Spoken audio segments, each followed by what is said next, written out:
Welcome everybody to Stream League 5, sponsored by CoolStuffInc.com. I'm here joined with Jim Davis, here legend, Magic the Gathering commentator and content creator here.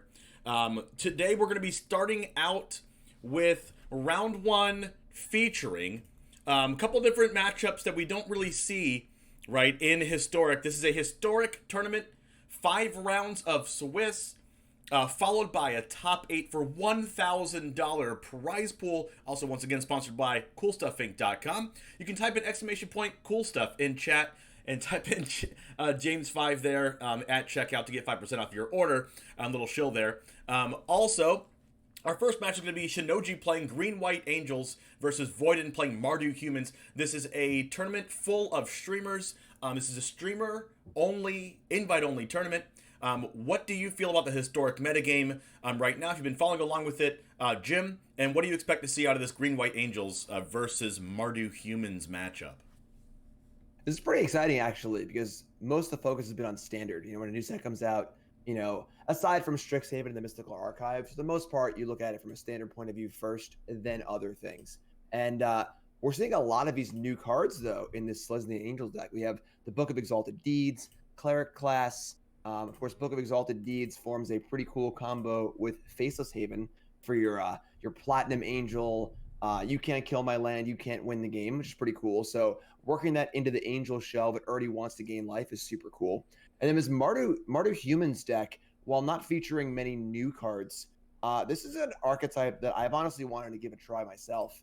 With Arclight Phoenix decks being super popular, the card Thalia, Guardian of Thraben, really good card. Major staple in older formats, hasn't really found a home in Historic yet. And you put that alongside General Kudro of Drannith, you form a pretty good 1-2 punch against Phoenix, where Thalia taxes their spells, and the General taxes the graveyard, and then as long as you surround that with a decent attacking force, you can do pretty good. So pretty excited to see a deck that I've wanted to try, and then a kind of new take on this Angels deck.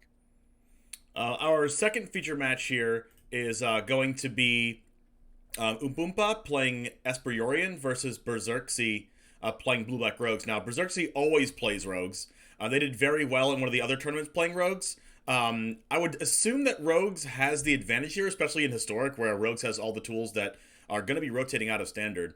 What does Esperiorion have to do against Rogues in order to pull it off here in match number 2 for features? They got to be cheap and they got to be lean. You know, the real issue is that the Rogues deck in Historic is probably the Historic deck that looks most like a Legacy deck. The curve is super low. We see 4 Brainstorm, we see Thoughtseize, Memory Lapse, Inquisition, cheap counterspells, Fatal Push. Basically every card in this entire deck costs less than 3, with the exception of End of a Story, which is a high power card draw spell. So very lean, very efficient, very flashy, and flashy in the sense of the flash mechanic, not in like a showman kind of sense. And of course, the Esperiorion deck is kind of the opposite. A lot of expensive spells, Planeswalkers, Narset.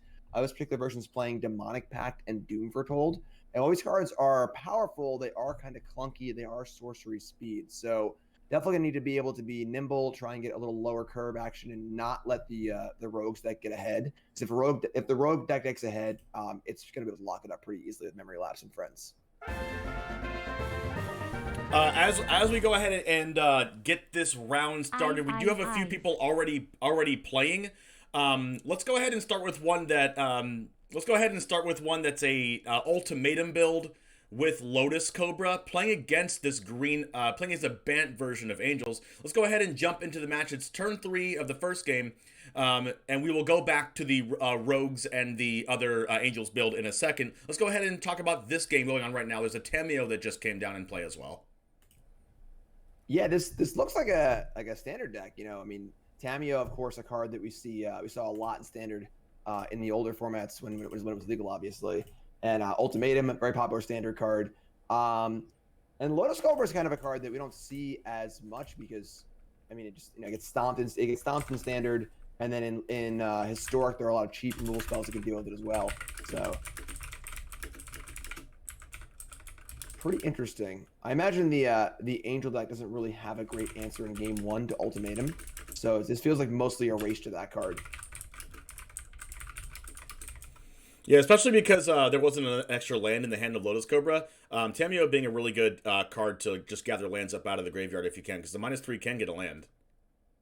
Yes, definitely, for sure. I mean, a lot of pressure on the Angels player to both attack these planeswalkers as well as actually kill a Jamal before the ultimatums can go off. And of course we can see the hands. Yeah, Harvey cannot. So we know these ultimatums are looming, and the mana is building.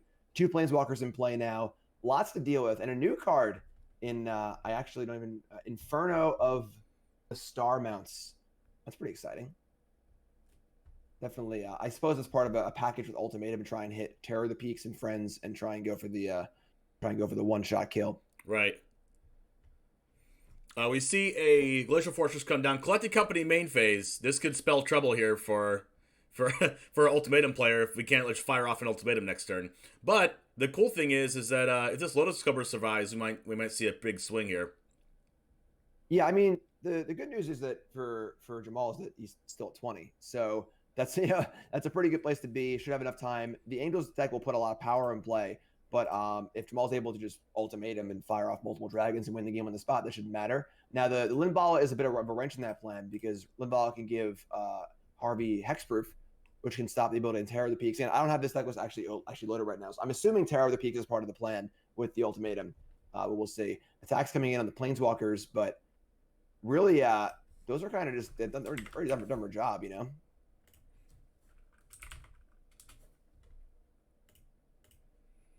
All right, let's see this brainstorm. We do have a Fabled Passage. We can shuffle some things back that we don't like. I mean, I don't think there's anything in this hand that we don't like, though. Yeah, I mean, I guess the dragon is probably better in the deck for possible ultimatums. But for the most part, yeah, I mean, I think the ultimatum's going off next turn, and I assume it's going to be very, very good. We don't know exactly. Roll the D20 or whatever, as everyone's complaining about. Too much randomness in Magic. But let's just cast this ultimatum. That's totally okay. I mean, you were gonna say like roll the dice, right? And it's just like actually matters in this format now, or with the Right. new cards. Exactly. Yeah. I mean, oh my God, we're rolling a die to see if we scry 1 or scry 2. You ever cast Company before? You ever cast Ultimatum? There's plenty of RNG in Magic. It's part of the game. I mean, it might as well not. Company might as well not say D20 on the card, but it might as well say it, right? Right. Exactly. So not the best hits here. A Dragon and a Lotus Cobra, but a lot of spells, and you really want to find permanence with your ultimatums. Ooh. Old Gnawbone. That was a card that I chewed out in my set review yesterday.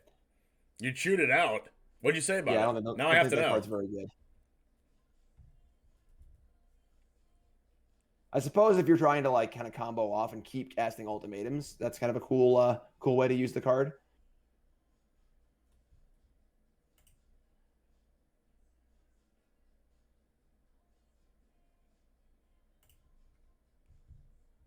So this is a big turn for our Angels player. The ultimatum kind of missed, and they don't know if there's another ultimatum looming, but the Allrun's Epiphany is looming. And between that and Tamio, this next turn could be pretty nasty. And then, of course, we know the ultimate is there as well. So a lot of pressure on our Angels player to make some big moves here. And I don't think Double Bishop of Wings is the big moves that they're looking for. In come the Angels, not scared of this dragon at all. Yeah. Limbala can make things indestructible, but this could be a position where, the Angels deck just chump attacks a couple times and wins the game anyway. Yeah, I mean, obviously now that the bishops are in play, the Angel dies, you get tokens, which is kind of cool. It's always funny watching a dragon eat an angel. But yeah, 11 life is still plenty. And another ultimatum's coming down here. Double Lotus Cobra. And the ultimatum could put lands in too. And we saw this early on when Omnath was still legal when it first came out. You can ultimatum with Lotus Cobras in play and Omnath's in play. Omnath's not here, but you can make more lands, make more mana, keep casting spells. It can go pretty crazy.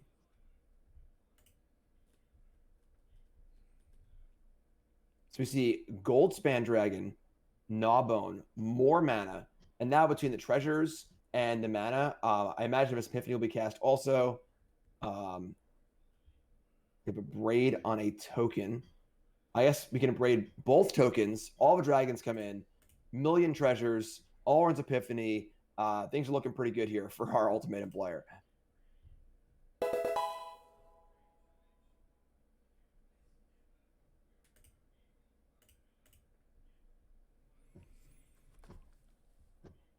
We were talking about last turn how like maybe they jump attack a couple times, win the game, maybe make a couple angels, but I mean it's looking a little scary, especially with the additional mana from the Goldspan Dragon.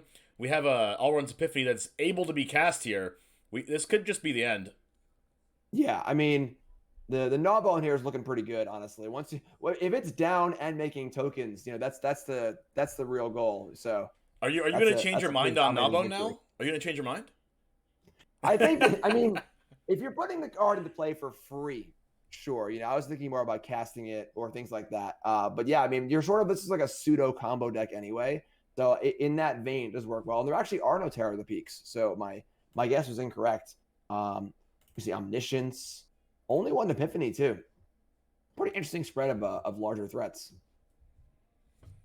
Maybe that's what they're going for here. Like, maybe put a bunch of different threats on board, and maybe the opponent can't deal with all the different types of threats. There's like we see Shark Typhoon also. Just so many different variables of threats in this deck.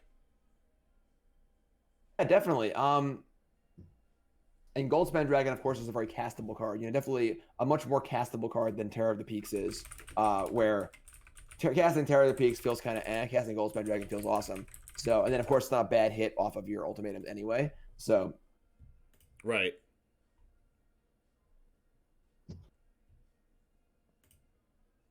So, a lot of counter spells on the board, which aren't really super relevant in this matchup. Mentioned a Braid's pretty important. Prismari Command's interesting. Doesn't really kill much on the Angel side. Most of their things are 3 toughness or more.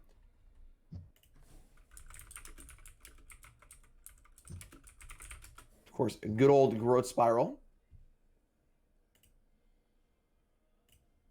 Yeah, Bishop of Wings, Prismari Command's not killing much. I think Soul Ward might be the only card that it actually kills. So, sort of, if Prismari Command's not killing anything, it's fairly inefficient. We can make a treasure or loot or whatever, but... Right. So we see a 2-drop on turn 3 here. So not one of the many 3-drop angels. And Youthful Angel. We'll see a Growth Spiral and a Brainstorm. Lotus Culver looks pretty good too. Interestingly enough, we see a Test of Talents, which is an interesting card to bring in against the almost all creature deck. Of course, it can counter the cornerstone card of Collected Company and exile all of them, which is pretty sweet. And it can also defend against counter spells. So narrow, but very, very effective if it works.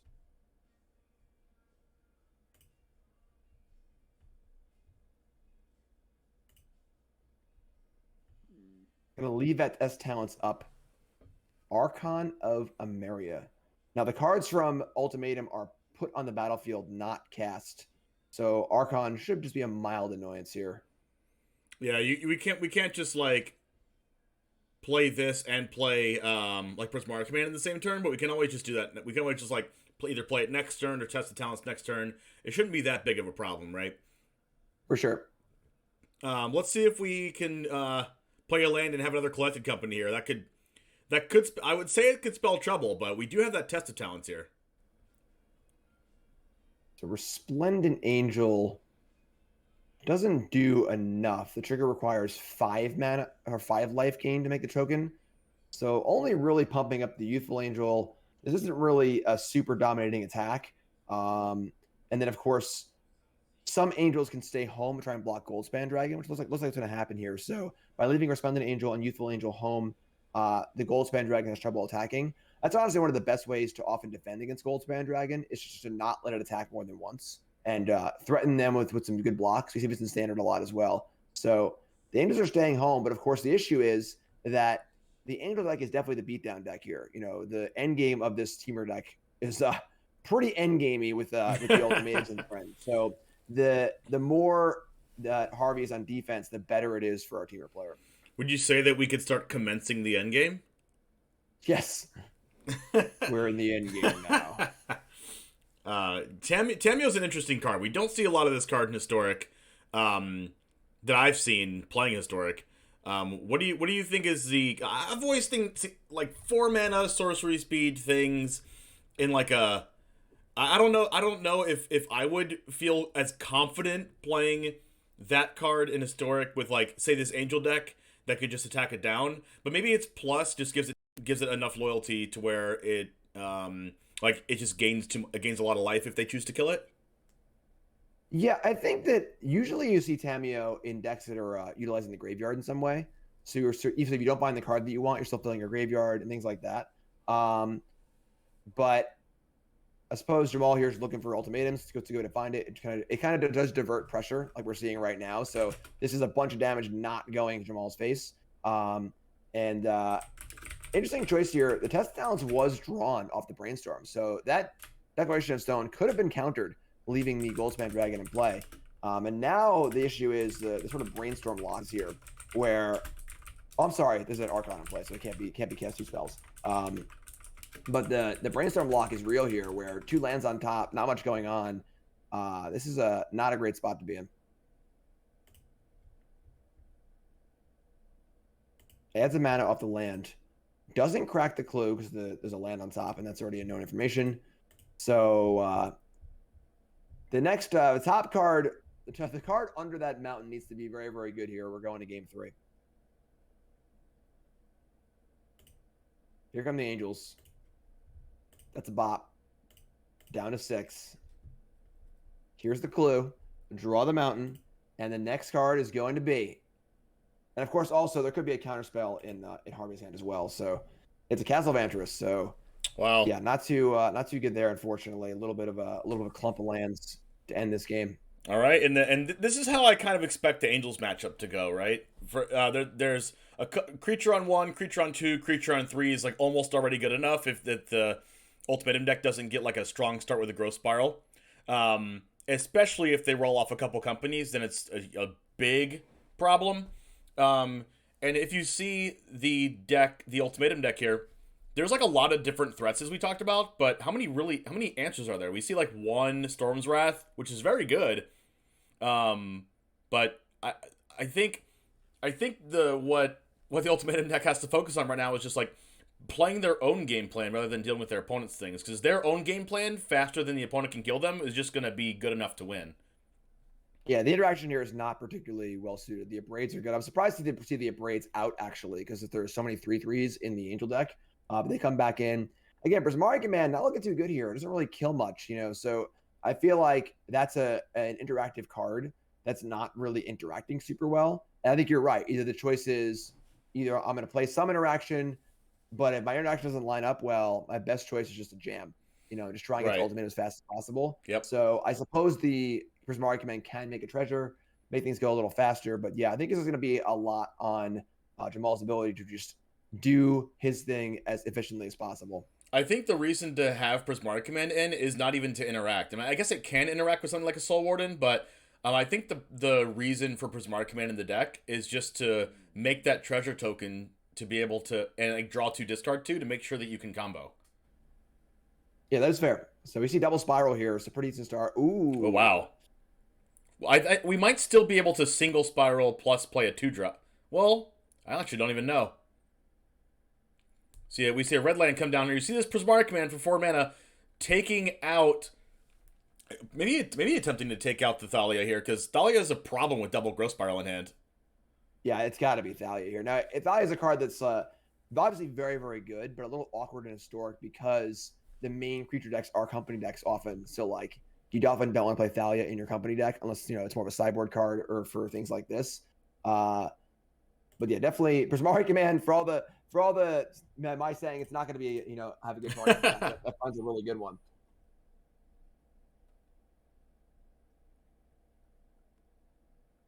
Very interesting. There's no play on 3 here for the Angel deck. The deck full of 3-drops. It's kind of got to wonder what's in the Angel player's hand here.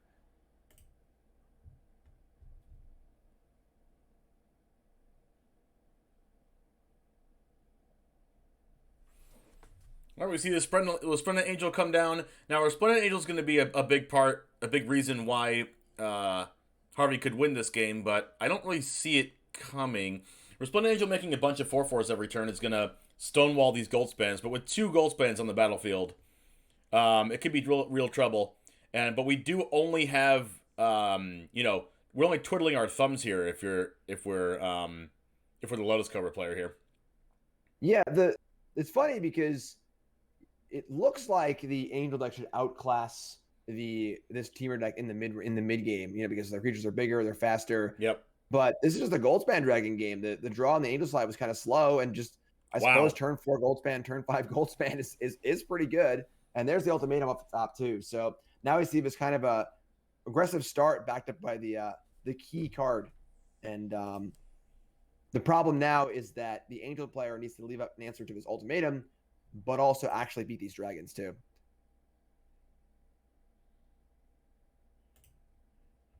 Good news here for Jamal is that a mystical dispute can be paid for. But it's a veto. No, veto cannot. But again, is that even enough? Are these Goldspan dragons going to end the game? And it can, are we going to see a full attack here? I like the full attack a lot. At this point, the Lotus Cobras, there's no cards in hand, no lands in play, plenty of mana off treasures.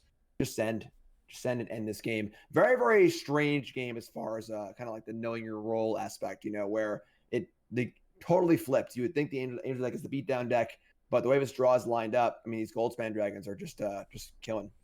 I kind of like how this player built their deck to where you don't need ultimatum to win the game. I like that aspect of it too. You can just win with either Nissa, Goldspan Dragon, Shark Typhoon out of the sideboard. There's a lot of tools in this deck, a lot of threats. One of the problems, I guess, with having a lot of threats is the amount of interaction you have, right? The interaction in the deck is very, very low. We saw even post board against the aggro deck, right? Against the Angels deck, we have like 1 Storm's Wrath, a couple of Braids. This deck really, really wants to get its game plan, and if it starts twiddling its thumbs and draws like a few Lotus Cobras in a row without a payoff, it could be real trouble. But we saw the power of this deck here. Yeah, that was an impressive game, honestly. The kind of game where you would think, if you said before the game started, this game is going to involve Goldspan Dragon and not much else, will Teamer win that game? And you probably would say no. But the way the game played out, they were fast enough. The Angels player's hand was a little too not a lot going on, not a great curve, and it worked out. We're going to go ahead and move into this matchup here with Harding playing against Zansiad. Zansiad playing a mono-white snow deck. And also Harding playing looks like a Mardu mid-range deck. Mardu Dragons, maybe. Mardu Dragons, there we go. It was a popular deck in Standard like a million years ago. I never played in that Standard. Yeah, that was a while ago. That was actually I remember I played an invitational, the Star City Invitational, with my fiance Nicole. It was our first ever invitational, and she played Mardu Dragons. Vanishing Verse, very good answer for a Danto Vanguard. Not a lot of cards that kill that one, but that's a good one.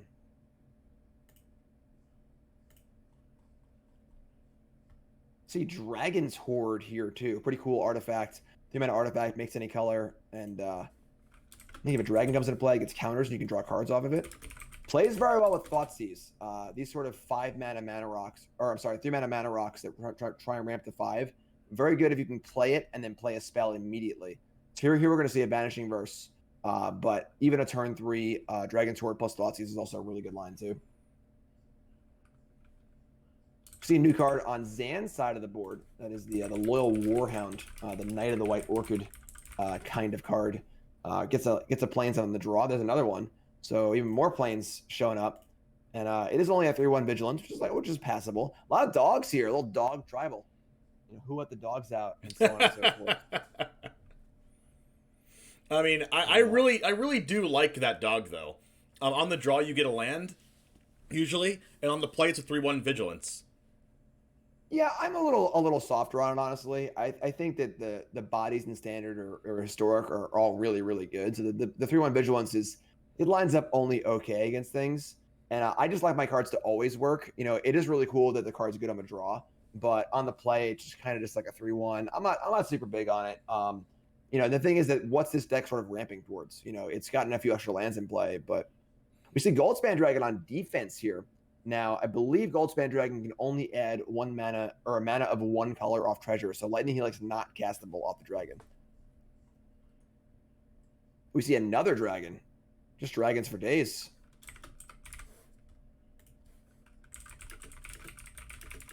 And once again, going to stay home. Nope, not this time. Goldspan Dragon coming in, making a treasure, and now the Helix is available. So 4/3 Dragon on defense. The new, it's a Frost Tyrant, I believe. And Skyclave Apparition will answer that. Although the Helix can be cast on this board. Selfless Savior can kind of handle that too, though. So kind of a rough spot here. That was a good draw. The mono white deck usually can't handle a 4-drop dragon. Skyclave does it. I imagine we'll see Helix here. We'll see a dog being sacrificed, 3 life gained, and a total of 5 damage coming across. It looks like that's what's going to happen. This Thoughtseize in hand, not looking too good. We have a Goldspan Dragon and not much else. I believe a Dragon's Horde can draw cards. I would need to know exactly what that card does off the top of my head, but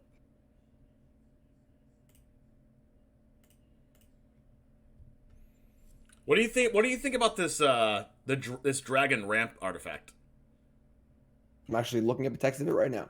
I believe you can like draw cards from it as well. Like when a dragon enters the battlefield, it puts a counter on it, or when you cast the dragon, and then you can draw cards. Every dragon that comes into play will add a gold counter, and you just tap it to draw a card by removing a gold counter, which is pretty good actually. Card's sweet. I recall trying to play that card in Standard back when it was legal, and just not really making it work. But there's a lot of dragons in this deck. We see a new dragon, and also the Paladin. These sort of like humanoid dragons. I don't play D&D personally, so when I saw these, I was like, what? Why is that dragon wearing clothes? But they are dragons as far as Magic goes. So we, another cheap dragon to add to the group here, and that sort of helps the tribal synergies a lot. Thoughtseize is still not looking too good. Couldn't have been cast, but I wonder if it would have been cast if given the option. 7 life here, somewhat precarious, and our white player pretty head in the board. It'd be interesting how this dungeon mechanic works in Historic, and if it's good enough. I've been playing some Historic recently I've been playing Historic a lot, actually, after the new cards came out, and Dungeon hasn't really seemed like it's been powerful enough, but, I mean, I'm willing to be wrong. Yeah, the mechanic is fairly parasitic in that you want to play a lot of dungeon cards to make them work. Although the rate on that card in particular is pretty reasonable. If you're looking for a cheap dragon, it fills the bill. It's a 3/3. It has vigilance. It can self-perpetuate and keep venturing over and over again. So I think that, getting deeper into the dungeons is pretty important if you are playing those cards. So there's definitely an element of wanting to play a lot of them. But certainly a reasonable 3-drop for sure for your dragon deck. Right. We're going to go ahead and see if we can get one more match. What do you think about the matches been so far? So far it's been like a couple kind of weird games, right? Yeah, a lot of Goldspan Dragons. Yeah. It's funny, that card is just so good. I mean, it's as a person who owns a cube, you got to curate your cards down. Which 5-drop haste dragon do I want? And it's been added to the list now with Glorybringer and Stormbreath Dragon, Thundermaw, Hellkite. I think Goldspan Dragon is probably the best of all of them. The card's just really, really good. It's seeing a lot of play across multiple formats. The mana generation is insane. The card's just really good. Now let's go into game 2 here with Ali Eldrazi playing my 75 exactly of the Niv Mizzet Reborn list. Let's go ahead and jump over to that and see how he's doing. More dragons. We like dragons here, Jim. Clearly. And there's one right there. And holding the fort here against Rankle and the new creature land. The new creature lands are very, very cool. I've found that creature lands are very good, except for the fact that they take a lot of mana to activate, like a lot of mana. Yeah, the fact that they come in untapped on turn 1 is absolutely huge. That makes the opportunity cost fairly low. So even if they are not going to actually be activated that often, because the opportunity cost is so low, you should get a lot of benefit off it for very little cost. Right. I would say unless you're playing. I mean, I don't know if it. Maybe something like the what's the land that puts counters on it by paying 4 mana? Maybe that one's better in control decks, but maybe this one's better in like every other deck. The Crawling Barrens is definitely like an end game kind of threat, but it is quite slow, you know. Whereas these other lands are better in aggressive decks. One awkward thing though is that the creature lands don't play very well with perhaps the best creature land in the format, which is Faceless Haven. You know, so every non-snow land you add to your deck is certainly a pretty serious cost here. And that's a pretty devastating Lightning Helix. Looking like Ollie's got this one in hand. Jarvis did win game 1, so, and in my experience, this mono black deck is a very bad matchup. But one of the cards that I've been playing, and I'll try to just put all the credit on Ollie here, is Kunaros. Lifelink matters a lot. Vigilance matters a lot, and Graveyard Synergies matters a lot, as you see this Dread Wanderer unable to be cast out of the graveyard. Yeah, definitely. A lot of the what makes mono black aggro good is how resilient the threats are. You know, yeah, Gutter Bones, Dread Wanderer, not really the most impressive stats, but when they just keep coming back over and over and over again, Skyclave Shade, same idea. We can see how that now Jarvis has got to look at things. All right, maybe I should chill on some of this graveyard stuff. So shaving down a little bit on some of the graveyard creatures. Important to note, though, that this game, the mono black player will be on the play, which is a very big deal, you know, and it comes down to the card quality in Ollie's deck is going to be high, but aside from a card like Deafening Clarion, it's a lot of 1-for-1 stuff, Lightning Helix, Vanishing Verse, and so on and so forth. So if Jarvis can keep Ollie off of actually casting Niv Mizzet with Thoughtseize, that's going to be a major factor. I think if a Niv Mizzet Reborn resolves and the game doesn't end that turn for Jarvis, it's probably going to go in Ollie's favor. Right.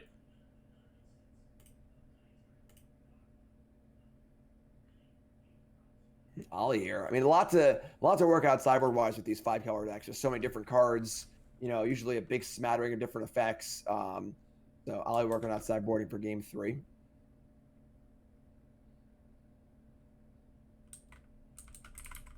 And there is call for the winner here. Go ahead.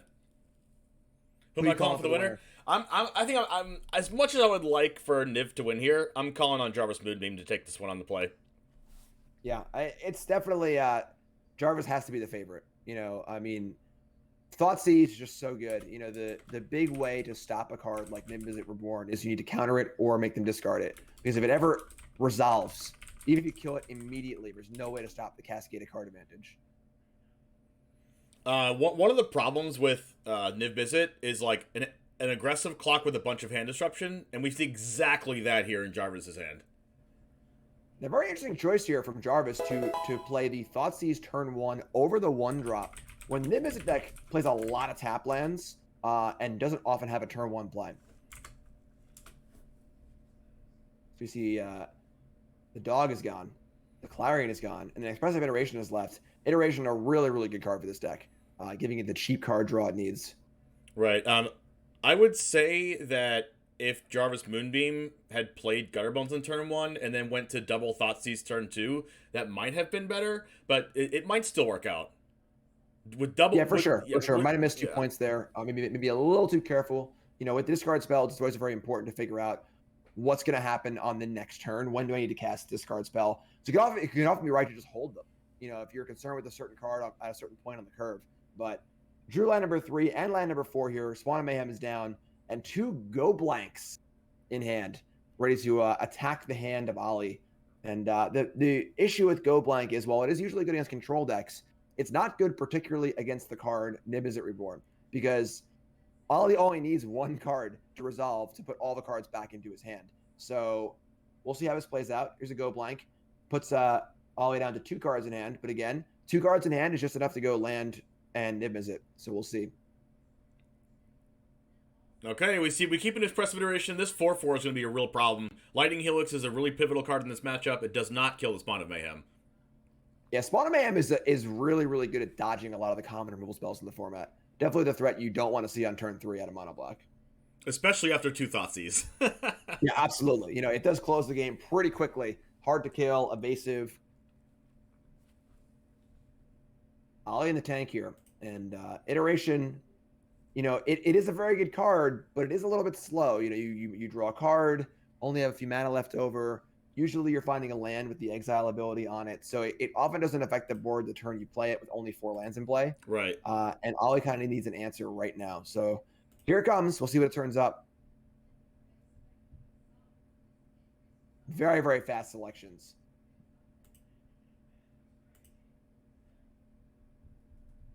And then passes the turn with a tap land. So here come the clowns. Here comes the go blank. But we have 5 mana and a card in hand. And it is getting a little low as far as life goes for Niv Mizzet. But Ollie would survive at 1 life if the Niv Mizzet is able to resolve and stay on the battlefield. Ollie discards a Niv Mizzet. Wow. So very interesting. What is this last card in Ollie's hand? We're about to see it. Ollie's giving us a sweat. Oh my. It's a new card here in Orcus, Prince of Undeath. And using the ability to give all creatures -X, -X, and also lose a life.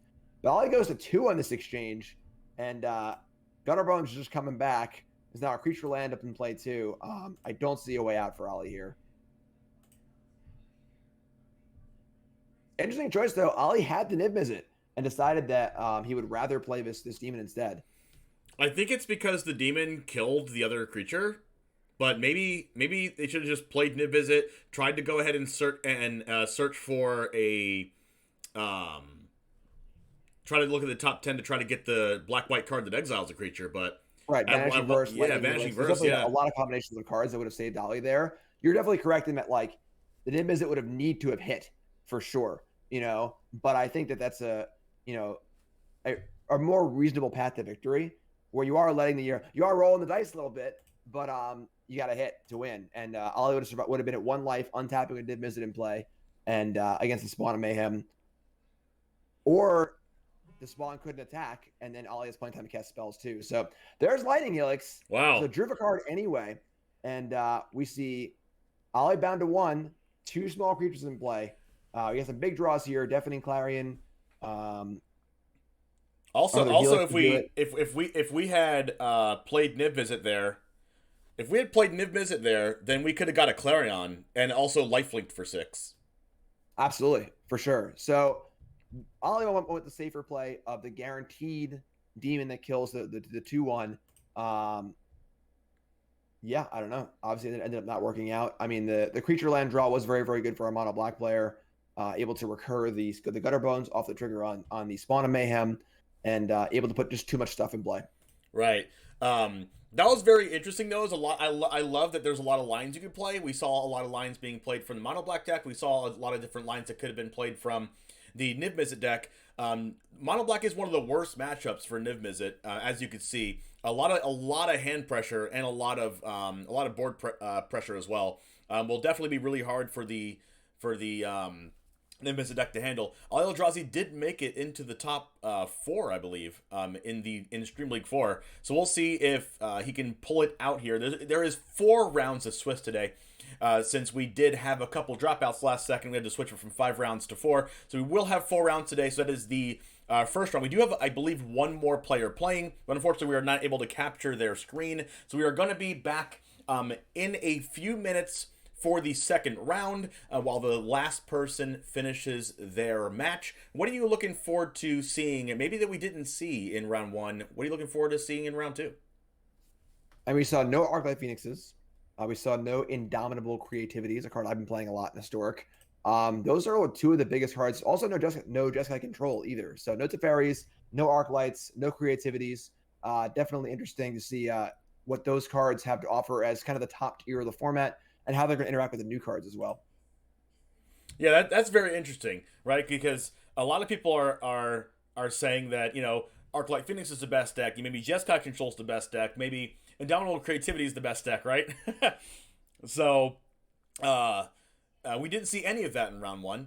I believe we do have another match here. It looks like they haven't even started game 1 yet.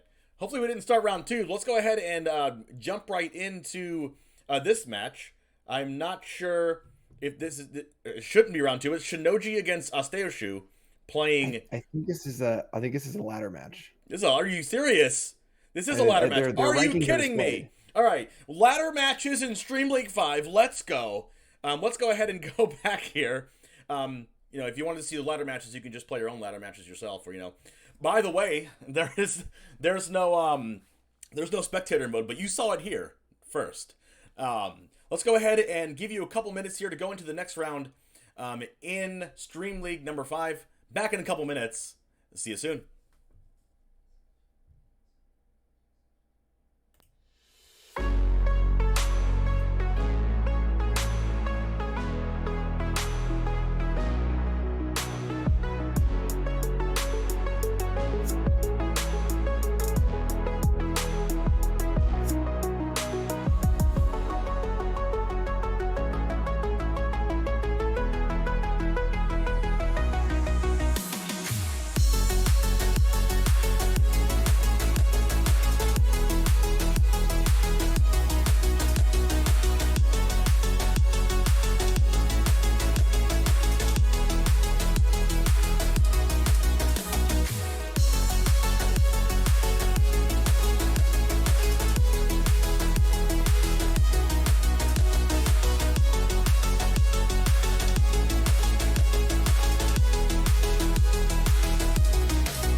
Welcome back, everyone, to round 2, Stream League number 5, sponsored by CoolStuffInc.com.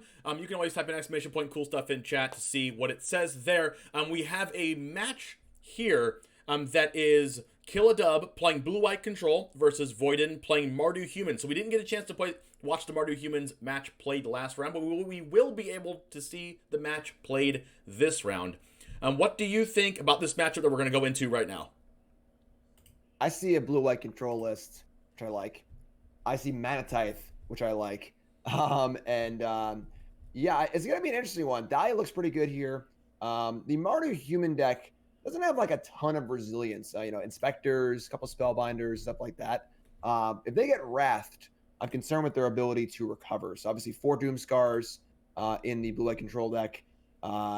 So we'll see. I think that first Wrath is going to be really important. If Mardu humans can keep them off the Wrath with Kitesail Freebooter, Thalia, and Spellbinder, that's going to be clutch. And then, of course, this is just a Zorius control. So no Lightning Helixes, no Prismari commands, no great spot removal.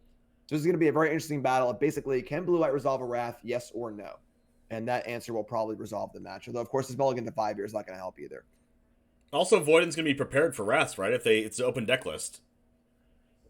Oh, for sure. Yeah, I mean, I think that the open deck list or not, the aggro player is going to be prepared for Wrath out of a blue-white control deck. Now, open deck list, they'll know it's Doom Scar and not, Wrath of God or some other Settle the Wreckage or other Wrath effect. But still going to be a bit of a song and dance. The one cool thing, though, is that if Doom Scar is put into the Foretell zone, it can't be hit by Kitesail Freebooter. It can't be hit by Elite Spellbinder. So that's kind of a cool little thing that might come into play as this match goes on. What do you think about them choosing to not hold up the counterspell there and play the Search for Kenta? It feels a bit desperate on a mulligan to 5 here. Just kind of just trying to get the search going as soon as possible. Get the little card selection, get the little bit of ramp going on. Laps would still be good later anyway. So I think that it's more of a desperation move, mostly predicated on mulliganing to 5. Energy choice here to keep this Manatithe. With Search, usually I'm pretty aggressive to try and bin the cards, but there are a lot of good 3s in this deck. And unfortunately, you see the shock land, I'm sure that Killadub was like, all right, let's counter his 3-drop. And we see a 1-drop instead, but still able to get a freebooter here. Not a ton of power in play on Void side of the board here. A couple Savannah Lions and a 1-2 is not the fastest clock of all time. Thalia's Lieutenant, not legal in the format. So, the clock of this Humans deck is a little slower than in Modern. We see a Brazen Borrower drawn here after the Fabled Passage goes to the bottom. What do you think is going through Killadub's mind here? We're going to main phase Brazen Borrower, this Kitesail Freebooter. The main phase here interests me a lot because now, of course, Void knows about the memory lapse, whereas Killadub could have cast that in response to the first spell. So Void wants to go for some 3-drop, and then it could have been Brazen Bar, bounce your Kitesail, and memory lapse it, not giving Void the information of knowing what was going to happen. So much as I was sure of a timing there, but we see the lapse come down, the Savannah Lions still come in, still under a lot of pressure here. Shark Typhoon is not bad though. Making a blocker, drawing a card, both reasonable actions to take here. Yeah, we could see if Voiden has a middling hand here, we could see Killadub come right back in this game with a quick blocker on the 2-1, killing it, drawing a card, drawing another card for turn, getting another Surveil. We see a main phase Shark Typhoon. A lot of main phase action here from Killadub. Yeah, this is a great play. Got to make the land drops here. Paid off perfectly by drawing a tap duel. I think that it's 100% Killadub is cycling this Shark Typhoon, and there's no real spot removal in this Mardu deck. So it's not like you're scared of like them knowing about the Shark Typhoon and being able to kill it. The Shark's going to stay. The Shark's going to block something. Just do it now. Make the land drop. Perfectly paid off by drawing a land. And of course, it works out perfect. Another Shark Typhoon's amazing. We don't see a Dire Tactics in the deck of Void in the main deck, or maybe even a Vanishing Verse. Yeah, there's a Giant Killer, and that is the only interaction point for creatures. This is a deck in the main deck of entirely creatures. All creatures and lands. If it's all creatures and lands, we don't have. I guess we could technically play the Ooze companion. Technically, yeah, I suppose that is true. What's the name of it? I forgot the name of that card. It's a news. But I know it's a news too. Yeah. Like that would be So an now, interesting choice if it's all creatures. this Shark Typhoon was not main phased, and I like that also because now the 2/2 is going to trade no matter what, and it's going to be attacked into no matter what. The 3/3, however, is a little bit different. Now the attacks come in a little differently. So I like the idea of trying to ambush this Enforcer here. And obviously the freebooter made that not possible, but I like the choice here. It's definitely a really, really experienced choice of showing exactly when to main phase it and when not to main phase it on back-to-back turns. Opposite action both times. I think both actions were correct. The only thing that was kind of surprising was the main phase Brazen Borrower. That was a really good draw in the time because it let Voiden know what was going on, but everything else from that point has been like really spot on. I like Kilodub's play. For sure. So now we see Judith come down. And Commit here is an interesting card because there aren't many cards like it. It's usually like a one of or two of these control decks. And now the Shark can block. The Commit can hit the Judith kind of surprisingly. There aren't a lot of instant speed ways to remove things aside from Brazen Borrower. So this is a nice play. Commit gets to take that away. Now we get to see a good block. Now Absorb goes to hand. The Shark's still in play. This game is really turning around for a blue-white player. This is kind of surprising actually to me with how the hand was looking for Kilodub with a mulligan to 5, like having to play that Search for Azcanta instead of holding up the counterspell, keeping the Mana Tithe on top and hoping, right? We're pretty far away from that point now after 2 Shark Typhoons have been drawn. Yeah, for sure. And I also like the choice to play the Azcanta a lot too, because Kilodub recognized that, like, listen, I'm behind in this game. You know, this game's not going well for me. I'm on a mulligan to 5. I got to play Azcanta. My draws have to be good, and then I have to hit a point where you flip this thing and start gaining value, which is great. And you have to not die at that point, right? And these Shark Typhoons have done a really, really good job at that. Absolutely. So we see a Brainstorm drawn here. We're getting a hard Shark for the content. This is interesting because the Shark is playing great defense. Now the Shark's going to come in. This basically commits Kilodub to having to cycle the next Shark Typhoon. And that also commits them to having Spellbinder Resolve here. I suppose an Absorb would gain the life back. But this makes me question the attack because now we're just trading 3 damage for 3 damage. And this seems like a spot where Kilodub would not want to trade damage. So definitely interested in the attack there. As far as attacking, I would think attacking would commit to Shark Typhoon because the Spellbinder is scripted because it's there. Or I guess the borrower plays pretty well here. Okay, never mind. The borrower is pretty good. We were also maybe playing the tempo game now, like play the borrower, not block, attack for 6, put them to 9, not dead in the backswing with the Shark Typhoon cycle, then kill them in the backswing yourself. Yeah, I think with a flipped Azcanta in play, that's like probably just not necessary. Right, it's probably just too aggro, right? Right, just like an unnecessary risk where like maybe you just lose the race, whereas like you probably could just sit back and not need to do that at all. But see Teferi here. There's a Judith on top, so this Enforcer will be a 3/3 coming in. But either way, I mean, Teferi coming down, drawing a card, 8 life is still a lot. The Shark blocks, makes a trade. Shark Typhoon's looming. Doomscar is looming. Teferi's in play. Teferi's safe. This is all looking pretty good for Kilodub. Right. Everyone loves the hardcast Shark Typhoon. Chad always loves it. Exclamation point hardcast in chat to see what kind of stream they are. Yeah. All right, so that was a very, very impressive win for Kilodub. Right, it was. Mulligan to 5 here against the deck playing, multiple Thalia, freebooters. It's funny how it turned out to be the creatures that were the downfall. The Martyr Humans deck has a ton of ways to deal with non-creatures. Freebooter, Thalia, Spellbinder, but the lack of direct creature removal actually ended up hurting in a matchup where you wouldn't think that at all. There aren't many actual creatures in this blue-white control deck, but Shark after Shark after Shark got it done. Yeah, someone was talking in my chat during my streams, and they were like, "Well, maybe like weirdly enough, Shark Typhoon should be the one that gets banned." That's just a really good card. Yeah, I think it's like the kind of card where if you have answers for it, things like that, it's a creature, it can be dealt with. It's definitely not the most efficient card of all time, although it is quite good.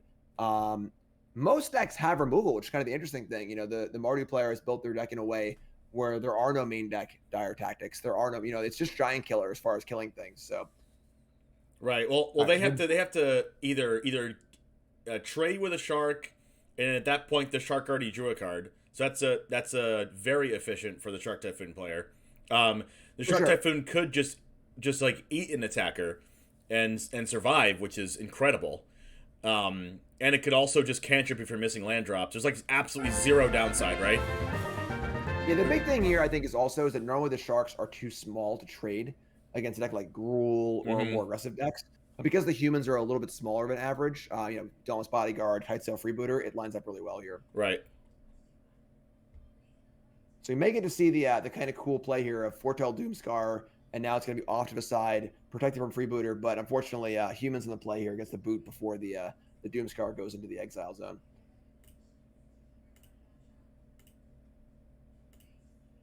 Now, of course, with Commit and Brazen Bar available, this Freebooter is not, a lock. At any point, one of these bounce spells can remove the Freebooter and unlock this Doomscar.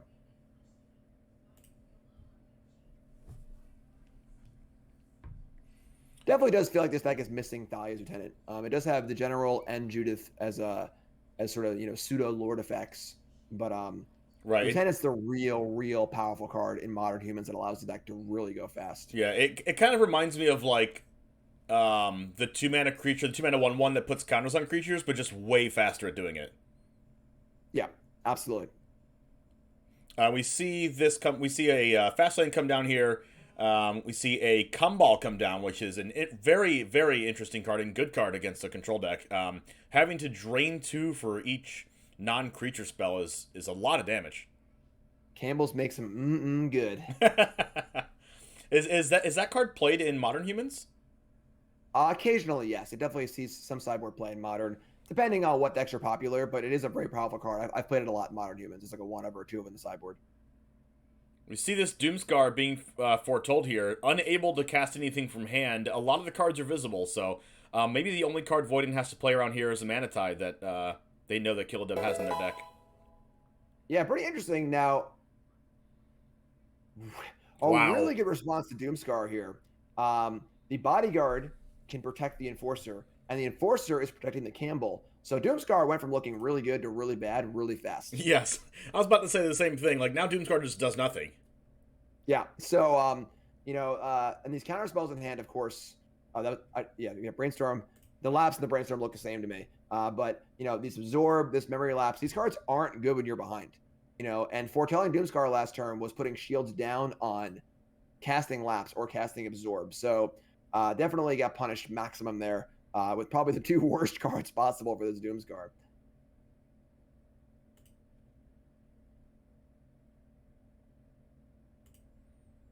I know if I was the Doomscar player, I'd be just kicking myself for like foretelling it that turn, because like you could counter a spell a couple times in a row and then like play it for 5 mana, but like I mean I could also see foretelling it as well, as we see the Brainstorm being used, Fabled Passage here, shuffling those cards away, Mana Tithe going back into the deck. What do you think is on Killdog's mind right now? There's a lot of power in play, and honestly, Doomscar just doesn't really look that good right now. I'm actually pretty surprised to see the Mana Tithe go away. Void's still on 3 lands, still has multiple cards in hand, and I feel like that kind of efficiency is going to be necessary to get back into this game. The Absorb is just not looking that good. And I guess the one argument would be because the Freebooter's coming down and Void will be able to see the Mana Tithe, that it makes it worse. But I just think his Absorb right now is just not looking too good. Your Memory Lapse also, these are cards that are going you're ahead, and right now definitely very behind. Absorb kind of does like shield a couple of attackers for a turn and counter something, but at this point, Void might not even have to cast anything. Exactly. These cards are all face up, and Void can just sit back and just not do anything. Now, the Borrower is going to change that a little bit, but 2 life lost, now at 5 with 4 power already in play. This is a spot where Void doesn't need to cast anything else. Just attack for 4 and attack for 4. Don't play an Absorb. Don't play a Memory Lapse. And just hope that Hollow Fountain is not something good. We do have this Brazen Borrower here to block the Kitesail Freebooter. Something we could have done, actually, is attack for 3, and then Brazen Borrower gets flashed in, it gets tapped by the Giant Killer, and just do it again the next turn. All right. Not even gonna draw a card for turn. Because at 2 life, Yeah. Ice Campbell wasn't in play, but yeah, I mean, could have taken a draw there. I think that the drawing an exactly Wrath of God would have been pretty good, but gonna go back to sideboard for game 3. All right. What do we think is changing here? We have a brainstorm put in, I guess, as a configuration on the play. Something else being taken out. I'm not quite sure what they took out here, but what do you think's the game plan from Voiden here, or actually from Killadub on the blue white side? Just something the same of game 1. I mean, game 1 I think kind of fell into the hands of Killadub kind of nicely there with both Shark Typhoons there. But what do you think is the average game plan that should be happened here in game 3 on the play for Killadub? Just stay alive and don't fall behind. Honestly, the thing is that counter spells, absorb in particular. Absorb is like, yeah, it gains life against aggressive decks, but it is very clunky. And cards like Mana Tide's pretty nice here. Quench can certainly be fine too. His hand's actually pretty good. Just use these cheap counter spells. Try and trade off as early as possible, and just stay alive. Get to those later cards. And I actually like Killup boarding out 2 Shark Typhoons because it is a little inefficient. It's also very poor against Elite Spellbinder, where if a Typhoon gets put into the exile zone, you can't cycle it anymore. So, we'll see. Although a card like Narset is also a card that doesn't seem super great. Not much to stop card draw wise. Not much to defend. Mana Tithe here on Giant Killer. Getting that turn 1 Mana Tithe down is very important against the deck with all 1 and 2 drops, basically. Some 3 drops, but pretty important to get that card countering something early and often. Similar to Mystical Dispute, right? Yeah, I don't know if Giant Killer is worth countering, though. It's literally just a 1/2, and unfortunately, we see no 3rd land draw for Killadub. Forced to put Doomscar to the side. Could have left Quench up. There's your Spellbinder. And this game is quickly unraveling for Killadub. Yeah, well, one major thing is just hitting the land drops. One thing you said is hit your land drops, don't fall behind. Keyword, don't fall behind. Killadub, are you listening to us? Don't fall behind. Yeah, and I think that's like, cards like Narset, even Commit's pretty clunky too. Whenever I'm playing control deck against a deck like this, I try my deck to be as lean as possible. I want to cut all my cancels. I want to cut all my clunky cards, and just have the cheapest cards possible, my Wraths, so I can just be as nimble as possible and not be in that spot where I'm staring at a hand of absorb, Planeswalker when I'm behind, You got to have the cheap stuff. Perhaps a bit of a misstep here, attacking for 3 and then playing Judith, but it's getting countered anyway, so maybe looking for maybe that was just like a Brazen Borrower on the Spellbinder is kind of unlikely, so finds a 3rd land. It is a tap land, but better late than never. Maybe that was a reluctant cast, like they didn't cast it pre-combat because they're just like, it's getting countered anyway, whatever. I'll just get it in for 3. Yeah. Or maybe they have an unknown there, so maybe they got in for 3. Maybe it's a Shark Typhoon to block, and then you can get the Judith down. That's fair. That's very fair. So we see second to leverage that like 1 point of damage. Yeah, exactly. We see the second Spellbinder come down. I wonder if this is the only foretell card in Killadub's deck, because if they know it's guaranteed Doomscar, they can definitely play around it. I believe it is, yes. So kind of like the no counter there, because now just Doomscar can go off, and just hope those remaining 3 cards in Void's hand aren't too good. So fire up a Doomscar. I also think now. Go ahead. This is awkward because we see Quench and Memory Lapse in hand, and right now Killadub's just behind. These cards just don't do anything. Can't leave mana up for them. Wow. 2 more good spells come down. Now what? Kind of thing. And Redain's gonna tax this Doomscar, even if it's played off of foretell cost. This is tough.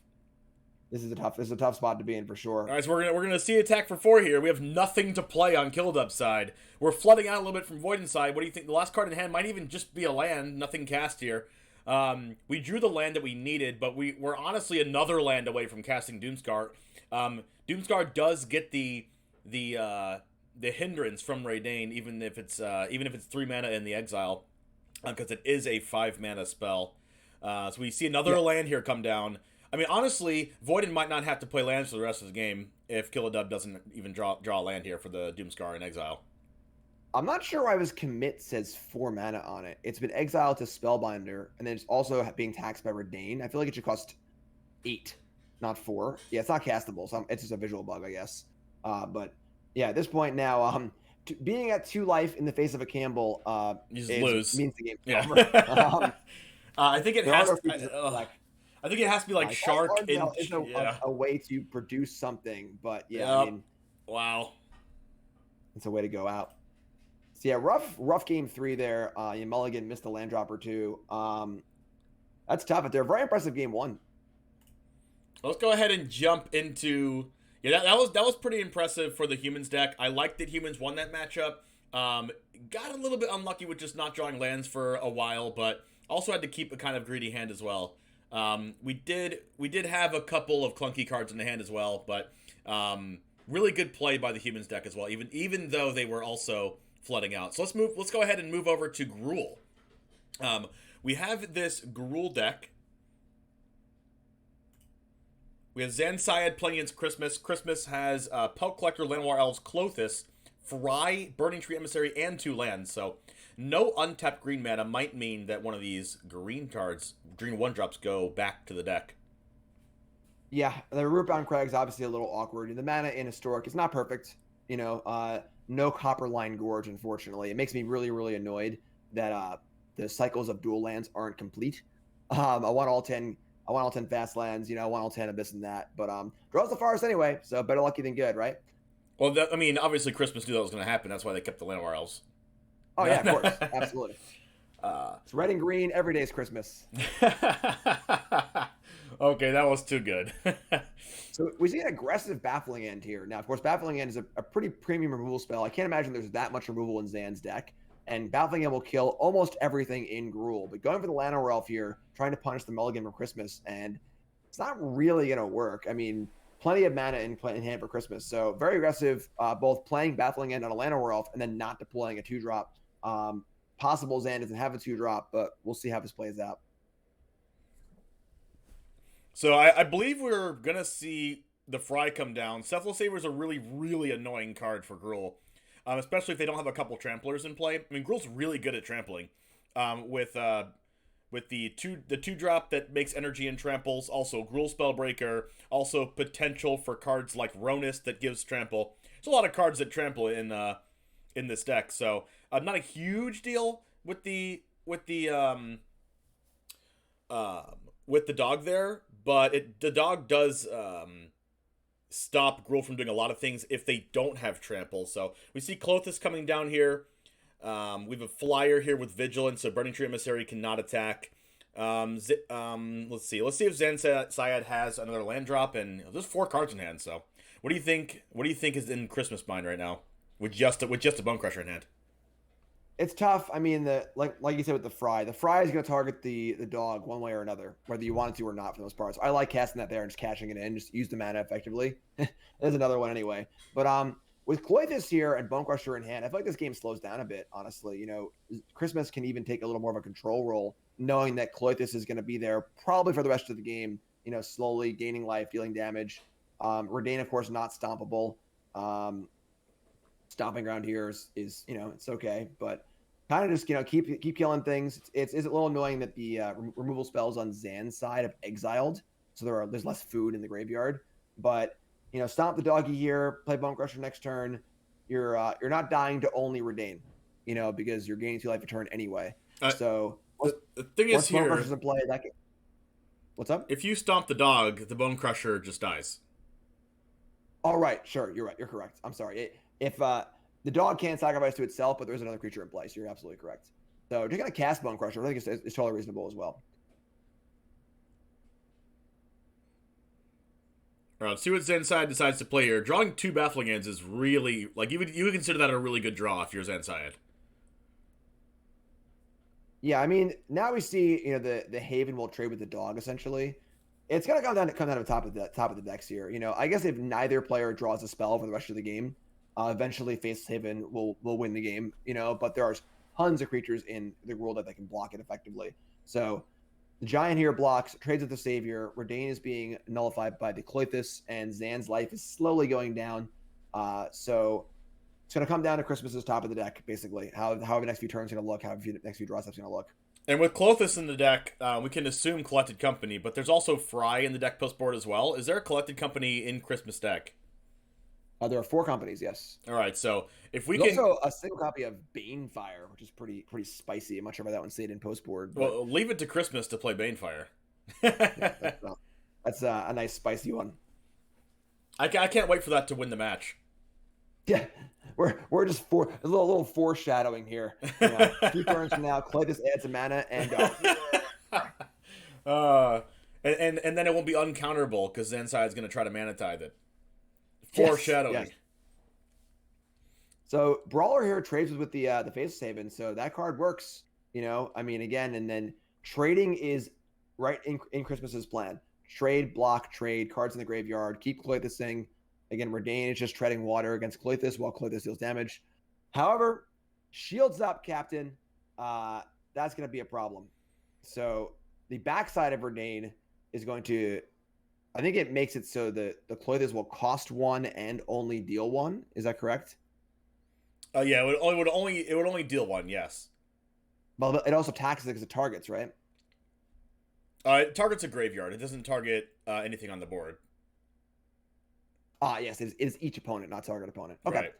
So we'll still deal 1 damage and then still gain 2 life. And then I was actually kind of surprised. Really much. Redain is Go ahead. Redain is certainly very solid, especially with this with the shield in play. Now, yeah, go ahead. We could see the Brawler plus the Bone Crusher on the Redain to take it out. But that would still require to losing the Brawler in combat. And also would be unable to cast the Bone Crusher because the stop will cost 3. So can get Redain off the battlefield here. The question is, does Christmas want to do that? One good thing to note against the shield is Bone Crusher does turn off the shield's ability to prevent the damage. That is true. That is true. So actually, the stop would come down before damage, and the extra damage would trample over too. So 3 damage dealt, and just gonna cast Bone Crusher here. Pretty interesting. Just looking to get in. Devotion's currently 5, so if any double colored or double pipped card comes off the top, Dusk. and then the Claytis goes in. Whoa! Okay. Oh my! Oh. Dusk has fallen. I didn't know it was nighttime already. All things power 3 or greater. I'm in the eastern U.S. I mean, I guess it might be nighttime for people in Europe maybe, but not right now for me. It's not dusk. So yeah, and then the Spellbreaker was drawn, so Cloythis would have been able to attack. It would have been a huge attack this turn. It would have been Spellbreaker, Cloythis, Bone Crusher, and the Brawler. But Dusk for the one-sided Wrath effect, you see Spellbreaker come down, and the haste 3/3 can't even attack. So just get blocked by Redain. So gotta make a 4/4 here, and just keep grinding, I guess. Yeah, like you said, it was a huge draw to draw the Spellbreaker if there had not been a Dusk fallen on the battlefield last turn. Exactly, yeah. So still in decent shape though. 4/4 in play. Slow has Cloythis in play. It's funny because the backside of Dusk is to return creatures, and Cloythis says no to that by exiling the creatures and then the Dusk itself. And Zan's all in here. Just played out, the 6th land, no cards in hand, and Cloythis is still just chomping away. Yeah, this is something that you said. Play more of the control role and just let Cloythis beat them, right? Even if it's 1 damage, 10 turn clock. Exactly. Just keep playing. You just keep grinding, keep blocking. And it's 2 life a turn. Gaining 2 life a turn's a lot. It completely negates the Redain attacks. The Haven could come in and be saved by the Selfless Savior, and then trade with the Spellbreaker, which is a reasonable thing. I'm actually a little surprised it didn't happen last turn. And then Paradise Druid not really affecting the board too much here. Choosing to just hold the Paradise Druid. We might just play it second main phase. Attacking with the Spellbreaker. We see the Haven attempting to trade here. So maybe trying to bluff like an Embercleave or something like that, or trying to. But this is not a great trade, honestly. This is going to be trading Spellbreaker for Selfless Savior and dealing 0 damage. I don't think the Embercleave is a good bluff anyway, because if there was Embercleave, then Zan doesn't win anyways. So Zan just has to pretend that Christmas doesn't have it. Right. So yeah, I mean, got to make sure we do this right, because Arena will definitely screw you on this one. If you assign 3 and 1 damage, it'll prevent 1 damage to the Haven and then 1 damage to Zan. and that will not work out well for Christmas. So we have to do 4 to the Haven. Correct. Oh no. What is that? What is that shield 10 doing there? Oh, their life total. Yes, yes. Okay, so 4 done. No. This is so suspenseful. No. Please deal 4 to the Haven. Christmas, don't do it. This is torture. Click done. All right, there we go. All right. We have a trade. One doggy for 1 Spellbreaker. Yes, we did Paradise Druid not looking too good here. Doesn't really affect the board in any way. But same thing, I mean, both playing off the top here. As long as Christmas can produce a blocker for this Haven, again, Redain is damage nullified, 1 damage turn off Cloythus, and eventually in 10 short turns, it should do it. So 10 short grueling turns. Yes. The Oh, best kind of turn. There's a Skyclave. Now all of a sudden I think Zan's ahead. Yeah, way ahead now. Monumentally ahead. Oh, with man. no Cloythus in play, now this whole sort of trading and staying alive plan is completely defunct. And now Christmas has to beat the Shield, a Flyer, another 2/2, and the Haven with only a Paradise Druid, which currently does actual nothing, has no effect on his board at all. It's effectively a 1/1 thanks to the Shield. So if Christmas is going to make some magic happen, no. I would have really had a lot of respect for that. You know what I think now? I think you play that Forest because you're trying to draw Banefire as your only out. It's not. I think it's enough though. Honestly, it's we got to do more than that. And an Aspirant off the top. So Zan's just drawing runners here. I mean, Aspirant, Skyclave into Aspirant were both phenomenal draws. Skyclave to deal with the Cloythus, Aspirant to apply more pressure. Once the counters go on Redain, it's basically unkillable. And once it gets to be like a 4/5 or a 5/6, you can never attack into it either. So this game is looking like it's going to be going to game 3. A little bit unfortunate for Christmas as well, drawing a couple lands the last 2 draws, and then Paradise Druid before that, so pretty unlucky. Bone Crusher Giant is a really good draw because it does turn off the shield there, but with the Redain at 3/4 and the Faceless Haven and the Luminarch Aspirant, like, what do you really kill here? I guess it has to be Luminarch, but we're just in a terrible spot here. Yeah, I mean, like, killing the Apparition does give a 3/3. I don't know if there's a way that could have worked out for an ambush. Honestly, that would have worked. So if the Stomp killed the Skyclave on Zan's turn, then the 3/3 from the Skyclave could have blocked the Haven successfully because Stomp would have stopped all the damage. And then there'd still be an Aspirant and a Redain in play, which is not good, but it deals with half of Zan's board. Yeah, but then I think Christmas still loses there because Christmas is at 4, and the Aspirant would be able to give the counter to Redain and just kill. Kill. That's very fair. So not much to do here either way, honestly. Now you just jump the Faceless Haven and then block the Apparition. Do that, take 3, go to 1, hope for Banefire, I guess. I mean, Banefire doesn't even win you the game here, but, I mean, I don't even know what Christmas can draw here. Yeah. I don't think... That block's not going to work. Doesn't really matter either way, so... Sure. Yeah, so very, very timely draws on Zan's side. I guess if we had the opportunity last turn to keep the Bone Crusher Giant, right? If the Bone Crusher blocked the Skyclave... Honestly, if those blocks had been better, Ooze is pretty good. Ooze is, like, really good here. Yeah. So Ooze checks the Skyclave. I don't... Obviously, can gain life for Redain. I mean, the Redain's still a huge problem. Yeah. Because it effectively has 5 toughness, and it's not really being stopped at the moment. But if there was also a Bone Crusher on board, we could be talking here. Yeah, for sure. Because there's also 4 more life gain to be had the next turn as well. With the Scavenging Ooze. And, of course, Zan's a 10. So 1 or 2 Ooze attacks, could definitely, if nothing else changes here, this Ooze attacks for a whole bunch, gains enough life to survive 1 attack from the Redain, and they can attack for a whole bunch again. Of course, the thing is, there needs to be another answer to the Redain attack, the next Redain attack. So. Also, like, the Ooze can probably just, like, attack here, gain 3 life, and then cast the Brawler. The gaining 3 life could be putting Christmas up to 4. Dead to a Luminarch Aspirant next turn to Zancyad, but with no play there, it kind of seems like either like a Giant Killer or a land, but probably a land because Giant Killer would have would have just like popped off on his turn and played it, right? Correct. Yeah. Once the ooze became a 4-power creature, the giant killer has to happen instantly. So, yeah, Scavenging Ooze might take the day here. This is actually a pretty big turnaround. You know, from a spot where it looked like the game was way over. And even if the Bone Crusher Giant was on the board, we could see like a double attack and then Voltaic Brawler here. I mean, they probably could still win.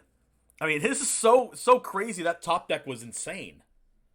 Yeah, that's basically the best time to draw Scavenging Ooze is a spot like this. You know? Yeah. Turn 7 or 8. You know, it's been a bloody game. Ooze comes down, triggers 5 times, and just takes over the game. All right, let's see if we no blocks on Zan's side. Let's see if we get the pump for 1 here to get the 5 damage in. I'd imagine the ooze has to go up to the 4 life needs to be gained or the game is over. So we have to see 4 pumps here. Yeah. Well, we can see 3 pumps, right? The Skyclave is also there too. So go to 3. Right. You gain 1 more life and then play the Brawler. Correct. So 7 damage will be dealt.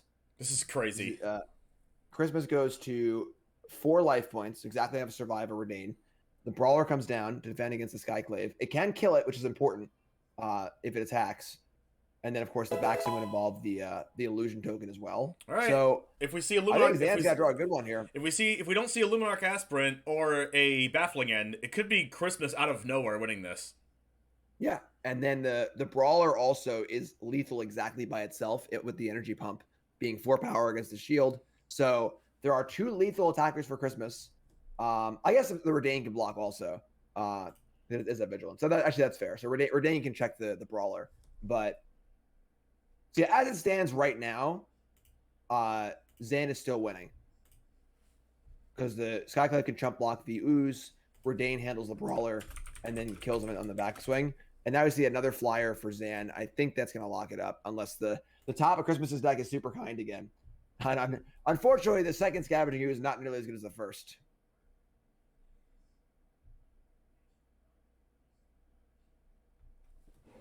All right, so second Scavenging Ooze here. The other flyer was really important because like now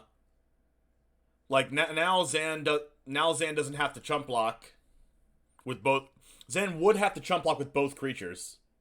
Okay. Well, the thing is that the Redain has a free block on the Brawler because of the shield. So no matter what, the Redain had the Brawler checked anyway. So basically, Christmas has to hope for a bad block here. And Zan's pretty good. Probably not going to make a bad block. You know, the Skyclave blocks the Ooze. Brawler gets blocked by Redain. Redain eats the Brawler. You know, the Skyclave dies and a 3/3 illusion comes back, but that doesn't stop the Flyers next turn. And there's 2 of them now. So despite the life gain from Scavenging Ooze, I think this game is already locked up. Yeah, because with Zan keeping the Flyers, the 3/3 from the Luminarch's from the Skyclave Apparition's not going to matter. The life gain can only gain 4 life at the most, and I don't even know if there's that many creatures. There's an apparition in the other graveyard now, so maybe there is that many creatures. But even if there was 4 life gained, it's enough for Zan to win this. Yeah. So Spellbinder there, very good draw. Very good draw. Wow, that was a lot closer than I thought it was going to be. And that was only game 2. So let's go ahead and go over to game 3. Yeah, and the clock here is getting a little low for Christmas too. Only 8 minutes left, you know.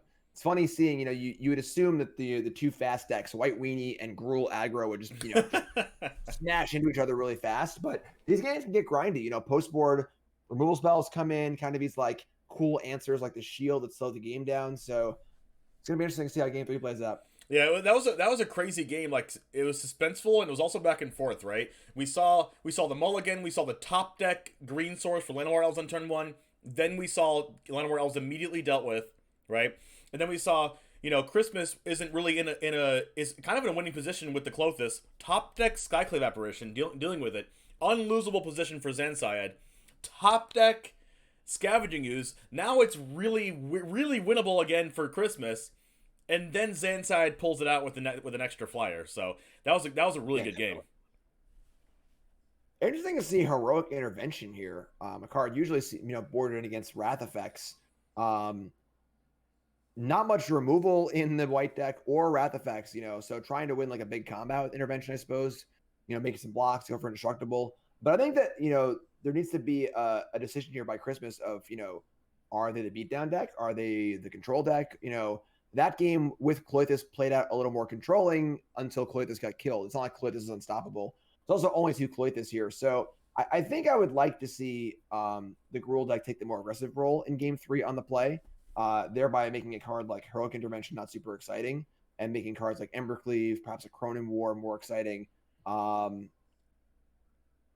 Not sure. We'll see how it plays out. I do have a question for you. What do you think about the 2/2 Llanowar elves with the same art? Well, how do you feel about that? It makes me very unhappy. I really, really hate on Arena that you have separate versions of cards. I have 4 Eldraine Fable Passage and 1 M21 Fable Passage, and whenever I import a deck, it always is 3 in 1. I probably wasted about 5 hours of my life going in, picking out the 1 M21 Fable Passage, putting in the 4th Eldraine. I do that. And you have to look and you have to search for Fable Passage too. 5 passages for some reason. I don't really know why. All the reprints should be a card style. They shouldn't be cards you can get.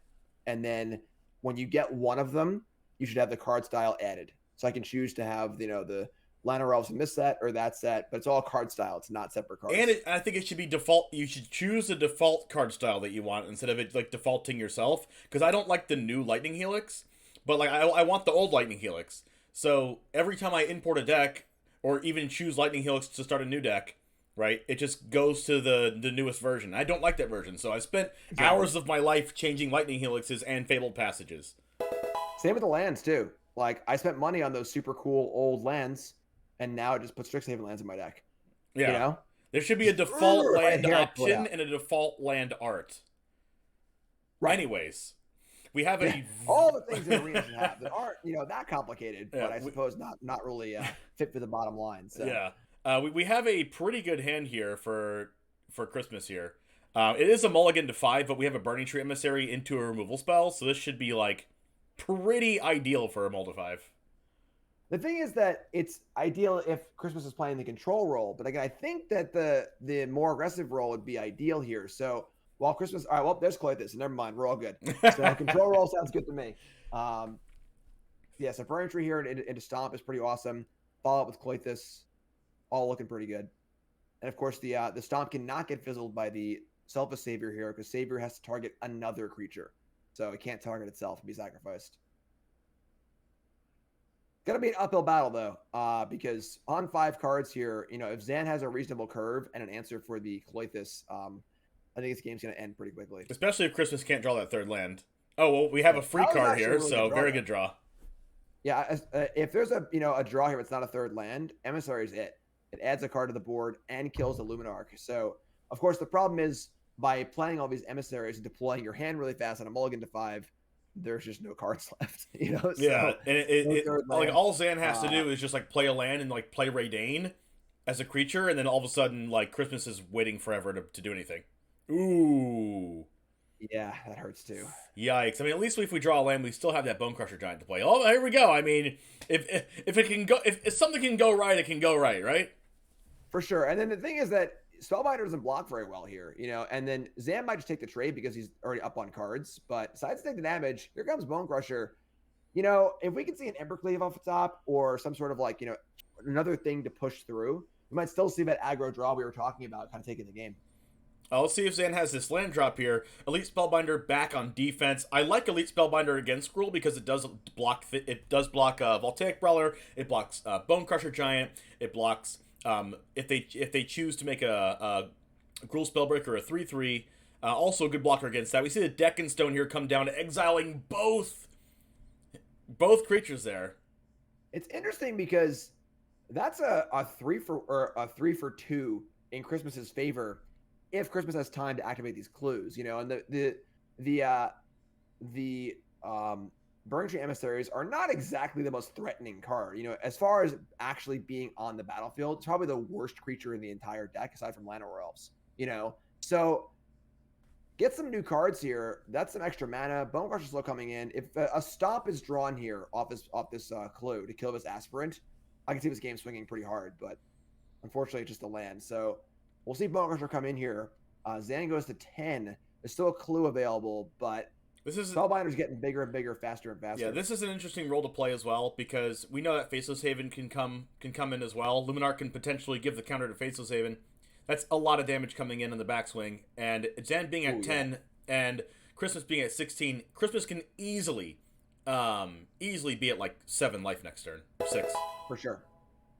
And of course, Zan also has 3 cards in hand. You know, we're watching from Christmas's side on the mulligan to 5, so we feel like the game is resource light. But the game is one-sidedly resource light. Zan still has plenty of cards in hand.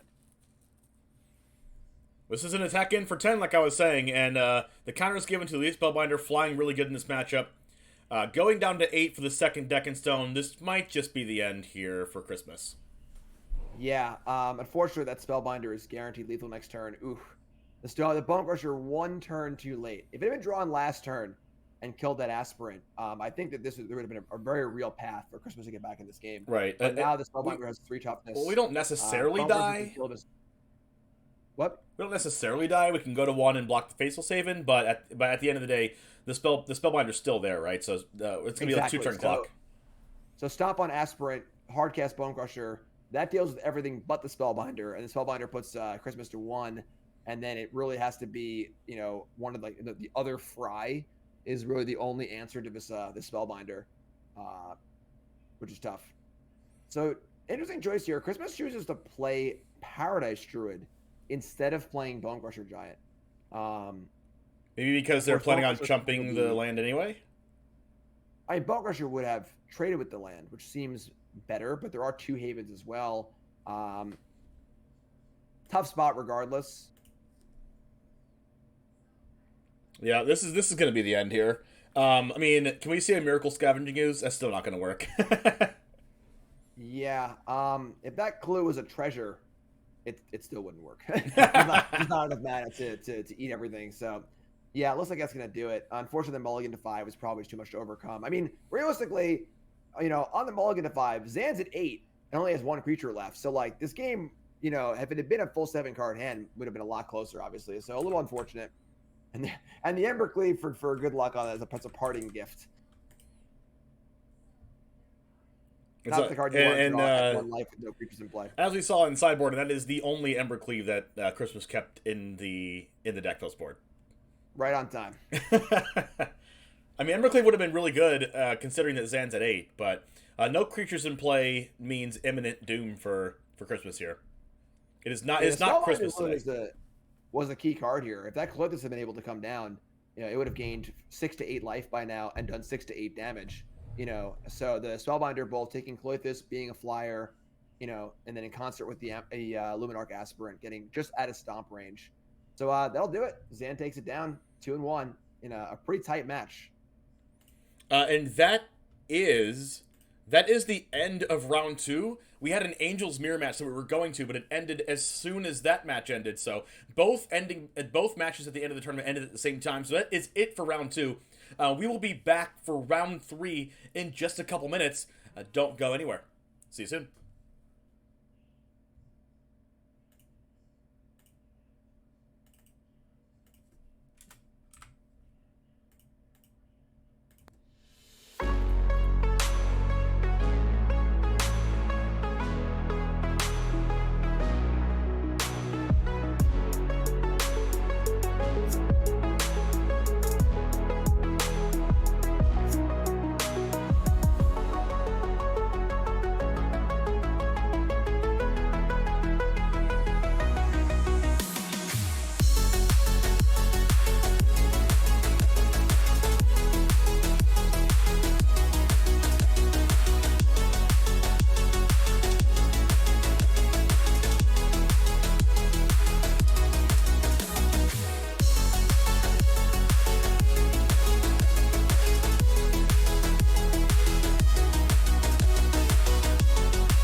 Welcome, everybody, to round 3 of Stream League 5, sponsored by Cool Stuff Inc. This round, in round 3, we have featured a couple of players that the winner is locked for the top 8 already. Since this is 4 rounds, people are going to be entering top 8 pretty soon if they are undefeated. So this is going for the 3-0 here, with Ekil playing mono green and Jarvis Moonbeam playing mono black. What do you think about this matchup? Who has the edge here, do you think? And what can one player do that doesn't have the edge do to win? This is a wild mono green list. This is a aggressive mono green deck that everyone, hope you're sitting down, is not playing Llanowar Elves. Wait, what? More of a +1/+1 counter theme. A lot of new cards here. Pack Leader, Ranger class. I'm kind of excited about this deck, honestly. It does have Growth Chamber Guardian for some card advantage. Vivian Planeswalker. So we'll see. And Pack Leader too, a super cool new card. I imagine that the creatures from green are going to vastly outclass. Heart was stacked here. That one works. The creatures in the mono black deck. So it's going to come down to removal spells, how good Rankle is going to be, and then the flyers should be pretty good too. Although 3 Gem Razors for the mono green player, which you have reach and can block. Same with Stonecoil Serpent. So the flyers aren't a lock. See the land here drawn for Jarvis. We see the non-snow land played there, which is interesting. We have a Murder Strider here on the Pelt Collector there. Ronus the Indomitable on the battlefield, giving Trample and Indestructible and Death Touch to what Ekil has being played here. So let's see what is happening on turn 4. Is there Collected Company in this list? I would assume so. Growth Chamber Guardian comes down. There's Ranger class, more of a +1/+1 counter theme here with Growth Chamber Guardian, Ranger class, Vivian, Gem Razor. There's a lot of +1/+1 counter stuff going on. A very, very unorthodox looking mono green list. There's a lot of really cool things going on. We got the card advantage with Growth Chamber Guardians. Now, with Growth Chamber Guardian, when there's 1 on the battlefield, there's 4. Correct. Absolutely, yeah. So we see Rankle here. Ronus, can be pretty tough in matchups like this because a deck like mono black has enough removal to kind of keep it off. So mana was spent on it, time was spent on it, but it kind of hasn't done anything yet because the other creatures have been killed. But now we see the Guardian go up and shields down for mono black, no removal spells. So Guardian goes up, gets a new Guardian. Now it's a 4/4, turns on Ronus, puts counters on it for Swarm Shambler, and we get to see a huge attack here. That's a super cool interaction. Putting the counters on it for Swarm Shambler and letting the Ronus attack. They're down to 3 already. A lot of counter stuff happening here, and then with the Growth Chamber Guardian remaining, there's more cards to come, and this game looks like it's over already. Wow, Heartless Act not being able to deal with that Growth Chamber Guardian that's a 4/4. We get to deal with the 2/2.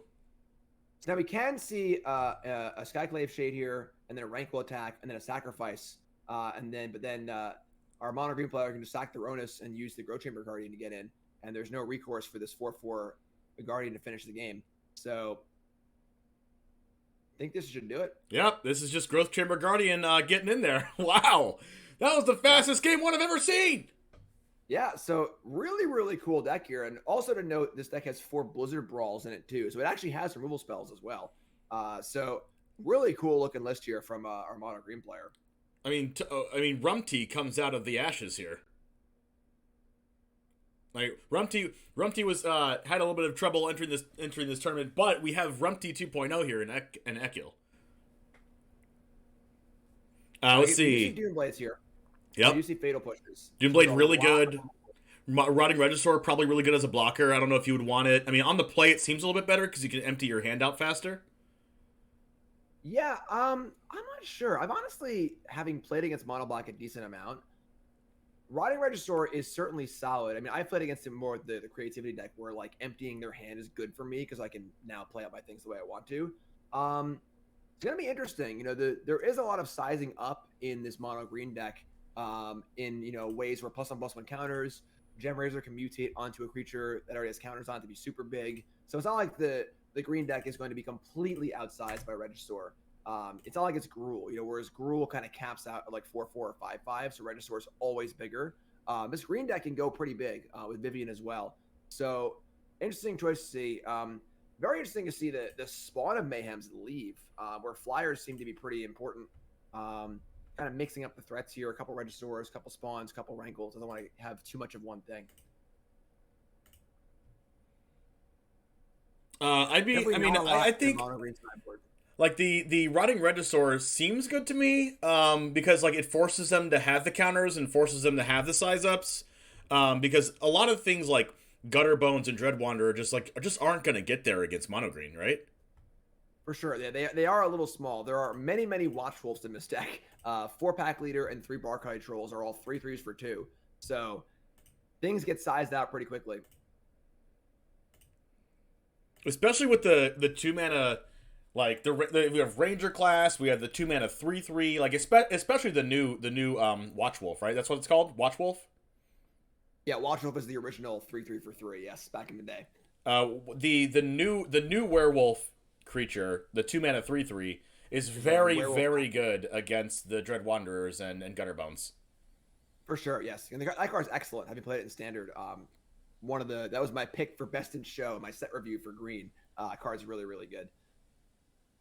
It's funny actually because my other choice, my second best in show was Ranger class, which also seems Wow. very good.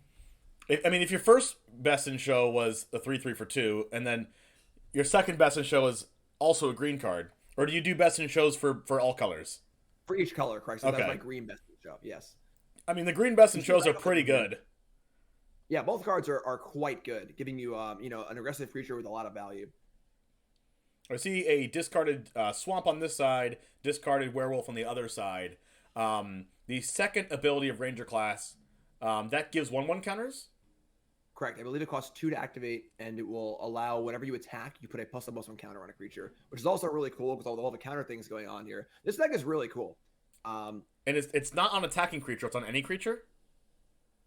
It's on the creature that attacks, I believe. Okay. I mean, still that paired with Growth Chamber Guardian is really strong. Yes, I mean, see Blizzard Brawl here, giving the mono green deck an actual removal spell, which is going to be huge. So Harrow Stack will take down the Guardian before it can go off, but Mono Black's running out of things to do here. I mean, too many lands in hand. Can't even use Red Wanderer from the graveyard because they have 1 or less cards in hand. So there are creature lands, but there's still a lot going on for a mono green player. I guess the play for Jarvis Moonbeam last turn could have been like fire up the Faceless Haven and then during attacks use Faceless Haven mana and the creature land mana to Heartless Act. So it could have got 4 damage in there. Might have been better. But these Ranger classes are going to add up. Absolutely. Especially, I really like the last part of Ranger class where you just get a Vizier of the Menagerie in an enchantment. Yeah, for sure. It's a really good flood insurance effect where these aggro decks have the problem where if they flood, they kind of just can't win anymore because they just don't have any way to draw cards. Right. So having that sort of like extra ability doesn't need to be there, but if you flood, it is there. It's very powerful. Especially because it just makes a creature anyways, so you don't have to like. You don't have to like your Vizier, but I think it might even be better than Vizier the Menagerie itself, because if you kill the creature, then you can no longer have that effect. Whereas the enchantments are harder to interact with as well. Not a very timely Thoughtseize. Yeah, not at all. not really the best draw there. Man, this mono green deck seems really strong. Yeah, I'm very impressed, and it's if you told me, I guess when I first saw the list, I was like, no Llanowar Elves. So are you been drinking? No company. But this has been working out really well. I still think that Llanowar Elves might be a part of this deck in some way in the future. If it's going to be tuned or whatever. But all the things happening here are very synergistic. Almost every card has +1/+1 counter synergies. Ranger class does it. Just really cool stuff happening. Really cool deck. And that'll do it. And then now it's locked for top 8. So wow. Lock for top 8 there. And Echo's locked for top 8. Let's go ahead and move over to Angels against Rogues here.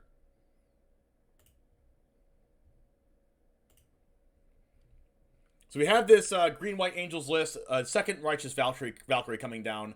Memory Lapse shooing that one away to the top of the library. It will get milled by the Wind Robber or the Thieves Guild Enforcer if there's another rogue in hand, or they can deal with the Righteous Valkyrie in any way.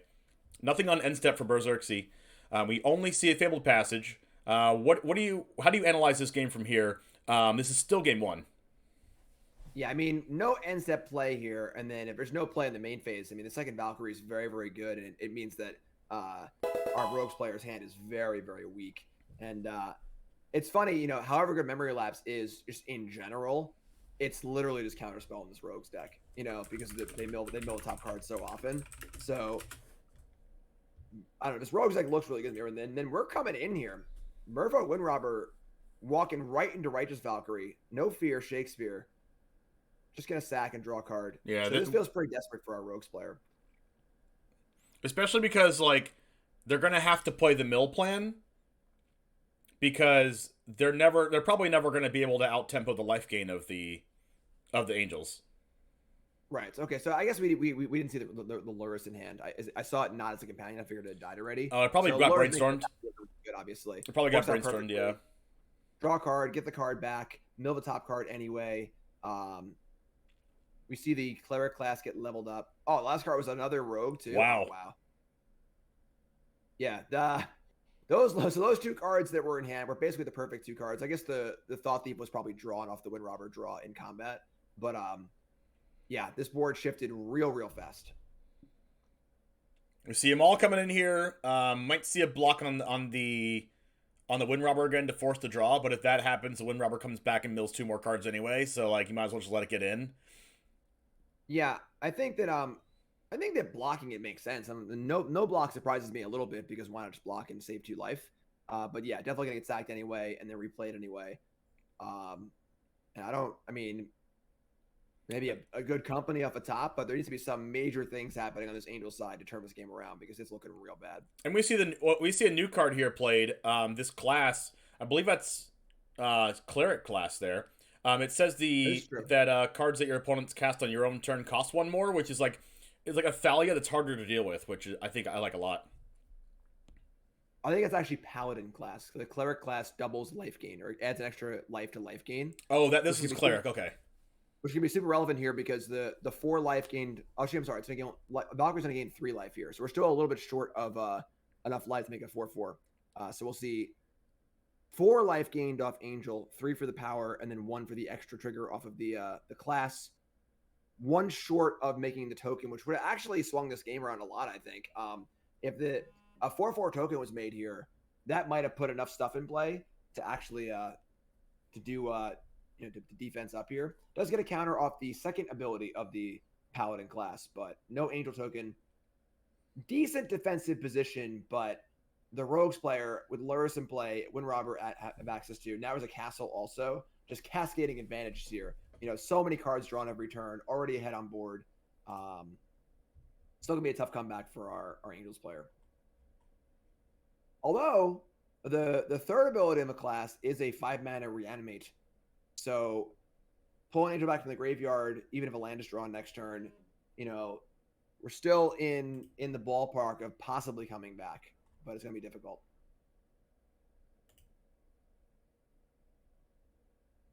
Mill 2. I imagine we'll see both robbers blocked here. Not like that. I think you should probably split it up and not block 2-on-1 here. Don't need to take this Windrobber out, super hard. And there goes Castle Lockthwain. So want to draw off Castle before sacrificing the robbers, take less damage. Both robbers probably get sacked here. One of them will get recast. More cards milled off Enforcer. More cards drawn.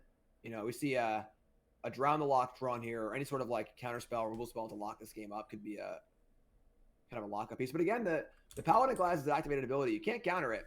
So the Paladin class will get back some Angel from the graveyard. And I imagine there'll be plenty of options in there from all the milling. So essentially whatever 3-drop or less that our Angels player wants will be available to them for free and uncounterable. Or not free, but uncounterable. And that was actually a really good draw too. So with the Paladin or the Cleric class ability costing 5 and 6 mana in play, the Speaker can also be cast. So we're going to see another Angel here too. Options are Heliod, Resplendent Angel, another Righteous Valkyrie. You're going to choose Resplendent Angel. This is going to enter the battlefield. It's going to trigger, put counter on it, gain 4 life total, and then the Speaker will be the last life needed to trigger the Angels. So if the Speaker resolves here, there'll be 2 Angel tokens added to the battlefield. This is a huge spell. there's 4 cards in hand for our Rogues player, and any counters that can counter is will counter it, obviously. So big moment here. That's what I was This saying involves about the like the game ends, I Rogue's think, game for plan these. has to be milling out Shinoji because the life gain's gonna get out of control. You're not gonna be able to kill Shinoji in time. That's a good thing about Berserk's deck though, about the Rogue's deck, is you can transition into like killing them a different way if damage doesn't do that. For sure. And there's the lapse, unfortunately. So even with that not working, the bodies in play for our Angel player are very, very big. Oh, it did go off. What did I miss? Maybe Berserksy was thinking the same thing as you. I don't understand why. I think I missed something too, though. Can someone in chat let us know what happened there? Because you got to gain 5 life to trigger the Resplendent Angels. So the Cleric class give additional life that we're not counting? It gives 1 extra life, but it didn't work last turn, so why would it work this turn? And it gives the life equal to the toughness, not the power. So maybe that was missed as well. I don't know. Yeah, I'm actually very confused right now. So the Righteous Valkyrie gains life equal to the toughness or power, whatever it is, of the Angel coming into play, which would be 3, and then the Cleric class adds 1 to that. So it should have been 4 life like it was last turn. I don't know where the extra point of life came from. This thing came from. Interesting. Oh, I'm sorry.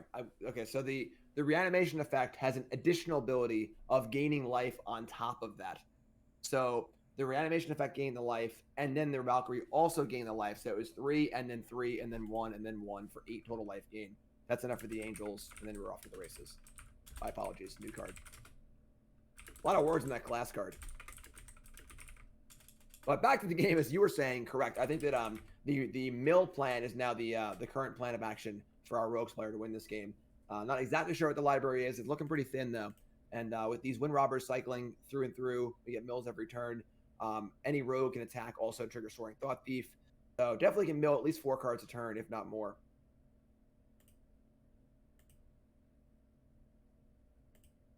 These Wind Robbers are also very good blockers too. So there are a lot of large angels in the battlefield right now. And gonna fire up the Resplendent Angel, which will give it lifelink, which will make 2 more angels as long as it can hit. However, that's not gonna work because the lifelinking angel can be blocked by a Wind Robber, and then the robber can sacrifice to stop the lifelink damage. So nothing else to do with the mana here anyway. Might as well fire it up, but the lifelink will be denied by a Wind Robber as long as it's blocked and sacrificed.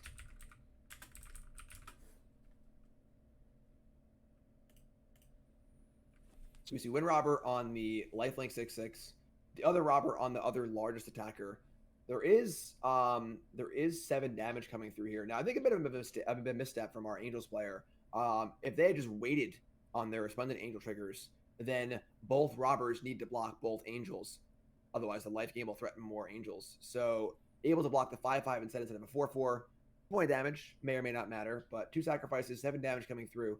Our Rogues player is going to drop down to it's 8 to 3 life here, or 4 life, and a fatal push too. Okay, never mind. So it wouldn't have worked anyway. Does that class only work once, or can you keep doing it?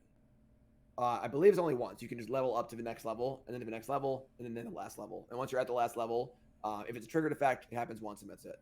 Right, and I think it's a triggered effect to reanimate, right? Correct. Okay. Yeah, some class effects are static, and then occasionally they're triggered. Where when you get to the level, it happens immediately, and then that's it. It's over. So I've never played with that class before, but it seems to work really well in this deck. Yeah, for sure. There's a lot of cool things. You know, the front value just gives you a few extra life points here or there, and then of course it scales up as the game goes on. And then sort of like the green class we saw in the last deck, where it's just kind of like this mana sink insurance policy for the late game. Are you playing some Book of Exalted Deeds in this deck? There are, yes. There are 2 Book of Exalted Deeds and 3 Faceless Havens. Nice. So you also have that thing to do in this deck as well. So if you don't kill them with the angels, you can always just lock them out forever. Correct. Although I think at this point, it looks like our Rogues player has things mostly in hand. There are enough cards drawn here. I see a few enough cards in the Angel player's deck. If this 5 card can be killed here by a Fatal Push or something like that, then the attack can come in. I think there's enough resources here for our Rogues player to kind of weather the storm, deal with an Angel or 2. there's actually nothing else going on for our Angels player, kind of just playing off the top of the deck. The Wind Robber can always block the Lifelinker to stop that. Into the Story for our Rogues player as well. Lots of mana. Unless they brick off pretty bad here, I think they're in really good shape. I wonder how close Berserksy is to milling out his own deck with drawing so many cards. That'd be pretty funny, actually. We see a Daxos here, not really used to seeing that card, so going heavier into the life gain, of course. Yeah, some Daxos, some Heliod's, kind of a mixture of like green-white life gain and then green-white angels for sure. And the prison deck. Triggers. Would love a library count. I feel like our Angels player is unconcerned. They have not checked their library count once in all of this. They're like, when they're gone, they're gone. What can I do? So, see the Angel died to Death Touch. And the 1-drop was part of the mill engine. So, big draw here, company. How many cards are left, though? I don't even know. He hasn't looked at his deck at all. Yeah, so like... This could be the entire deck. So we see Soul Warden and Heliod. Which is very good. Course, a lot of triggers. But again, with these 2 robbers to block every turn, does it really matter? Well, the 2 robbers can block this turn, but they can't get the second robber back. So let's hope they don't have like an Agadeem's Awakening or something on Berserksy's side. All right, well, that's it for game 1. They decided that it was enough without even looking at their deck. Yeah, I think that, the thing is that even though they can't get both robbers back every turn, they had drawn, 8 cards over the last 2 turns. Right. So, there's just more creatures to play, more removal spells. It's just, you can't beat their whole deck, basically. They just keep killing things and memory lapsing and so on and so forth. So, we'll see how game 2 goes. It feels like the efficiency of the Rogues deck is a bit ahead here because the Angels deck, it's not your typical company deck, because they are a synergy deck trying to assemble certain combinations of cards. And a card like Cleric Class or Soul Warden or Speaker of the Heavens, without the synergy actually working, they're pretty bad on rate. So as long as the Rogues player can apply some pressure, deal some damage, turn off the Speaker, make Soul Warden a 1/1 and not let the life total get too ballooned, the Angels player has to put things together. And the Rogues deck is very good at taking things apart. So I think the Rogues player is favored here. Yeah, I believe so too. It's going to be a matter of I think it's a flyer battle too for the because if the Angels deck can get 3 or 4 flyers out before and it makes Berserksy chump block with a couple flyers and there's not Lurrus in play bringing them back every turn. So I feel like what Angels has to do here is try as best as possible to put the Rogues deck on the back foot. Absolutely. Yeah, I mean, Rogues is a deck in general you really can't fall behind against. You're in trouble, but especially the case here. Absolutely. Totally agree. All right. Very, I think this is a very good hand. Was he a mulligan here? Whoa. Okay. Well, mulligan into no white mana, that also is a problem. Wait, am I missing something? That hand was so good. Exalted Deeds combo. Am I missing something on that first hand? The first hand, it looked fine to me. It wasn't exceptionally good, but it was, it had a reasonable curve. You got to have some faith in your deck. You're going to draw a few good cards too. So, yeah, I'm pretty surprised that first hand was mulligan, and then that second hand was just comical, obviously. Well, you had the combo, just no white mana to just use the combo. It had Faceless Haventron. And this is kind of what I was saying, where the Cleric class is a cool piece to the puzzle. Bishop of Wings is a cool piece to the puzzle, but without completing the puzzle, these cards don't really do that much. They're synergy cards, and without the rest of the pieces to work with, it's a 1/4. It's a 1-mana enchantment that doesn't do anything. So, and then the Rogues deck is really good at picking that apart. So even without the Rogues player even doing anything, there's no counter spells or discard spells have been cast yet. Our Angels player is still struggling to put these things together. Then once the Rogues player starts casting Fatal Pushes and Thought Seizes and Memory Lapses and stuff like that, things will get really, really ugly here. And the Memory Lapse is going to get even more brutal for Shinoji because there's no land drops being drawn here. Absolutely. Oh, it's funny because the mill might work in their favor there, where they might just incidentally mill the top card off lapse anyway. So it's a spot where usually hard counterspell is better than Memory Lapse. except in a spot like this. But we see a third Cleric class drawn. And again, this card, it's good as part of an engine, but doesn't really do much by itself. And the third copy is a little light here. So we see a Soaring Thought Thief. Rogue. There's no right for rogues right now. And if Berserksea can just hit another land drop, the game is like way out of control. There we go. Yeah. Wow. Oh yeah. Okay. This is like a dream for Berserksea here. Like even I would say even if Shinoji drew like third and fourth land here, it would probably still be like way in Berserksea's favor. This game is comically over. Like, our Angels player is mulligan to 5, and realistically, all 3 of these Cleric classes haven't actually done anything. You know, like, because the pieces aren't there yet. There's no engines being set up. So the Speaker comes down, and our Angel player is at 12. Speaker's a 1/1 lifelinker, and it's just not, you know, the pieces need to come together to do things. They're just not coming together at all. So third Fatal Push comes down. Yeah, I think that if the Angels deck, I think, would be well served to try and board out some of these engine pieces and be a little more of a like kind of just a normal fair deck in a match like this, because Rogue is so good at picking things apart. Obviously, this is a pretty extreme example. Unfortunately, there's a mulligan to 5. There've been as many Cleric classes drawn as lands, you know, so a pretty non-ideal draw for our Angels player. But I definitely could see in sideboarding possibly considering, you know, bringing in some more regular creatures, removal spells, things like that, and going a little less on the synergy stuff. Yeah, that was a brutal game to watch. Wow. Yeah, I mean, sometimes the Rogues deck can do that to you even if you draw well, but when you don't draw well, it's even worse. Absolutely. And that was the last round. Rounds are moving super quick here. That was the last match of the round. We're going to be back with round 4. And right after round 4, we're going to have the top 8. So going into round 4, we could be seeing locks in for top 8. We've already seen one lock in for top 8 after a win last round. But let's go ahead and start round 4 back here with Stream League 5, sponsored by CoolStuffInc.com in just a few minutes. See you soon.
Welcome to round 4, the last round of Swiss of Stream League 5, sponsored by CoolStuffInc.com.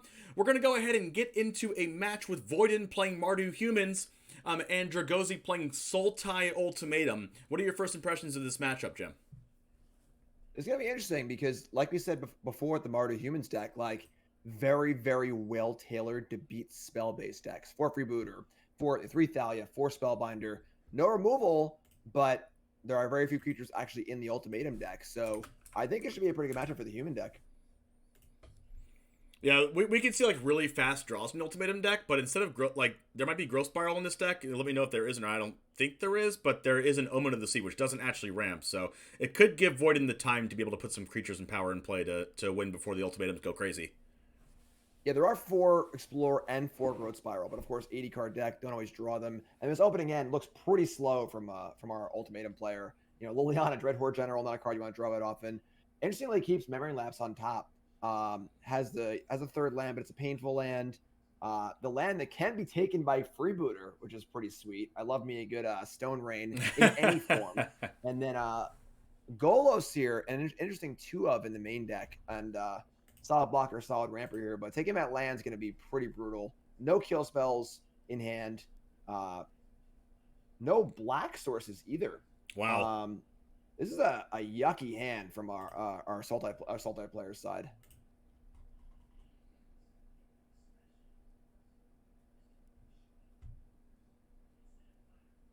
So, I mean, we see the lapse on the 2-drop. And again, this is kind of what I was saying before. You know, the one downside here being that the human deck isn't the fastest clock, you know, without Values Lieutenant and things like that, no Mantis Riders. So, you know, only getting in for 2 this turn, and the cards like Kai'Sa Freebooter and Friends, you know, they're good, but they're temporary tactics. They're stall tactics, not, you know, final, this card's gone forever kind of thing. Spellbinder, same idea, where that binding is still there, it just costs a little more. So, still no black mana for our Sultai player, and the board is now looking more dangerous for the humans player. Growth Spiral here, still no black mana. I suppose that Golos could find that if necessary, and there is 1 copy of the World Tree in the deck as well. A little bit of a combo with Golos that will fix all the mana. So, big turn here. Here comes the General, pumps the squad, +3 to the attack, 8 damage coming across here, and I think this is probably going to do it, honestly. I don't know... you know, Golos is not winning this, beating this board right now. It's already there's 6 power in the air, so this game's just over. Wow, it's pretty quick. Especially, it hurts not to have a black mana from this point in the game. Yeah, like we said, we kind of foreshadowed that a little bit when we were talking about the matchup. What does it take for the Sultai deck to win game 2 here? I'm honestly surprised with the keep from a Sultai player. I mean, this is an open deckless tournament, so you not only know what you're playing against, you know the exact list of what you're playing against. And that hand was, you know, pretty slow, pretty vulnerable, vulnerable to a Freebooter taking the spell land as a land. A little surprised, honestly. You know, post board, a lot of kill spells come in. You know, there's Languish and Inquisition of Kozilek and an Elder Gargaroth, kind of a cool one. Not honestly a ton of removal in the sideboard. But the main deck has, you know, Pushes and Shadow's Verdict and Harvest Act and so on and so forth.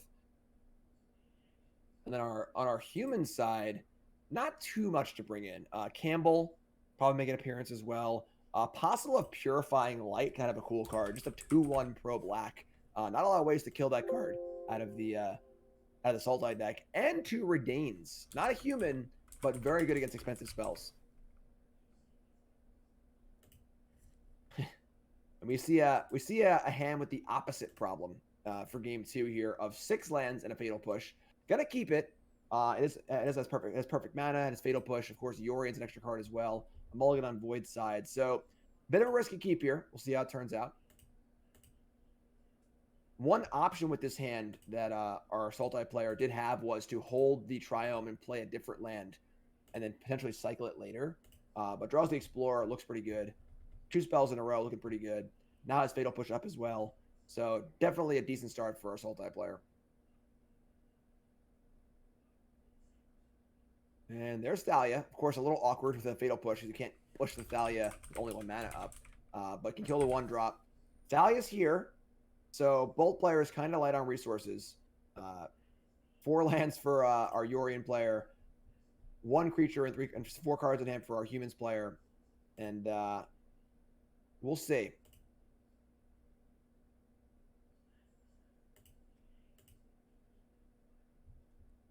Another land. This one cycles though. Enforcer protects Thalia, puts more pressure on the board. I imagine we're gonna see this Tron, which gets cycled here. I mean, we just need to find some action. Putting Yorion in hand here is actually pretty good. It just guarantees a play next turn. And then again, like we were saying, the humans deck actually doesn't handle creatures very well. Giant Killer probably got sided out, so Yorion would be a pretty big roadblock.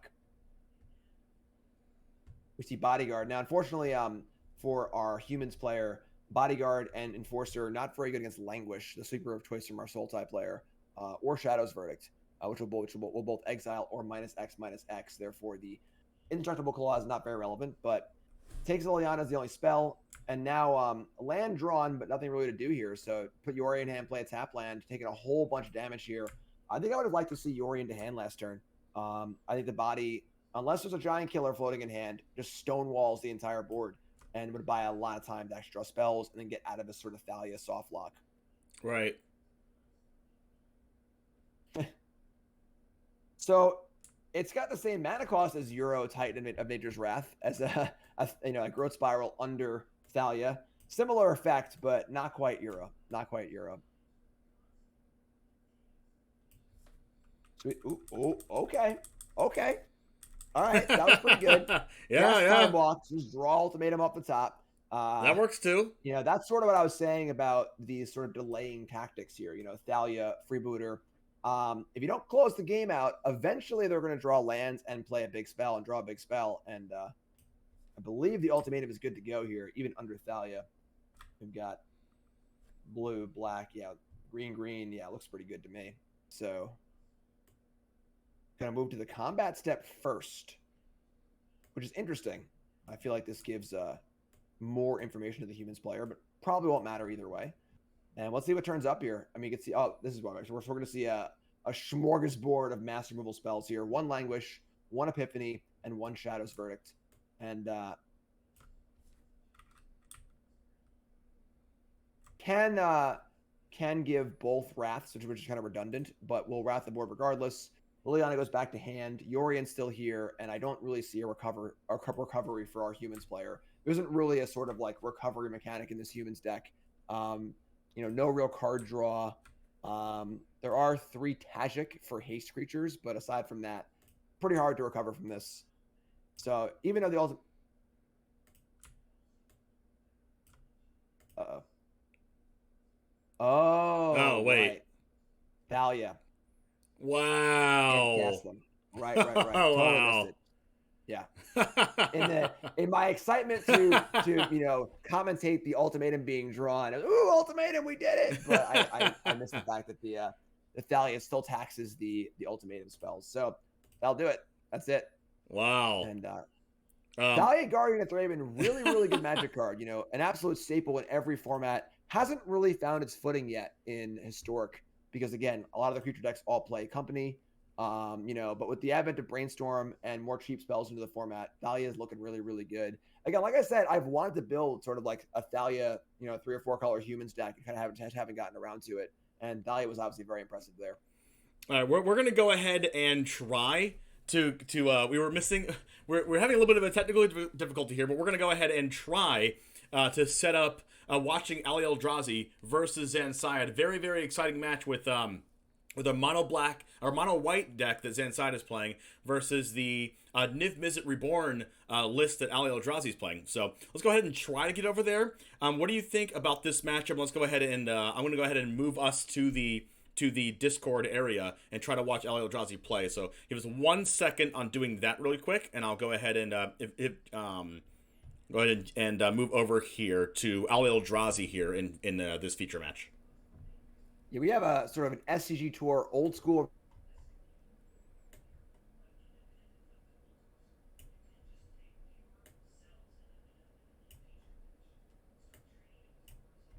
Years ago, of course, Zan captained the team Lotus Box.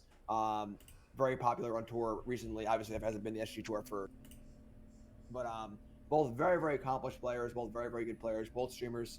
And we have a mono white aggro versus 5-color visit. Honestly, going to be very similar to the game we just watched, where both decks are different, but the ideas are the same. Mono white, Thalia, Archon of Maria, Spellbinder, try and win the game quickly and stop the big spell deck from playing big spells. And conversely, Ali, of course, big spell master Ali Antrazi is going to be trying to play Nimbus Reborn, bunch of removal spells, bunch of tap lands. Going to be an interesting one for sure. Definitely going to be a pretty tense battle between, the big things trying to happen and the white deck trying to stop them.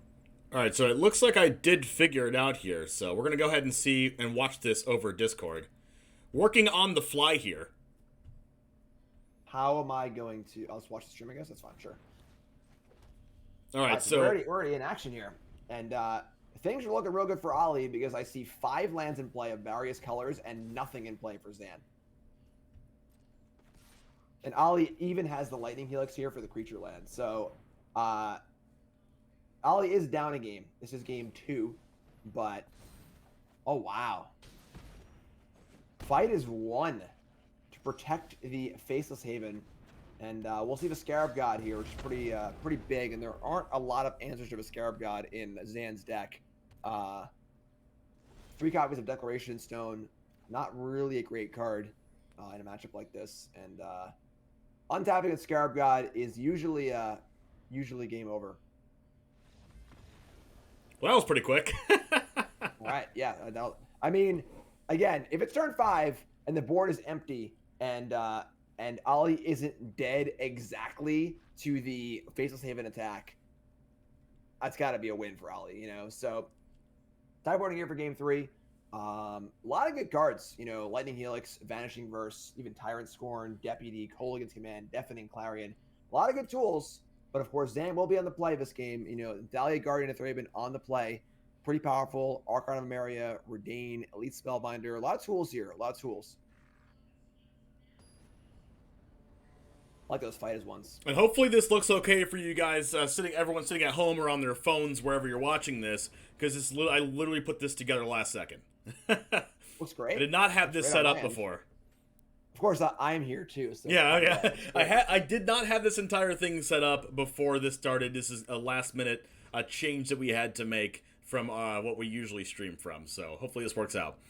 We have a couple Deafening Clarions in hand, putting that Hydrate Crisis back. Maybe not enough time to play that. Maybe we'll play it later on in the game, but definitely not something we should look to start against the mono white deck. Yeah, the first hand was a 2-lander with Expressive Iteration. I think it hand looked pretty good, but it was extremely vulnerable to Thalia. So I think pretty disciplined mulligan there from Ali. And mulligan do a pretty good one here. There are some tap lands, of course, but Helix, Clarion, Vanishing Verse. A lot of pressure on Zan to have Thalia or some sort of stopping effect here. Giant Killer, not very exciting. We have a 1-1 and a 1-2. And while Ali is struggling with lands here, they're not really the biggest clock coming across with these 2 1 power creatures. Archon of Maria comes down. We're going to see not having an untapped land, but you can't have an untapped land in this deck. There are no basics. So land coming in tapped regardless to this Archon of Maria here. Yeah, we see Vanishing Verse here, which is pretty good. Helix also available, I believe. These are fancy Triumph arts, and I can't tell what's what. A Mardu Triumph and a Teamer Triumph. That's a Mardu, a Sultai, and a Jeskai. All right, so Verse is up, Helix is not, because Sultai Triumph is obviously not very good with Lightning Helix. But Verse is up, so the Archon can be killed here. Important to note, of course, that Zan does have 2 fight as 1 to defend against kill spells, but that will not stop Vanishing Verse, which will exile. So I imagine we're going to see Verse on the Archon here. Yep, and then again, kind of an anemic attack. We've seen this, now with the human deck and now with this deck. The early plays just aren't that threatening. The only attack for 1, huge draw there. Huge untapped draw, yeah. And that Thalia would have been a problem. There is no problem no longer, and things are looking really bad for Zan.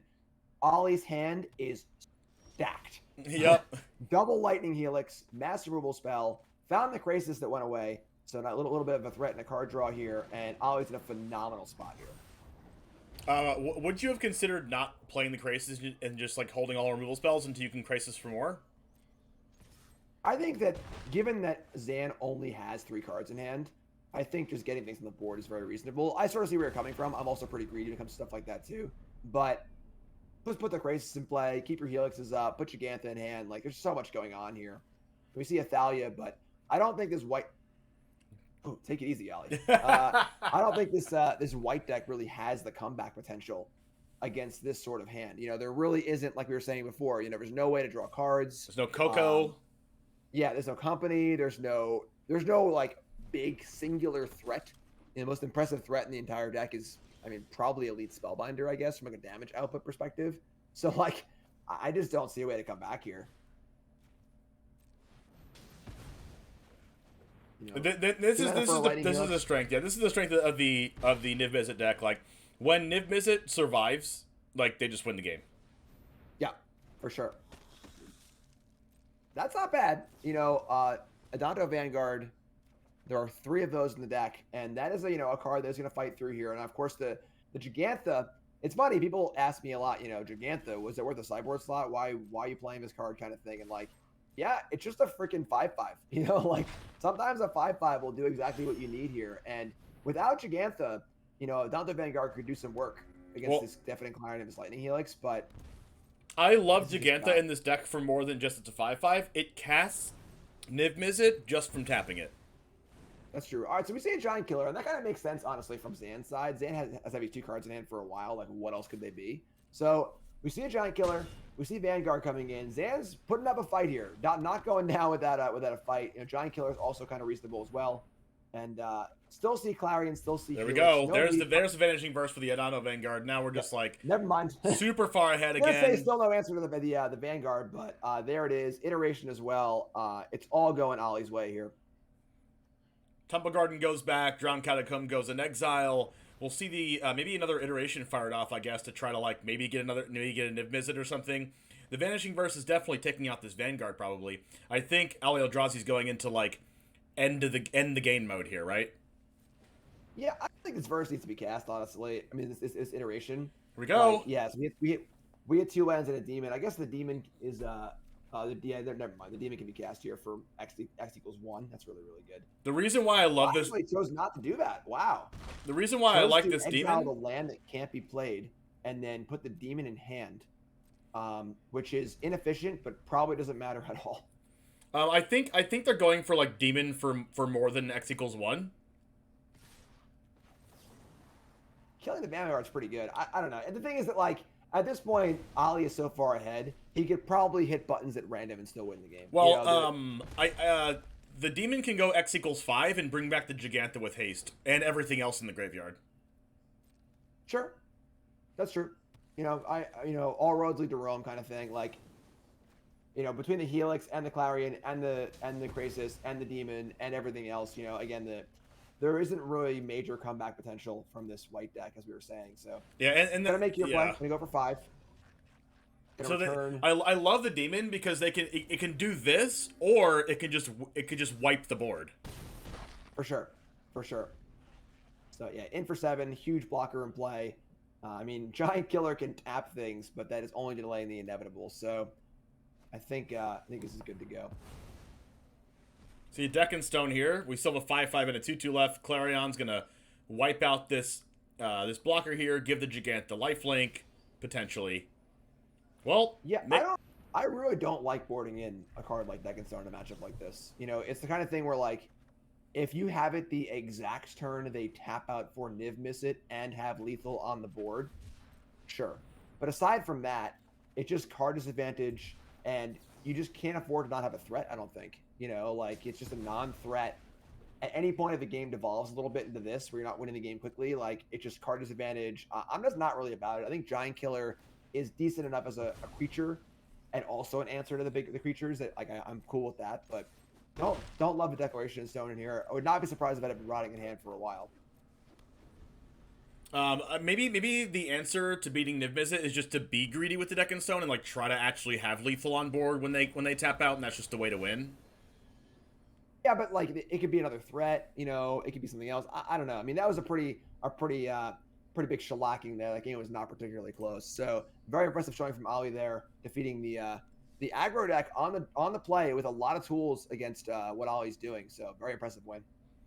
All right, and let's go ahead and see if we can get another match here. We have a few more players still playing, I believe. Let's go ahead and see who's going on here. We have Echo playing Mono Green versus Fim playing Angels. Let's go ahead and see if we can see that match. What do you think? I mean, Ollie top 4'd this tournament last time with Niv Visit. Very, very powerful deck. Also, very good with the deck as well, and he always likes to play greedy decks. So, if Zancyad is locked in for top cut or makes top cut at like 8th or 7th place here, what do you think? Do they have to just dodge the Niv Visit matchup, or what has to go right for Zancyad to take this one? I mean, I think that it's mostly just, that game Ollie drew 2 Clarions and 2 Helixes in the first 5 turns, and like that's the kind of thing that Zan needs to avoid. I mean, the Thalias are great. There are Spellbinders. The tools are there for sure, especially on the play for the white deck to just be this disruptive deck that takes down the control deck. I think also Ollie did draw that untapped land in a very timely fashion. If Ollie had not drawn the Glacial Fortress on turn 4 to allow him to Clarion through the Thalia, that's an extra 4 or 5 damage, and that might have swung the game. So, definitely, Ollie's hand did line up pretty well when there are cards in it, in the deck that don't line up super well. So I don't think it's like a lopsided matchup by any means at all. But the tools are there for both sides, basically. Speaking of your Deck and Stone theory here, you could just use Giant Killer as your Deck and Stone in that case, right? And just keep all the Giant Killers in, and then just swap out the Deck and Stone for like any other threat, right?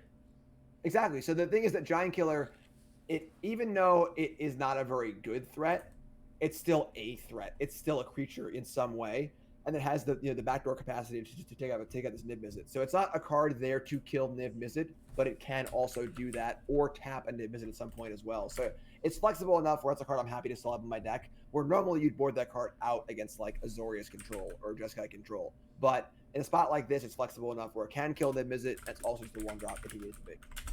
Yeah, I think I agree with that as well. You don't need something like Deck and Stone, but maybe like there's a lot of threats in the Niv Mizzet deck that that you might not be able to Giant Killer all of them, but I believe using Giant Killer, especially if you have multiple of them, saving them for those threats, replacing the Deck and Stones with other threats. But I think for the most part, like if like you said, if Ollie didn't draw that sweeper, the land to cast the sweeper literally on curve, it might have been a different game. So for sure. Good luck to Zan and see if that he can make top 8. But I believe Ollie is locked for top 8. The top 8 will be coming next round after this short break. That was the last round. That was the last match of this round. The last round of Switch, which is round 4.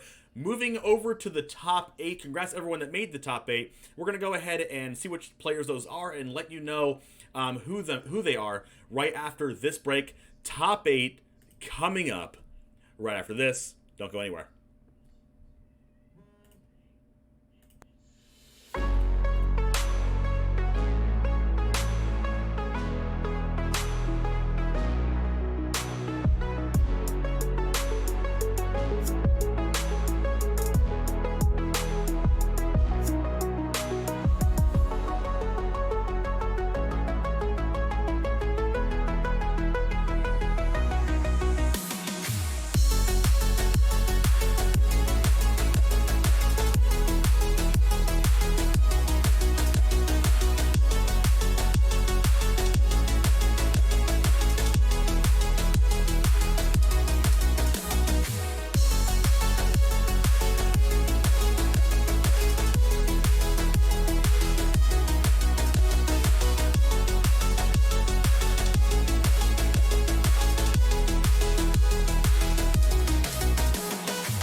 Welcome everybody to the top 8 of Stream League 5, sponsored by CoolStuffInc.com.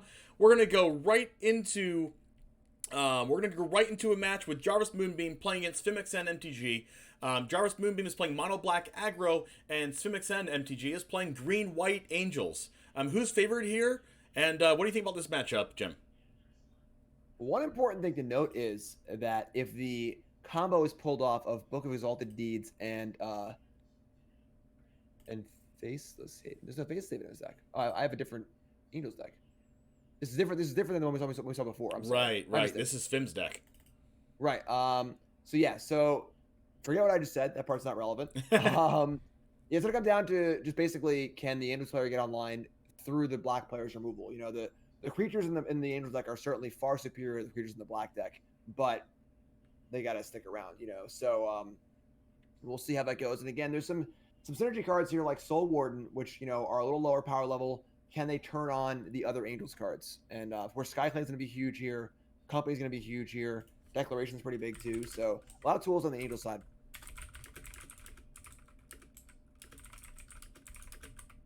See a very creature-heavy draw from our mono black player too, which I feel like doesn't bode very well, because in a straight creature-on-creature fight here, the mono black creatures are kind of embarrassing. And Bishop of Wings is a 2-mana 1/4, which is actually stonewalling the entire squad right now. Speaker of the Heavens, gain some life, another Bishop, and yeah, this is some Horned Turtle shenanigans here.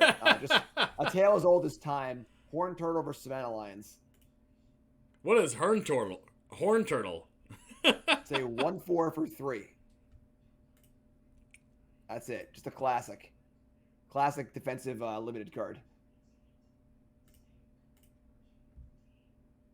So the Knight can go in at the cost of an entire turn, but I mean, you know, it's kind of interesting here because at 24 life, you know, the Angels player can take a hit, but every hit taken actually lowers the synergy of the deck because the goal is to get above a certain life total. So this is an interesting spot of, should the Angel player block, and if they do, should the mono black player even pump and waste their entire turn not deploying other threats? So interesting spot here on both sides.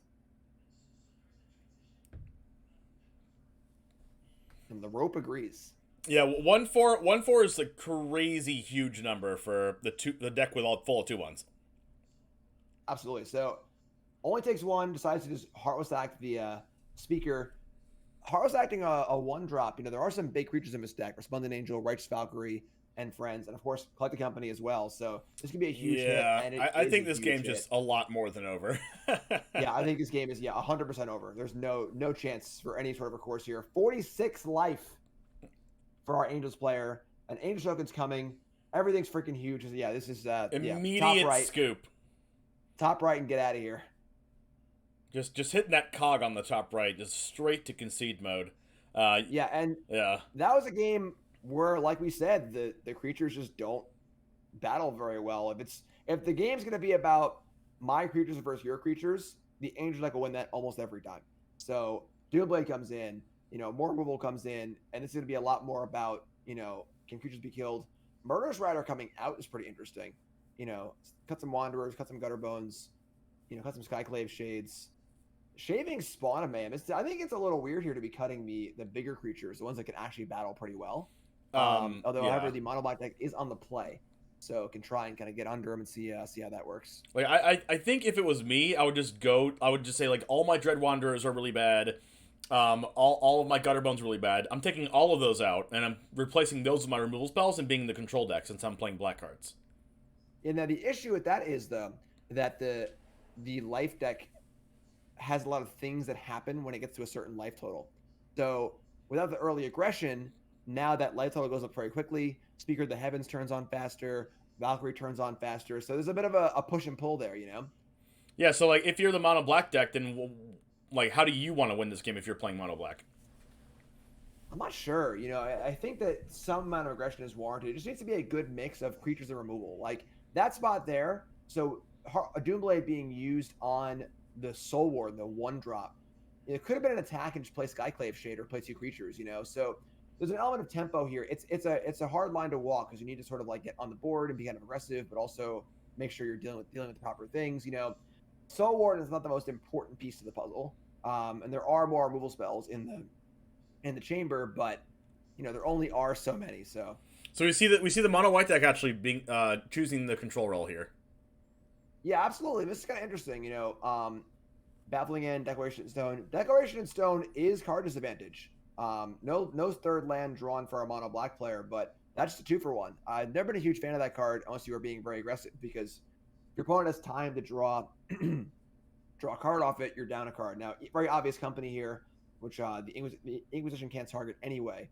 So playing the 1-for-1 roll into a company is a very good one, obviously, because it's a good tempo and card advantage card. There's your company.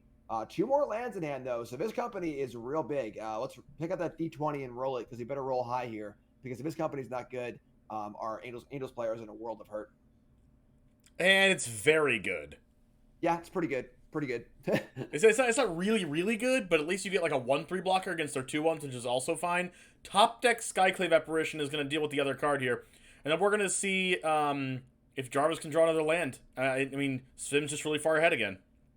Yeah, and then now we're in a spot also where not only do these creatures not battle well, but they don't block well either. A Skyclave Shade looking pretty ugly here. We're going to see Heartless Act on the Angel. Now, the Skyclaves are still coming in, and they both have 1-drop. Skyclave is at its best against a 1-drop, obviously, because you only get a 1/1 if it dies. So they come in, 1 card in hand. Crucial third land, too. Over. Draws the land, but, I mean, the Shades aren't blocking very well. Doomblading a Skyclave to get a 1/1 is not very exciting. And then Rankle on an empty board's also not very exciting either. So, interesting spot. I would say Rankle seems a little unappealing in this matchup, honestly, because there's so many 3/3s and 2/4s in the air on your opponent's side that it's not going to get through that often. See a Bishop of Wings here. So, puttering out a little bit on the Angel side. Drew a land or two, drew kind of like a middling enable card. You see Rankle go in here. And now the each player sacrifices works out pretty well because of the 1/1 in play, and discarding Skyclave Shade's pretty cool too. So Rankle looking pretty good here, and then a Declaration discarded also. And now that another 1/1. Oh my gosh! Wow. That's back-to-back Skyclaves after the company. Yeah, that works. That works. So. All right. Fatal Push. I mean, I don't see. Okay, trying to turn on the Fatal Push to kill the Skyclave? Well, I mean, now the push can kill the Skyclave. I don't know if I like this play at all, though. I mean, I guess we get a 4/4 off of it, but yeah, it's pretty reasonable, I guess. Kill back, get a 4/4, play Skyclave Shade. This all works out pretty well. Now there's a 4/4 and a 3/1, trying to close the game out. Unfortunately, Skyclave Shade lines up really poorly against Bishop of Wings. But there is also a Castle Lockthwain in play, too. So now that we're in this sort of like top deck mode, start castling, drawing some cards. Well, this is a 5/3. And also cast Shade big, too. I freaking love Skyclave Shade, personally. Going down the 9. I mean, having a 4/4 is really important against the 4 toughness creatures of Angels. Into a Righteous Valkyrie. Like, the top of the deck for Svim is insane. Yeah. There are some big draws here. I guess the only thing... also a very large attack coming in. Probably a land up here for Svim. Yep. Yeah, I don't know what else that could have been. Yeah, it couldn't be Deck and Stone because that would have been played to exile both Skyclave Shades. Right, and then it couldn't have been a creature that would have been played. And then the Valkyrie was obviously would draw last turn, and then nothing played before that turn. So like it was a company that would have been cast also. So maybe I thought since it didn't need to be cast, we'll see if that life matters or not. But getting it for a huge chunk here, and this is a big draw for our Angels player. We're going to see the Castle Lockthwain being used for Jarvis if the life total isn't pressured enough, especially if Svim keeps some creatures back. Keeping creatures back here is indicative of probably either a company or another land. Well, the thing is that, I mean, at 4 life, there's 2 lethal creatures in play right now for the black player, so it's a pretty bad spot. Another land in play. Another 5/3. Get back Skyclave, smash it for chump blocks, and yeah, this game is starting to unfold. This is definitely not the route that I thought was going to happen with having actually relevant creatures for Jarvis. But Svim has had some really good draws with the back-to-back Skyclaves, but flooding out a little bit at the end. Playing the other land, yeah. Yeah, a little bit of flood there. That is 9 lands total, which is definitely a pretty decent amount. All right, so we're going to see game 3 here. Trying to move on to top 4. Now And, on the draw, I'm much less interested in these crappy 1-drops. So I could definitely see, like you were saying, kind of shaving down on those, leaving the Murderous Riders in. Honestly, Spawn of Mayhem seems great to me. I guess it is a little awkward because it's hard to spectacle it. But even casting it for 4 just outsizes all of your opponent's stuff. It's a good enough individual threat where you can just play the Doomblade threat kind of game. So a little surprised to see the Spawn on the board and the Murderous Riders. You know, I think on the draw now, these Dread Wanderers and Gutter Bones are going to look pretty bad. Also not convinced that Rankle's going to be great. It was pretty good that game, you know, based off of the 1/1s gotten from the Skyclave apparitions. But I still think it has a pretty good chance to just run into a 2/4 or a 3/3. So not sure. We'll see how it plays out. Yep. Game 3, all the marbles, and hand looked bad for a second. Then I realized that was a fast creature land, not a Castle Locked Land. So it looks pretty good. Double Decking Stone, Soul Warden Angel. This hand plays perfectly into the kind of play slow, kill your creatures kind of plan. I don't know if I like these Decking Stones. Because the Angel's creatures outclass the black creatures so much, the game is going to be kind of slow. And I don't think it's really about necessarily killing the black creatures to win the game. You know, like, is removing a black creature or 2 for a clue worth a card that's not a threat? Like, Right. That hand looks pretty anemic. You know, just two Decking Stones, a land, not a lot going on here. And you got to assume the first creature or 2 you're going to play is going to die anyway. So I think that, you know, the strategy for the mono black player is probably to board down on creatures a bit. So for the Angels player to board down on creatures and up on removal spells feels a little weird to me. Like, now you see his clue sacked on an empty board, which is like very, very ideal. First play 1-drop, sure, same idea. Well, I really like expected the Angels deck to just like gain life out of control and have a lot of 1/4s, just like game 1 happened. But games 2 and 3 have been extremely different. Yeah, I mean, the thing is that, like, you know, drawing 2 Decking Stones means you're not drawing 2 Angel cards, you know, and Angels is a synergy deck. You want to have your life gain elements and your Angels and stuff like that, and every Decking Stone you draw is not a piece to that puzzle. And again, your opponent has even more removal than that. So we see a company here, which is a good start. There's a Heartless Act waiting in the wings. Pretty good. Valkyrie and Bishop. That's gain 4. Can kill the Valkyrie, but they will get a token to block the Wanderer anyway. So this is not a really great exchange for the black deck. I guess the 1/4 blocks the 2/1 anyway, but whatever. So yeah, not a great spot. And now we have a second Gutter Bones, 2 Spawns. You know, I think casting Spawn for 4 is honestly fine. Declaration can take care of one of them, but we're gonna see how good these last 2 cards are in our Angel player's hand. Book of Exalted Deeds. Alrighty. Spawn of Mayhem, come on down. And then we're going to see, I'm sure we'll see a Declaration Stone here. And again, that just puts the black deck up on cards. Now, the bad thing for our mono black player is that 26 life is almost at that threshold where all the cards in the Angel deck are turned on. Here we go. So, here's Bishop. I mean, not Bishop, Angel. And then Angel gains life off Bishop, which makes an Angel off of the thing, which gains more life. But at that point, the Resplendent Angel is already passed, so it can't make a token off of the Angel. But still, obviously, a great spot to be in. And the Thoughtseize was drawn. I missed the Thoughtseize. I was like, where'd the Decking Stone go? The Decking Stone would have been insane here, obviously, with 2 spawns in play. So board is shifting towards our Angels player pretty hard. And then these Angels obviously line up well against spawns as far as blocks go. Baffling Hand in Hand, of course, cannot hit a Spawn of Mayhem, which is pretty good for our mono black player. But what is that last card? And of course, any Angel will gain 4 life, which will make another Angel, which will gain 4 more life. Yep. So pretty good spot. And the Book of Exalted Deeds seems very good in this matchup because the game's going to devolve into a lot of removal spells and stuff like that. So being able to just kind of pump out your 3/3s, it'll require you to have an engine online. But if you once you get that engine online, it brings a lot of value to a card like Bishop of Wings. Yeah, it seems like in the matches that we watched with the Angels deck, it's been like try to get the engine online, but if it can't get online, it's kind of like pretty middling and like just like playing a bunch of creatures that like don't really do anything when they're not together. But when it does get the things together, then it's like unbeatable. For sure.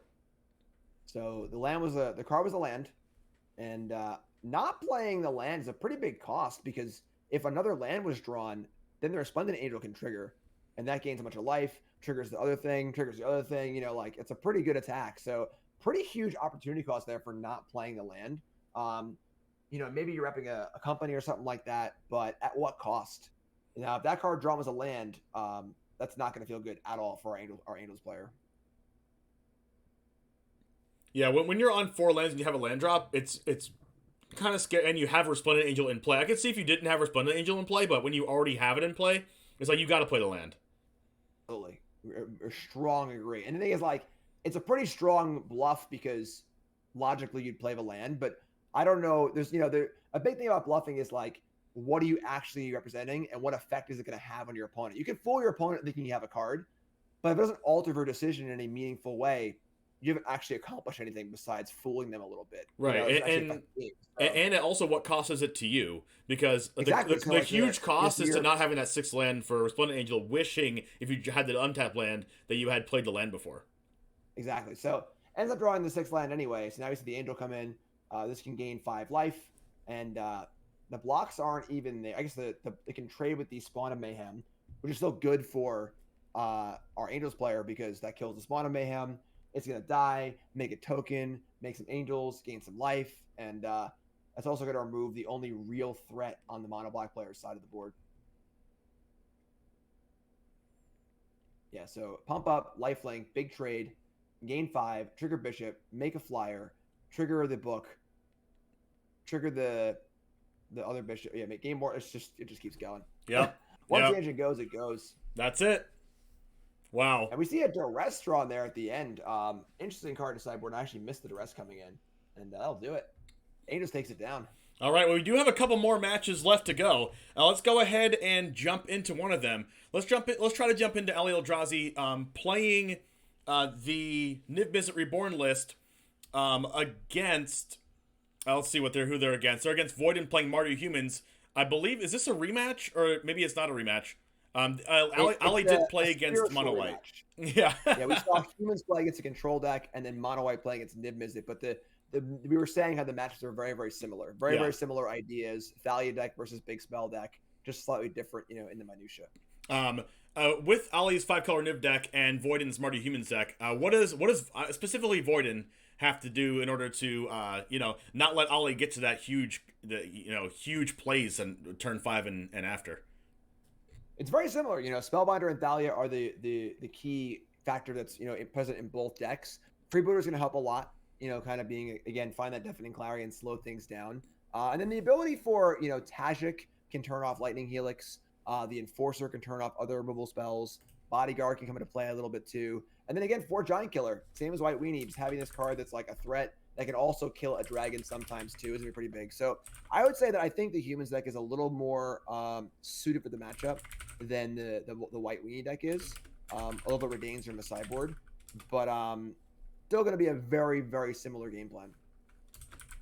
All right, so we're actually going to move over. That match actually just finished. So we're going to move over to Rogues versus Zansiad. So Berserksy is playing against Zansiad. So let's go ahead and move over to our feature match in the Discord. And let's go ahead and try to watch the end of that match and see if Rogues can make it to the top 4. So go ahead and move over to Zansiad's match here.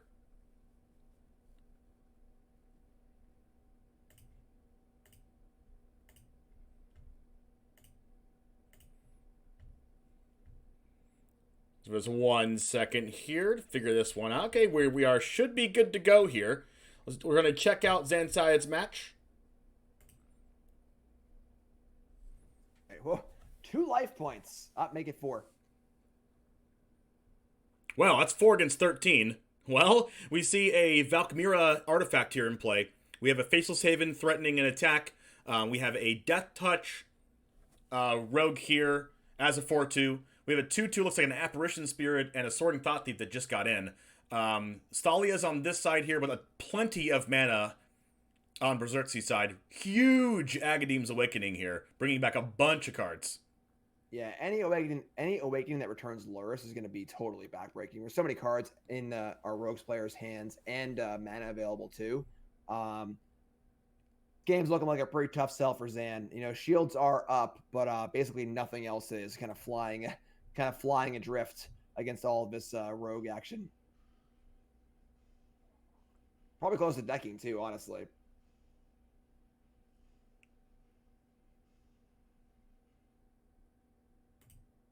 Yeah, I don't really like I've said multiple times already, these white aggro decks just don't really have that big comeback mechanism.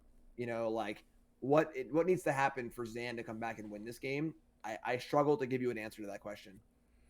Like it would have to be something that's in a different color, right? It would have to be like a sweeper in black or like a company in green. Yeah, I mean even like, you know, a card like, not saying it's correct, but Baneslayer Angel, or just some sort of like big play or Planeswalker or just something. You know, like some sort of big play that can affect the board in a monumental way. Yep. And doesn't really exist. You know, we have a ground first striker, we have a 2/3 flyer against an absolute army of rogues here, and active Lurrus, active Mill, not many cards in deck. You know, Zan is definitely, you know, got his boxing gloves up, but he is wavering, and he's about out of energy to throw any reasonable punches.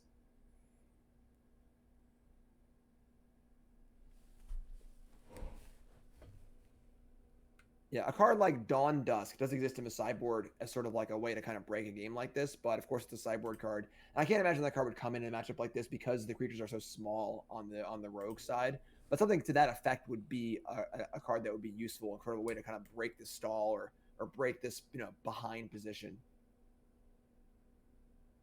Again, I would love to see a card count. Spectator mode when? I know. Soon, hopefully. Yeah, I mean, 4 cards milled here. That library is looking pretty thin. That great. Oh, yep, there we go. I called it.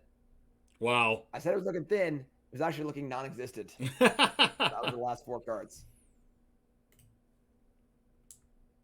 So I would think that the white deck would be reasonable in this matchup, given that a lot of what makes rogues good is rogues being ahead and then maximizing that being ahead with memory lapse and things like that. And the white deck should be able to get off the ground pretty quickly. Obviously, it's a cheap deck, a lot of cheap spells. You know, we see some removal spells in the sideboard, Declaration Stone, Baffling End. These are cards that can help, you know, kind of push through and keep the rogues player from getting ahead. You know, cards like Elite Spellbinder, Archon of Maria, Thalia, all seem pretty reasonable. Redain doesn't look too good. There's just a real lack of early game power in these 1-drops. You know, Landing attacks for 1, Giant Killer attacks for 1, Selfless Savior attacks for 1. You know, so it seems to be a real downside to the aggressive white decks in the format.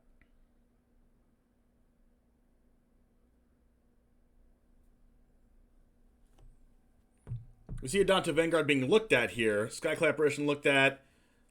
Trying to find those last few hedges against this here post-board. Zanside's down a game. Let's see if Zanside can come back and win 2 in a row. Like you were saying, it's a really difficult spot when you get far behind like that for a mono white deck. Not really a comeback mechanic, except for the fact that they have that Dusks there that we saw in one of the other rounds. But we're going to be looking to basically get ahead and stay ahead.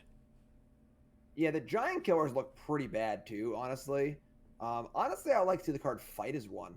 You know, just anything that's cheap. You know, it's sort of like playing against fairies back in the day, where like you just want all your cards to be as cheap as possible so you don't fall behind. And having that 1-mana trick where they go for a kill spell, you're able to spend 1 mana, save your creature kind of thing. That's really, really cool. Zan agrees here as far as taking out Giant Killer. The question is what's coming in. And it looks like the declarations are coming in. I don't love the Declaration Stones, honestly. I think they're very slow and clunky. An interesting thing, too, is for Dusk Dawn. Dawn returns creatures from the graveyard, I believe. So, obviously, if a bunch of cards are milled, that could be the kind of, like, you know, game-winning blow. Um,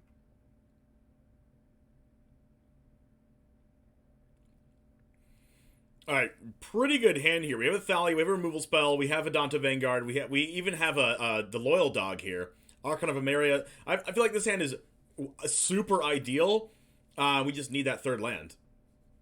yeah, this is great. I mean, Selfless Saber doesn't hit very hard, but it does protect the Thalia pretty well. And if Thalia stays in play, the majority of the Rogues deck, even though it's a tribal deck, is spells, 1 mana spells, Thoughtseize, Brainstorm, Fatal Push, etc., etc. Yep. So Thalia looks pretty good here, and a protected Thalia is great because if our Rogues player is able just to untap 2 mana Fatal Push, kill the Thalia, didn't do that much. It turned a Fatal Push into a Doomblade. Rats. But if Thalia will stick around, should be very, very good. Vanguard's hard to kill.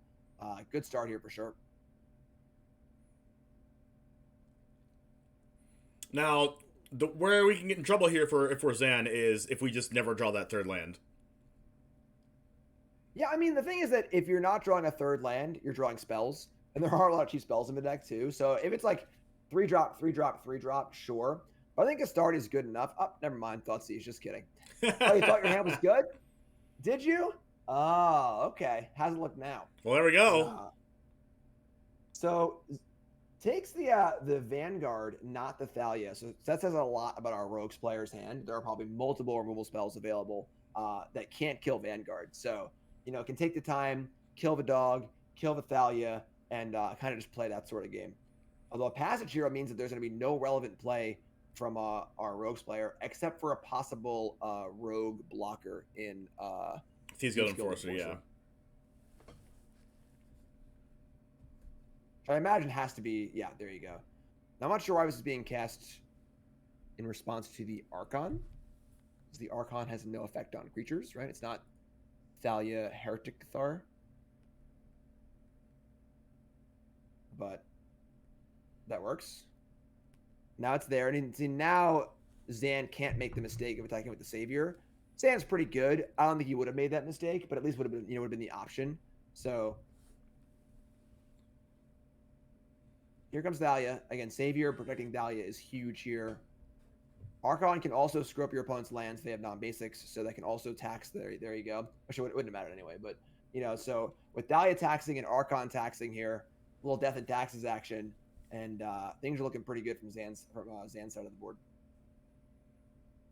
We got a second Savior and a Baffling End. Of course, Baffling End will cost 3. Another reason why I don't like boarding in Declaration Stone is it's super awkward with Thalia. Yeah, when the opponent's having Thalia, it's very important to have cards that are as cheap as possible to be able to cast them. Especially when there's a card like Archon of Emeria that also makes your lands come in tapped. So it's like double taxing. Absolutely. It's good. I'm going to make a heads-up play here and leave back Thalia out of respect for the 1/3 flyer. Looks like it's not going to be there, as it would have probably blocked the Archon as well. But Archon gets in. And the thing is that we're going to see Baffling End here. This is interesting because the Thieves Guild Enforcer isn't doing a ton. A Flash Rogue here mills enough cards to turn on most of our Rogues players' cards anyways. Never enough cards in the graveyard. And as a ground creature, it's not blocking Archon. It can't block Thalia effectively. This is an interesting choice of Baffling End. Play the land. Can't play Savior because of Archon of Emeria. So there was a cost there to playing Baffling End over the creature. But still ahead on board. And then this is why playing against Rogues is so annoying, because this Thalia really wants to attack, but it almost can't risk it in the face of a possible 1/3 flyer. Soaring Thought Thief. Correct. So we another Baffling End. Are we going to see the same play here? We might just attack with Thalia as well, just to like bait the 1/3 and then Baffling End that. But I don't think it's worth the loss of Thalia here. Yeah, the problem is that if Zan could play 2 spells this turn, I think that would be fine. Then you're trading Selfless Savior for the Soaring Thought Thief, and then can still play another Savior to protect it. But the Archon's kind of screwing Zan a little bit here because Zan can't do that. So now the Archon's got to come in by itself, and Thought Thief could come down to block this and then still get Baffling Ended, but not a lot of pressure being applied by Zan. And again, that's kind of the problem, is that the taxes effects are only good if you're able to utilize the time that they give you and punish your opponent. If you give your opponent enough time, the taxes effects just don't matter, because they're just time savers, or time stallers or whatever. So here's Memory Lapse on Savior. Not a really relevant play on both sides. Just slows things down a little bit. And, three mana Memory Lapse, not too good. And the board needs to improve for our Rogues player. And also, having missed the land drop in the last turn, like having 5 spells in hand is kind of scary for Zan. But with the flyer, with them being at 11 here, with Berserksy being at 11, the game just might even just go both ways here. But we also have another removal spell in hand, so I'm interested to see how this game goes from here. I mean, it's pretty back and forth for me. I think Zan has a slight edge here, but it could definitely go really wrong for Zan with just a couple cards here. Absolutely. I'm concerned with the speed of Zan's clock. Yeah. Zan's so far giving our Rogues player a lot of time. Zan's drawing a 1/1 next turn. Doesn't matter that much. There's a Baffling in hand. Doesn't really do a ton either. The good news is that this Brainstorm, if it doesn't find a land drop, is going to be devastating for our Rogues player. But if an island is played here and allowed to keep up Soaring Thought Thief and things like that, Fatal Push, it's going to be a big swing for sure. If no land was found here, the game might just end. All right, it was a land, but it is a land that comes in tapped because of Archon of Emeria. So Zan has carte blanche here to do basically whatever he wants. Not that the options are that good. Could also just offer to trade the Savior for the Thieves Guild Enforcer, which I imagine is a trade that Berserky would take, and then get it for 4, play a new Savior, and just kind of keep rolling along that way.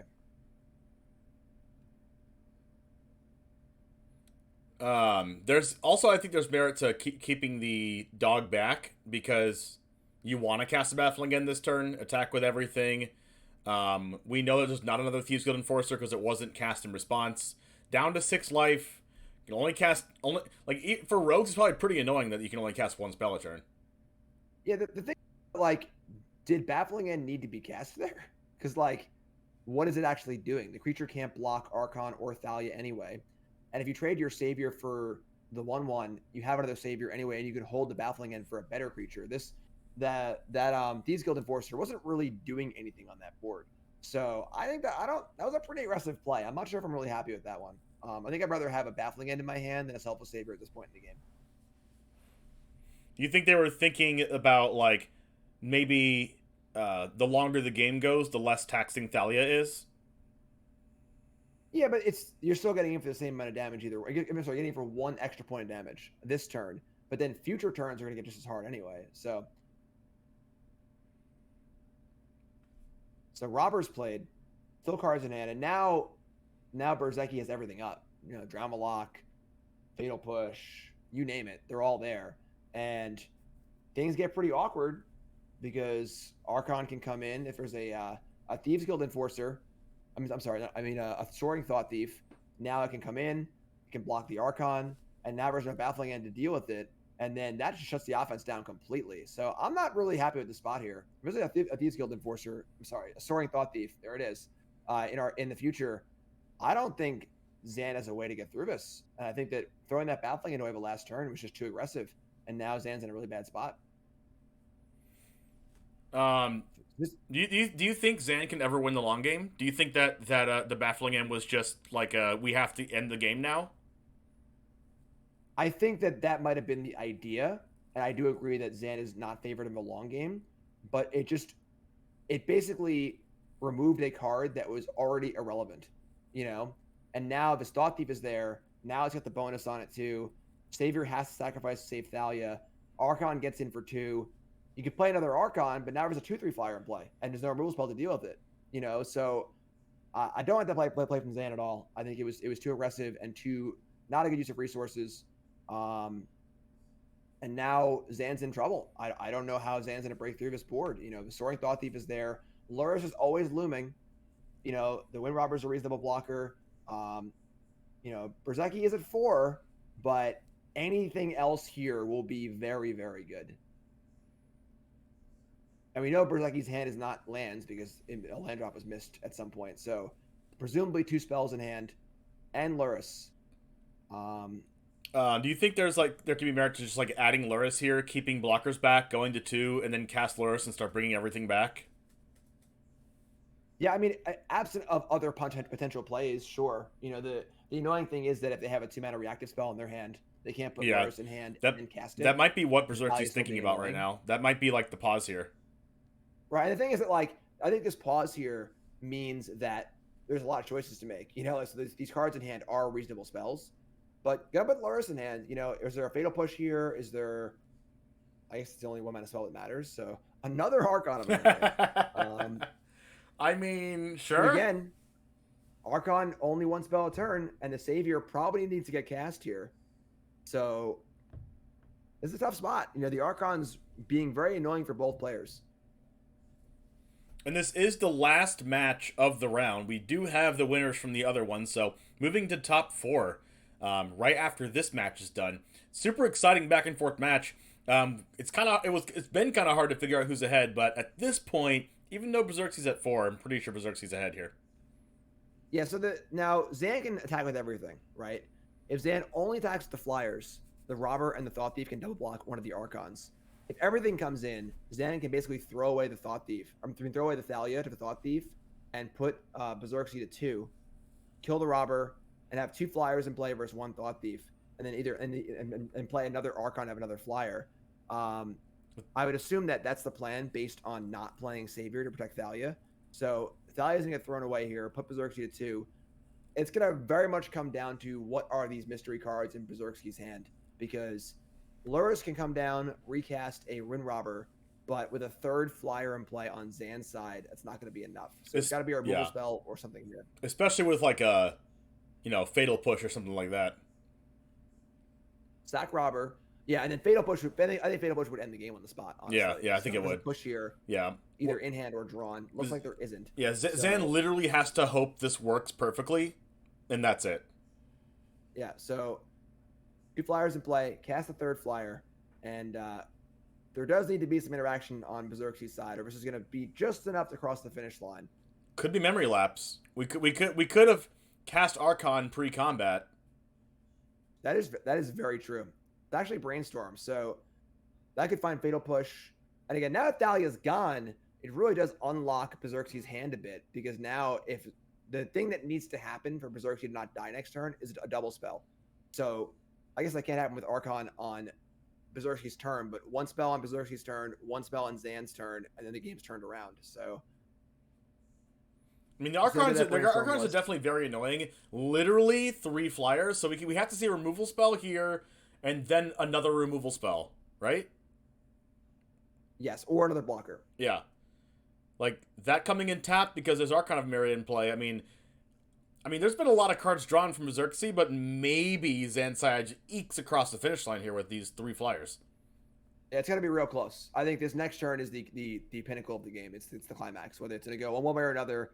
Can Berserk's survive this turn, yes or no? And the thing is that it's funny because Archon of Emeria almost isn't that good against Rogues, because Rogues plays at instant speed so much. Rogues is able to play 2 cards a turn cycle, one on my turn, one on your turn, whereas the white deck is stuck playing in its main phase. So the Archon is almost hurting the white deck a little more than the Rogues deck. Not completely, right? Because Rogues, almost every card in the entire deck can get cast. Wow. Wow. So gain life. Okay, so an interesting show of weakness in a way, in that that's the best play that Berserk's had. Oh, this Luminarch Aspirant's good. Yes, but the thing is that this smells to me like a Soaring Thought Thief. So stay alive enough, then cast Thought Thief defensively. Now you have 2 3/3s to eat 2 Archons, and I don't think Aspirant really helps with that. And then once again, the Archon's really hurting Zan, because Zan has had this Selfless Savior in hand for like a dozen turns and just hasn't been able to play it. So Zan's going to play the Selfless Savior. It's going to resolve, so no kill spell in response. Can't play the Aspirant now, and now his attacks look tough. What did you think about, like, play Luminarch Aspirant, grow 1 Archon, and attack with the 1 Archon? Because if that's reasonable, but it would just get double blocked anyway, so it would trade with one of the Soaring Thought Thieves, but which is fine, an absolute disaster, So kind of what I said was going to happen, with that Thought Thief being so bad. So a Savior will save an Archon, but an Archon gets lost here. 2 damage goes through, but down to 3. 3 is not 2, and Aspirant was waiting in the wings, but Lurrus is still waiting too. And while Archon is annoying against Lurrus. Lurrus is a lifelinker, which can come in and gain some life as well. Well, to note here, not only is Lurrus a lifelinker, but there's the Cling to Dust in the graveyard with enough cards to activate again, and we could be at 6 life again. Very true, very true. And again, we're seeing the instant speed nature of the Rogues deck sort of overcoming this Archon of Emeria in a very interesting way. And then I think we're just holding up Cling to Dust here, if you're Berserksy. Yeah, for sure. And then the thing is that Cling to Dust is sort of like the best case scenario for Zan, even though it's not good. Worst case scenario is it's an actual interactive spell and the game probably just ends. So, Grow an Archon of Emeria. The attacks here still aren't good, though, because if Archon attacks, both Thought Thieves block. Now the turn's got to get passed. Can't play the other Luminarch Aspirant. We're going to see a flashback Cling to Dust here, and this game's going to start rolling Berserksy's way, I think. I really think that Baffling End was the key point of the game. Oh, my God. Yeah. Wow. Okay, that's the one spell. Right, so if that Baffling End had been saved for this Thought Thief, this game would already be over. So now, so many cards have been drawn. Obviously can't deploy all of them, but once again, our Rogues player can play 2 cards a turn cycle. Zan can only play 1. And right now our Rogues player is ahead on board.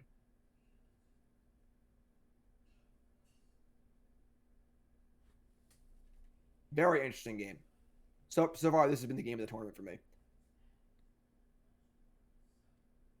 Yeah, there's a lot of games that have been like a little bit awkward, a little bit of missed land drops, whatever. But I like this match a lot because of there's so many decisions that have to be made. So many decisions. Absolutely, and very close judgment calls. Obviously, Zan is a very good player, and that choice to play the Baffling End aggressively there, super, super thin on is pushing the damage right, is holding it right. It's very, very difficult. Especially since Berserksy did make top cut or top 8 of the F2K Invitational Tournament with Rogue, so very, very good player with Rogues as well. Absolutely. And a lot of room to maneuver too. A lot of spots where Zan has to be like, all right, I can play around a creature, a removal spell, a life gain spell, a counter spell. Your mana's up, and I got to do something. So it's very, very hard.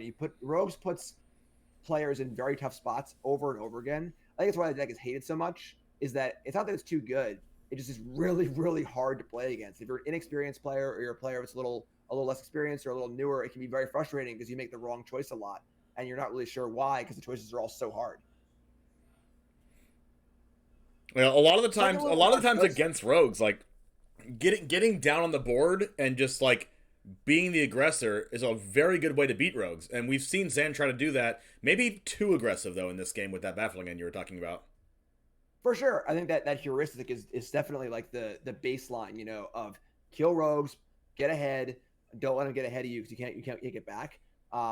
But it has just been a little bit short all game. I mean, Berserky's done a phenomenal job of really towing the line here. He's lived the last 10 turns on the edge of a knife, but he's walked the line. He's now turning the corner, and now the full 7 cards in hand. There's Wind Robbers there to block infinitely. There are some annoying cards in play, but even if the Archons grow, there are still hard removal spells in this Rogues deck to just kill them outright. You want to know something? This is game 1, and Berserksy's at 2 minutes. Oh, it's game 2, right? Or game 2. This is game. They won only game 1. This is game 2. There are 2 minutes left. So, and Zan's at 20. So that's a different dynamic. This is game 3. What was that? Yeah. I mean, we got to make a play here. There's no game 3. That's a very real thing, There will not be a game 3 in this match. Correct. So now, if you're Berserksy, you have to try to kill Zan before and also play defense against the Flyers at the same time. Yeah, I mean, we see a main phase Enforcer here. Well, that's a dynamic that could just win Zan the match.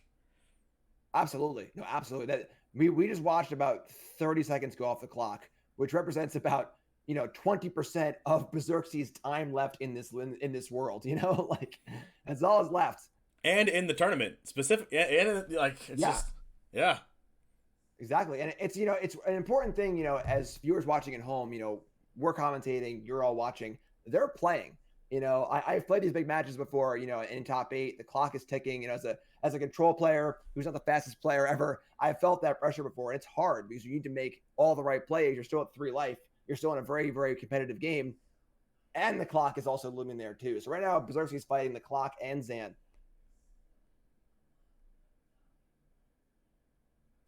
And you can bet Zan is not going to make it easy. Zan is a very cutthroat player. He will play to the last second of this game. And he will play. I'm sure Zan's plan right now is to never attack ever again. As far as Zan is concerned, there is a Blazing Archon in play. He is incapable of attacking unless it's going to be a lethal attack that turn. He's going to sit back, play defensively, and play the clock. Yeah, and Zan's going to take every route to victory here, and maybe that's what Zan was thinking about, like, even before I saw it on the timer. Maybe they were like, oh, wait, okay, well, there's 7 minutes on the clock. Okay, now I can't kill them. Okay, now I'm going to try to play defense. For sure. And, there are some people who will be like, well, that's kind of cheap. You're playing the clock and stuff like that. That's part of the game, all right? You play chess. You have a chess clock for a reason, and when the clock runs out, you lose. That's one of the rules of the game, one of the factors of the game, so... It isn't fun. My first Players Championship, round 1 of the Players Champs, I played against Brian Braun-Duin, and I was sudden death killed because the clock ran out and there's no draws, and my left hook was lower. And I would have won the game anyway, but that's just part of it. And it sucked, but you got to play that part of the game too. So we see a drama lock here starting to whittle down on Zan's board, but the clock is whittling down much faster than Zan's board is, and Berserkzy's got to make some moves. I think he's going to try to kill the Archons, attack with all the flyers, pass back super quick, block the things on the ground, bring something back with Luris, attack with flyers, and try to do it 3 turns in a row in 40 seconds, 39-38, which is probably not possible. Yeah, I mean, I cannot... Is Berserkzy not aware that their clock is almost done? Like, I cannot believe the amount of time... Zan's hovering the good game. Yeah, and the thing is that once the Archon dies and all the spells in Berserkzy's hand are unlocked, then it just be flurry of spells, bang, bang, bang, attack, bang, bang, bang, attack, bang, bang, bang, attack. But this is very stressful. I'm experiencing anxiety right now that I didn't know I had. I'm experiencing anxiety I didn't know I had. Yeah. 11. I mean, no! Berserkzy, see the clock! I mean, I should have said that like 5 minutes ago, but come on! Yeah. I mean, it does pop up, when you're at like 9 minutes, and I think it pops up again a few more times. Yeah. But usually it pops up like you see it on Zan's screen also, but in a 5, 4, 3, 2. I'm shaking my 1. head. That's a devastating loss. Because honestly, Berserkzy played phenomenally that game and had turned the corner completely. I think that given, infinite time, Berserkzy wins that game 95% of the time or more. So an absolute devastating loss. That's part of the game. You got to play the clock. You can't, that was an adjustment I had to make in my game, was that I had to learn to play faster because I lost a match or two. I'd either lose a match or get a draw where I would have won playing these control decks, and you just can't do that. You cannot give a game away like that you've worked hard to win, but you didn't play fast enough. So tough loss there, very, very tough loss. So Zan Syed will make it to the top 4 on the back of the timer. I mean, for me, I hate rogues, so I mean, or playing against rogues, so. I'm kind of happy to see rogues not in the tournament anymore, but Berserkzy's an amazing player. Thank you for joining the tournament and making the top 8. I had that problem as well. When I was playing Yu-Gi-Oh, I was more of a control player, but I also played slow. You can't be a control player and play slow. Like the timer is going to beat you. Okay, the opponent might not beat you, but the timer will beat you. So sometimes, yeah. You go ahead. You can't go into a tournament and give yourself 2 opponents every round. Yeah, it's just too much to overcome. So a top 4 will be happening in a couple minutes. Don't go anywhere. Top 4 coming soon.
Welcome back, everybody, to the top 4 of Stream League 5, sponsored by CoolStuffInc.com. Make sure to type in exclamation point cool stuff in chat to figure that one out. We have our first top 4 match, which is Ekil playing the mono green deck still, the crazy mono green deck with a bunch of crazy cards that are brand new and no collecting company, no Llanowar Elves.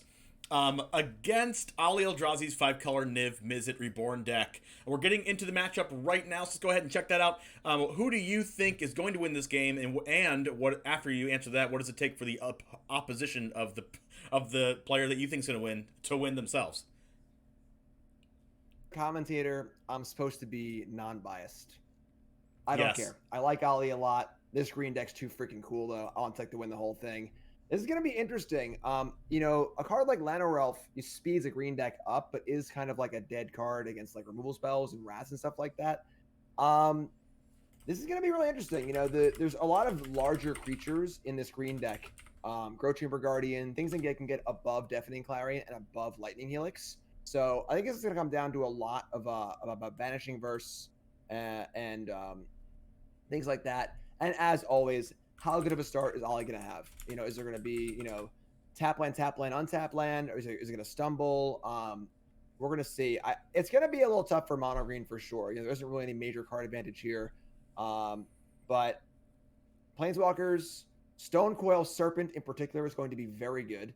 That's a huge one. So we'll see. The tools are there for sure for the mono green aggro deck to win, despite the overall raw power of Ali's deck. This one's taking a little while to start, and the other one's already on turn 3. So let's go ahead and check that out. It's probably going to end earlier, and then we'll come back to 5-color Niv right after the other top 4 match, since this one's taking a little bit longer to start. I want you to know that if mono green loses and I can't see you play again, I'm never going to forgive you. Well, we can't have another matches played and us not watch them. Of course, we got to watch Magic. I understand. I'm just letting you know. All right, here we are here. We are coming into it. Yeah, we are coming into turn 3 here. This is a 3/3 lifelinker coming in, and that is a lifelinker off of that enchantment there. We have a pretty spell-heavy hand, only drawing 3 lands from the green-white company Angel's Life Gain deck. Cool Ajani, cool calm collected Ajani in the hand. Costs 1 more due to Thalia on the other side of the board. Pretty back and forth here, I would say, but this Speaker of the Heavens might get out of control. Yeah, the we're finally into that turn. Yeah, it's just over. Like Angel, just enough life for to turn on the Speaker of the Heavens, and then just enough for that to make a 4/4 to gain 4 more. I think this is it's just going to favor the Angels player pretty heavily. Isn't a lot of removal in Zan's deck to break up what the Angel deck is doing. The Angel deck has carte blanche, just like play all its synergy stuff, and when the Angel deck pops off, it's gonna pop off. And don't blink, chat, because you just missed game 1 if you did. Exactly, yeah. So this is gonna be tough. We look over at Zan's sideboard. Zan had the 3 Declaration Stones, 3 Baffling Ends. Those are going to be unbelievably important. Zan cannot allow this engine to get online, and as we've been saying, a lot so far.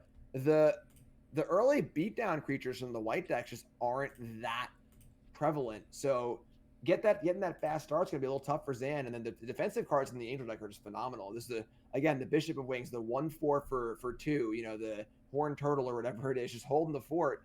I think this is going to be a real uphill climb for Zan.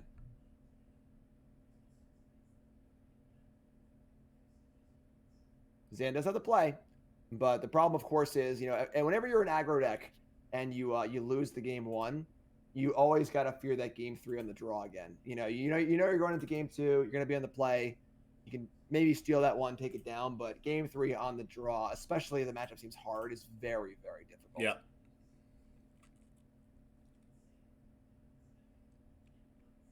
Looks like Zan's taking a little bit longer to sideboard here. Let's see. I wonder what he's thinking. Are you looking at the sideboard right now? Yeah, I mean, Dusk Dawn could be interesting as a way to kind of clean up the Angel board if things get really out of control. The problem, of course, is if things get out of control, even if the board is cleared up, then the Angel player is still going to be at like 40 life, which is a lot of work to do. So, we'll see. It looks tough here. Declaration and Baffling End, I think, are going to be the 2 key cards. Good hand for our Angels player.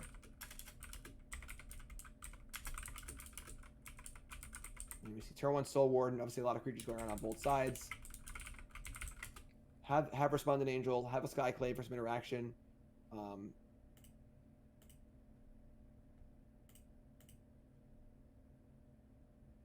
And there's Thalia. And Thalia, there are a lot of creatures in the Angel deck. Of course, it slows down company, makes Declaration in Stone a little worse, but still not, the most impressive card. A 2/1 First Striker is okay, but doesn't line up super well against the multitude of 1/4s, 2/4s, 3/3s, and so on and so forth. So definitely a turn here where our Angel player can't really do anything. So if Zan can make a good proactive play here, Zan's going to play a Grafdigger's Cage. Now that card will turn off Collected Company.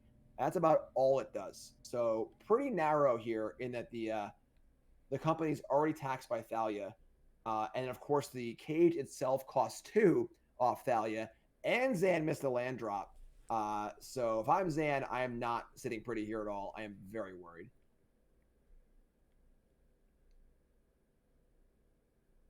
All right, so he has Sunbellow Grove coming down here. Resplendent Angel, Youthful Valkyrie, Deck and Stone. Like we were talking about before, like Zanside's deck doesn't really have this comeback mechanic once it falls behind, and it can fall behind really fast against this Angels deck. Yeah, interesting. I mean, I can't really see not playing Resplendent Angel here. I'm sure the fear on our Angel player's side is that Zan has a Skyclave in hand, because obviously Zan has 4 spells. So Skyclave is a likely card to have. We will see a Warhound here. So there's a slight chance that Zan actually had a land in hand and was just holding it for a Warhound here. But the no 4th land means that's probably not true either. So Zan's playing some stuff. Declaration in Stone, I really don't know what our Angels player wants to deck in Stone here. None of these creatures actually seem good. We could just play the Youthful Valkyrie. Maybe we're doing a deck in Stone here because we're planning on a turn 5 Valkyrie into Skyclave. I guess, but I just don't think that the Thalia really matters that much this game, especially given that companies are off anyway because of the Grafdigger's Cage. So the only card that Thalia is taxing is Declaration and Stone, and the buy doesn't matter that much. So we see a Spellbinder here, which is definitely annoying, but given the pace of this game, casting a Skyclave for 5 is not going to be the end of the world. So we'll see an interesting choice here when the dog comes in. If the Hound wants to get blocked by Soul Warden, it does not. So an Angel here would be a huge draw. That's a land. So if our Angels player is able to play Valkyrie into Angel, but again, 5-mana Skyclave is not that bad. Realistically, eats the Spellbinder, allows the Angel to attack, can block this 3/1. All pretty reasonable. We need to see more out of Zan. Well, the good thing about that we know from Zansan is it's full of spells. We also have a draw from the Deck and Stone to try to hit a land drop, and I would assume that Zan would want to try to remove the Resplendent Angel and draw a card, or play a 2-drop and draw a card, something like that, to try to draw that 5th land. Yeah, the big thing here is that even though our Angels player is very flooded, of course, there's a mana sink in play in Resplendent Angel. And if the Angel's able to, get in for 5, lifelink, make another Angel token, it's going to be a huge one. So big baffling in here for Zan. That helps out a lot.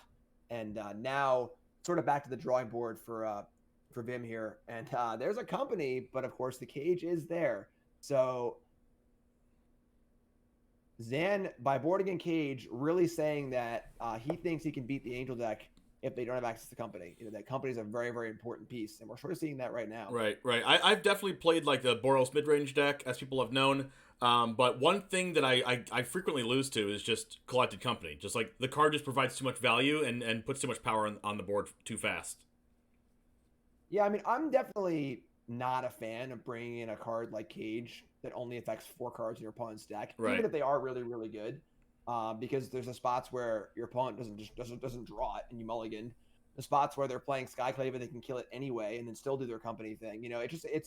I feel like it's not going to line up well as much as you want it to. It is working in this particular instance, but And it also doesn't, the game's not over. Like right, there's still plenty of cards that Vim can draw and just kind of keep playing Magic anyway. especially if especially if like Svim knows that Zansai is going to be bringing in like Baffling End. Well, what if in general Svim's deck is a company deck? They might be playing, maybe not in this specific tournament, but this deck might play Reclamation Sage, right? If they're already playing against a Baffling End and they have Reclamation Sage in their deck anyway, it's also another card for Reclamation Sage to hit in the Grafdigger's Cage anyway.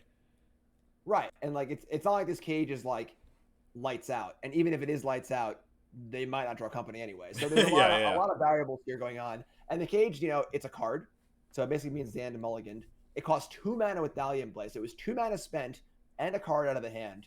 And it is holding back the company right now, but it could have not been drawn. So and Zan also already has cards that are good against company. We see Redain here making company cost 6. Dahlia works well against it too. So not really sure. It's working out right now, but yeah, if we can get if you're Svim, all you want is like what another Skyclave, hit that Grafdigger's Cage, and then be able to cast a company for 6 and be fine.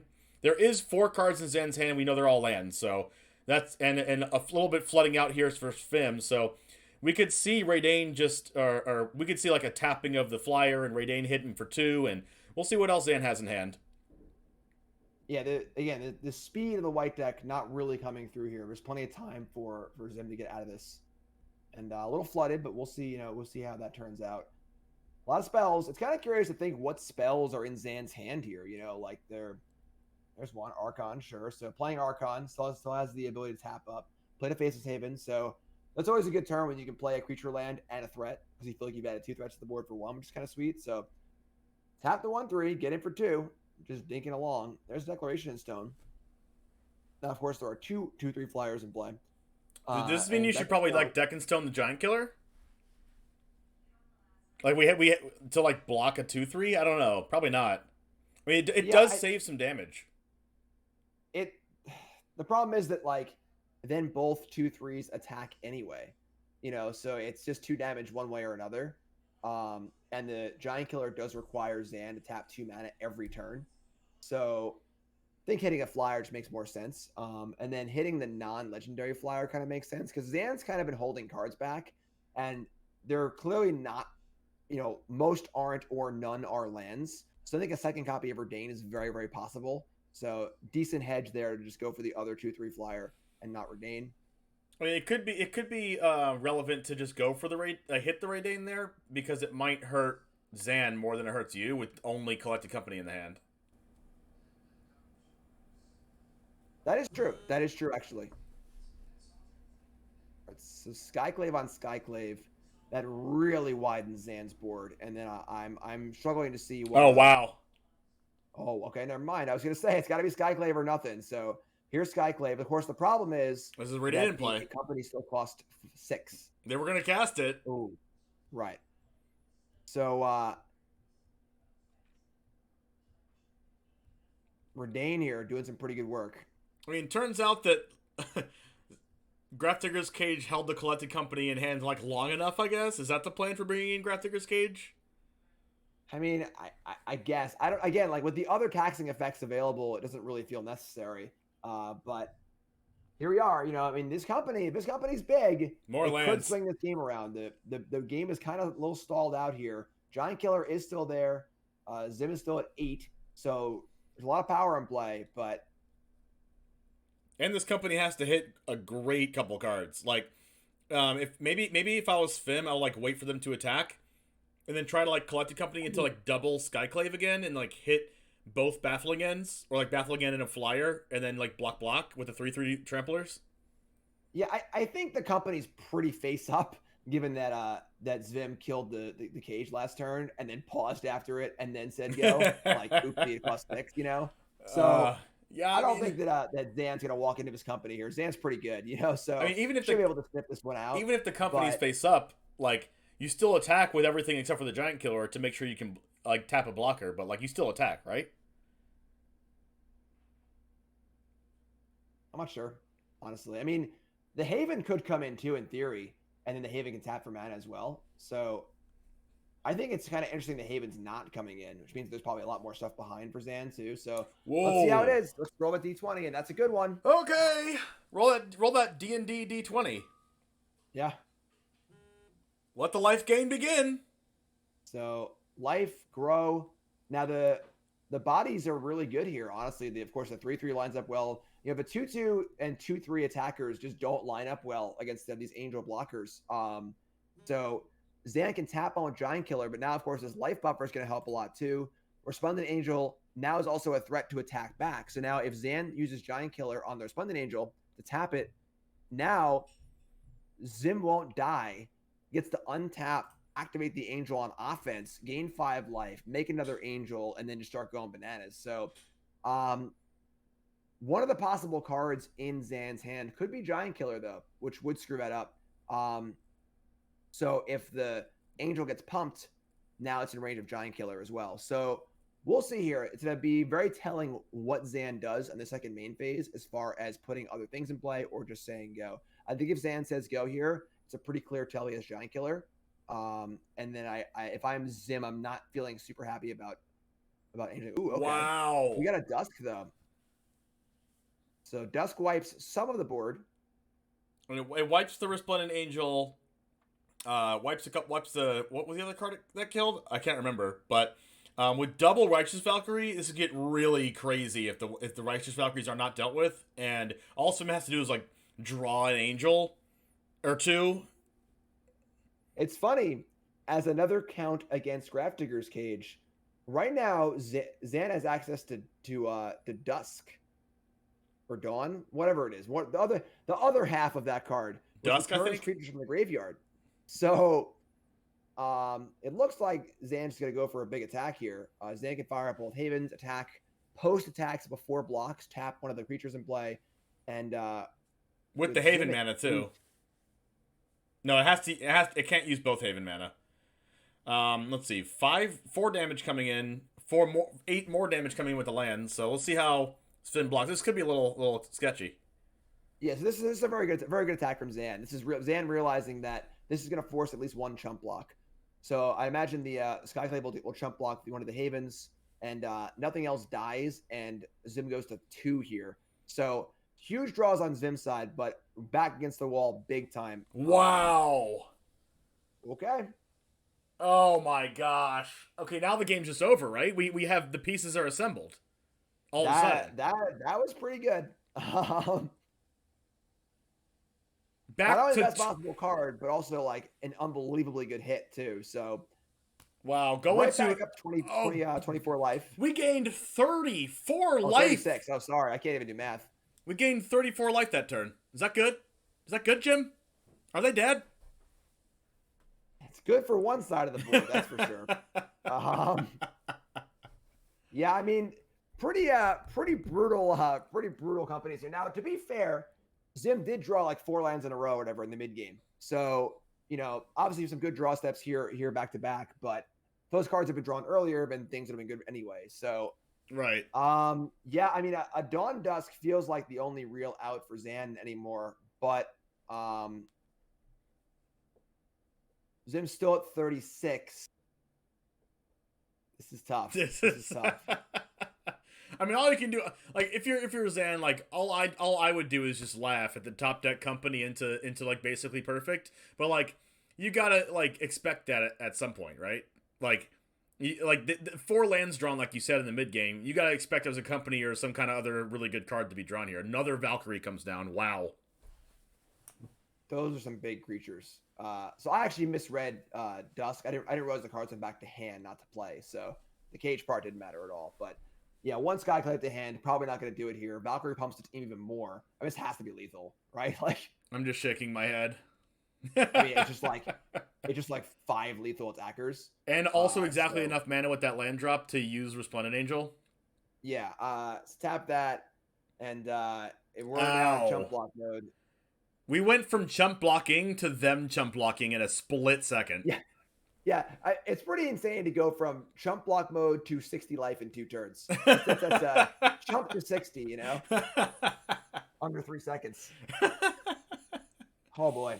How many creatures is this? However, the problem is, All even right. if Zan draws Dawn Dusk, the Bishop of Wings just makes like 5 spirit tokens, which also ends the game. No, I guess there's enough mana where Skyclave can hit the Bishop and then Dawn Dusk, but either way, that was something. Oh boy. Wow. Yeah, wow indeed. I think that might have been it. I think Ali Eldrazi lost to Mono Green. Mono Green. Sorry, Ali. I love you, but So, at this point, what do we have? The Mono Green crazy no Llanowar Elves deck, no Collected Company deck against Green White Angels in the finals of Stream League 5. What do you think about that finals, Jim? I'm a little sad because I think this is probably a pretty bad matchup for Mono Green. The Angel deck is just really, really good at beating up on creature decks, as we just saw. Light on interaction creature decks. Now, the Mono Green deck does have 4 Blizzard Brawl in the main deck, as well as 2 Vivian. So there are some cards that can kill creatures. But I got to imagine that the Angel deck is favored here for sure. Wow. That is crazy. Literally going from 2 life, having to chump block to survive, to 60 life and opponent chump blocking in literally 2 turns. Yeah. That's crazy. Huge swings. Huge swings. We're going to go to Ekel and Svim with Mono Green and Green White Angels in a second.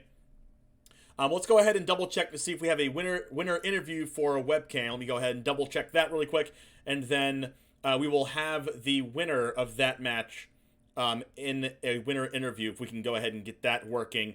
Let me go ahead and double check that really quick.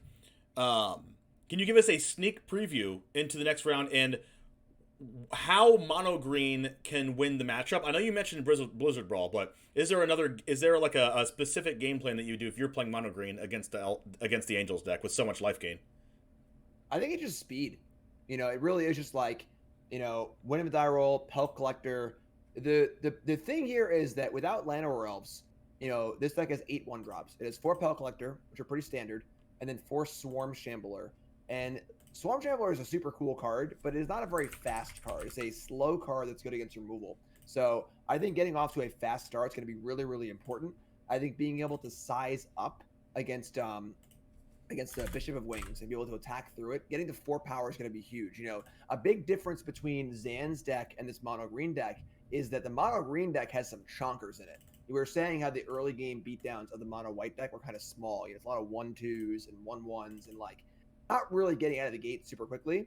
Well, the green deck has the potential to go nuts. We're talking attacking for 6 power on turn 3 kind of nuts. Turn 1 Pelk Collector, turn 2 Pack Leader, turn 3 any decent sized creature, get in for 6, draw a card off Pack Leader. Those kind of starts are going to be huge. So I think a lot of this is going to be how much of a fast start can Mono Green get off to, and then conversely, how much can Angels slow it down? And then if Mono Green can be in a spot where early pressure is applied, Angels makes the one big play, and Mono Green's able to Blizzard Brawl, have that one thing to break it up and just kill him. That should be the plan. So we'll see how it plays out. I think the tools are there for both decks, though. I think that honestly, because of the size of Mono Green's creatures, that's going to be a huge boon for the Mono Green deck as opposed to Mono White. All right, unfortunately, we're not going to be able to get the winner's interview, but we'll be right back with Ekel and Svim, Mono Green versus Green White Collected Company Angels in just a few minutes. We'll be right back. Let's go.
Welcome everybody to Stream League 5, the finals, sponsored by CoolStuffInc.com.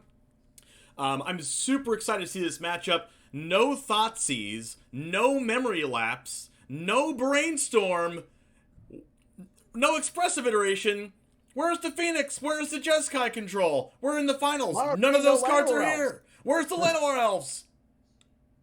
Yeah, I love it. I'm pumped for this match. What does it take for your beloved mono green with no Llanowar Elves and no Collected Company to beat the deck playing Collected Company and a bunch of life gain in the Angels deck? It's got to be a fast start. It's got to be a fast start and big creatures. The Bishop of Wings cannot be an effective blocker.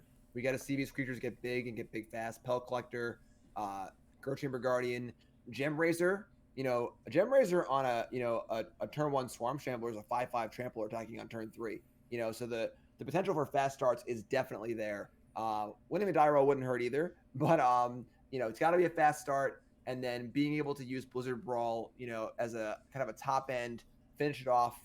If we see a turn 4, but looks like mutate Gem Razor onto a 1/1, Blizzard Brawl your thing, attack with everything. That'd probably be a winning stroke. So fast start, big creatures as fast as possible, and then again that little bit of removal on the top. I also think, like what you said there, with the Stonecoil Serpent, would be a big deal for Mono Green to try to block the flyers, right? Not only can it become huge, right, with all the 1/1 counters and things, but blocking flyers is a huge deal as well, especially in Mono Green that doesn't usually have reach in constructed formats. So we see a lot of reach in limited formats with green decks, but not really in constructed green decks. Yeah, a lot of sneaky reach in this deck. We got Stonecoil as reach, Gem Razor as reach, so we see a mulligan here, unfortunately. We're going to see a Pelt Collector go to the bottom. Very interesting. Decided to keep the Vivian over the Pelt Collector. Nothing to grow Pelt Collector yet. And, of course, a little awkward with the Gem Razor, too, where Gem Razor can mutate onto a Shambler, make it a 5/5 that will not trigger Pelt Collector. So, definitely a little bit of a rough start here for our mono green player.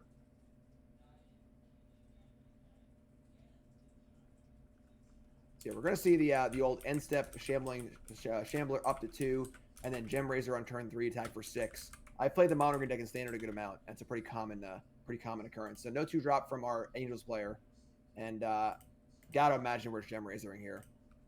Puts the most power on the board. And then the good news also, once Gem Razor comes down onto this Swarm Shambler, just like in standard, there is no way. I'm sorry, I lied. There's Declaration in Stone. So Skyclave cannot hit the Gem Razor because of course it's 3. That one works too. I don't know what I'm talking about. Never mind. Plenty of ways to get rid of Gem Razor in this deck. I was thinking of Baffling End over Skyclave. My mistake. But Gem Razor can come in here, get in for 6, huge swing. If the Skyclave does hit this, it'll exile both the Gem Razor and the 1-drop, and if it dies, a 4/4 and a 1 will come out, which is pretty cool. So a big turn here. Is there an answer for the 6/6 or not? If there isn't, phenomenal news for a mono green player. If there is, could definitely turn a tide here because Vivian on an empty board is not too good. In game 1, there's no Deck and Stone, right? There's no Giant Killer either. There are 3 main deck Deck and Stones in this Angels. 3 main deck Deck and Stones. Vim, XN, MTG. We know why you're in the finals. Correct. Yes. I assumed there wasn't before looking at it. I figured it was just Skyclave. But yeah, 3 Deck and Stones, 4 Skyclaves, but nothing yet. Only a Righteous Valkyrie.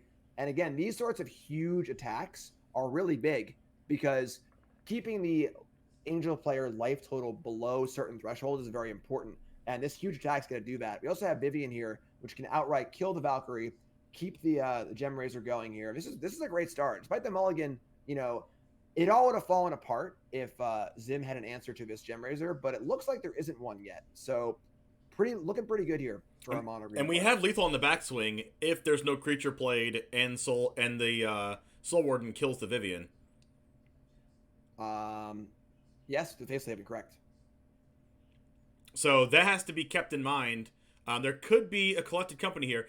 Interesting that there's 3 main deck and Stones in the Collected Company deck, I must say. Yeah, I mean, there's also the 1 book of Exalted Deeds and 1 of Johnny too, so probably going a little light on creatures here, but working out so far.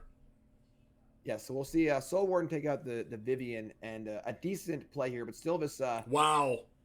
There we go. Wow. I did say turn 5, Blizzard Brawl. If you're able to put some power in play, get a good Blizzard Brawl off, which would be really, really good here. So Brawl will take out the Angel.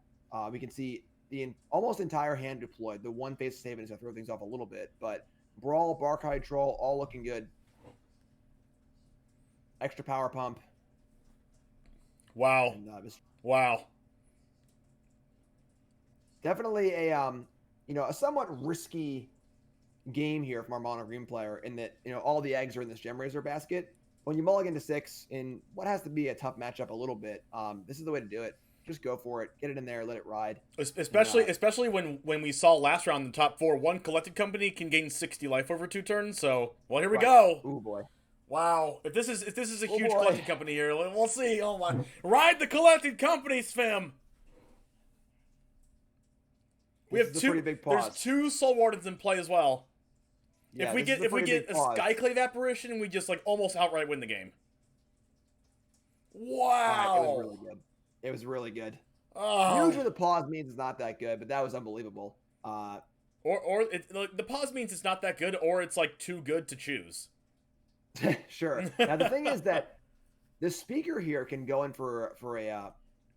We're 5 or more. Never mind. Oh man.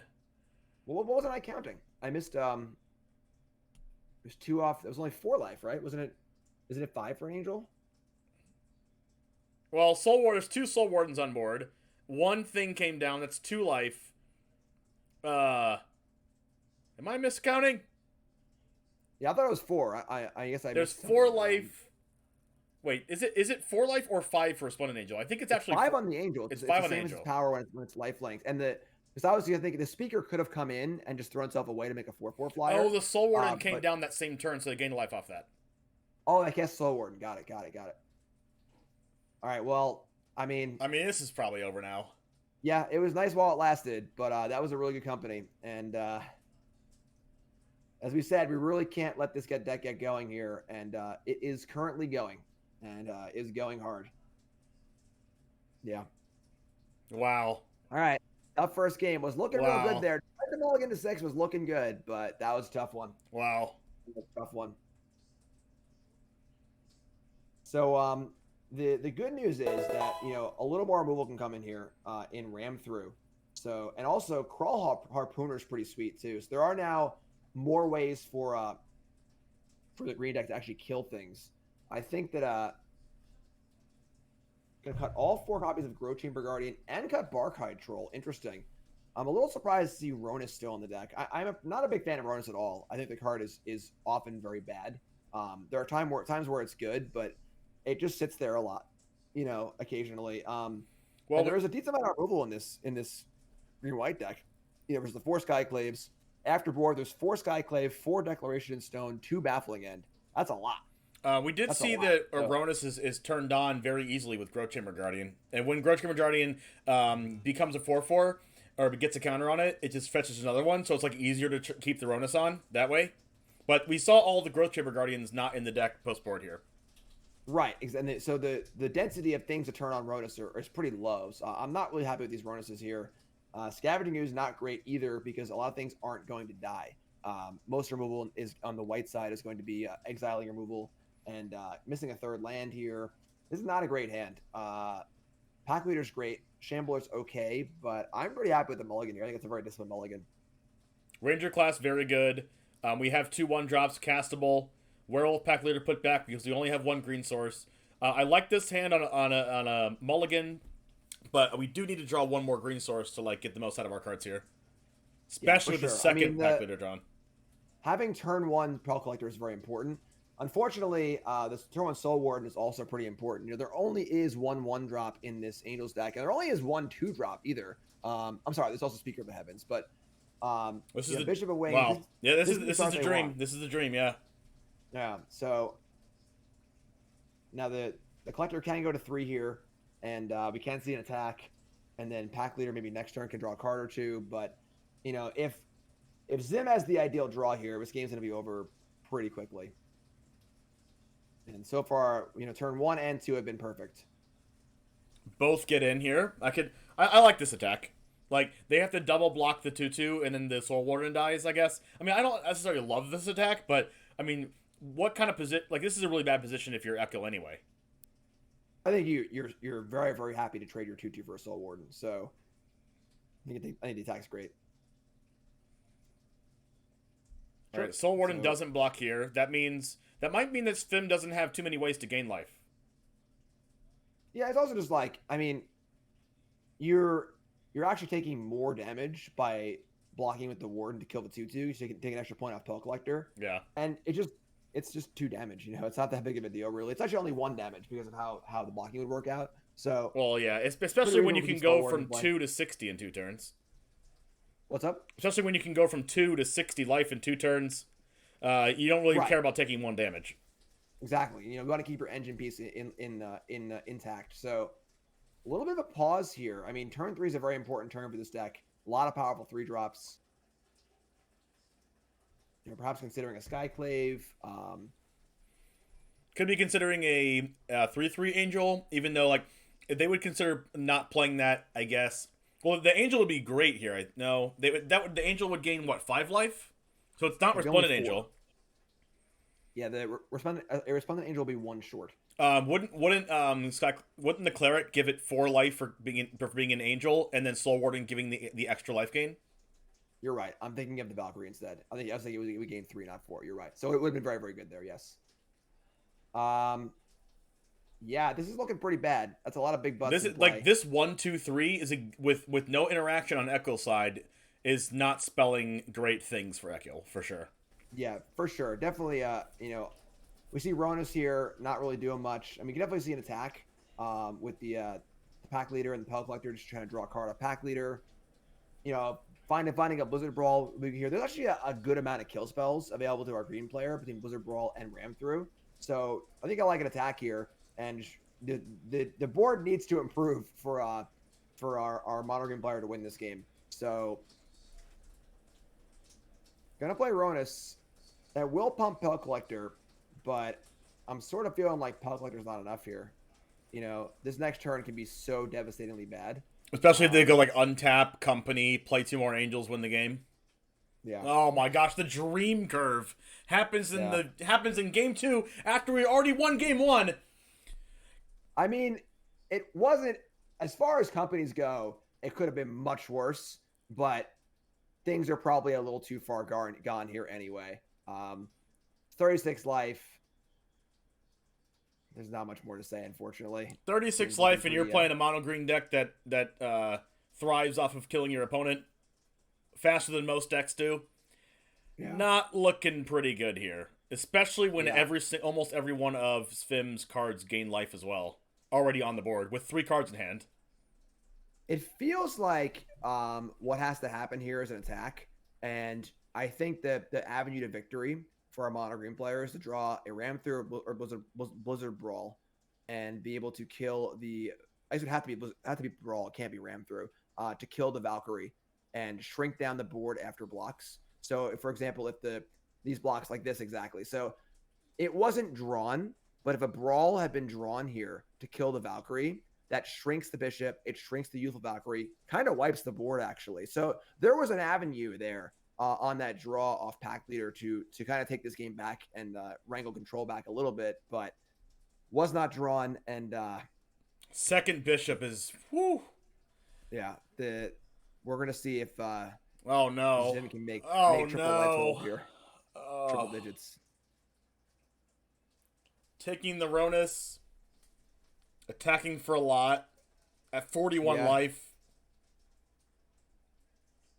This is also an attack for a whole bunch, too. I mean, 3, 6, 9, 12, 15, 16 coming. Exactly 16 coming across. You know what this means? Play sweepers in your decks on the historic arena ladder.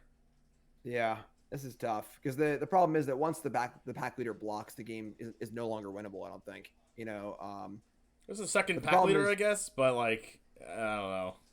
Yeah, the problem is the damage has been dealt here. You know, I think that last turn was the turn. If Blizzard Brawl had been drawn, maybe you can pull through, but too far gone now.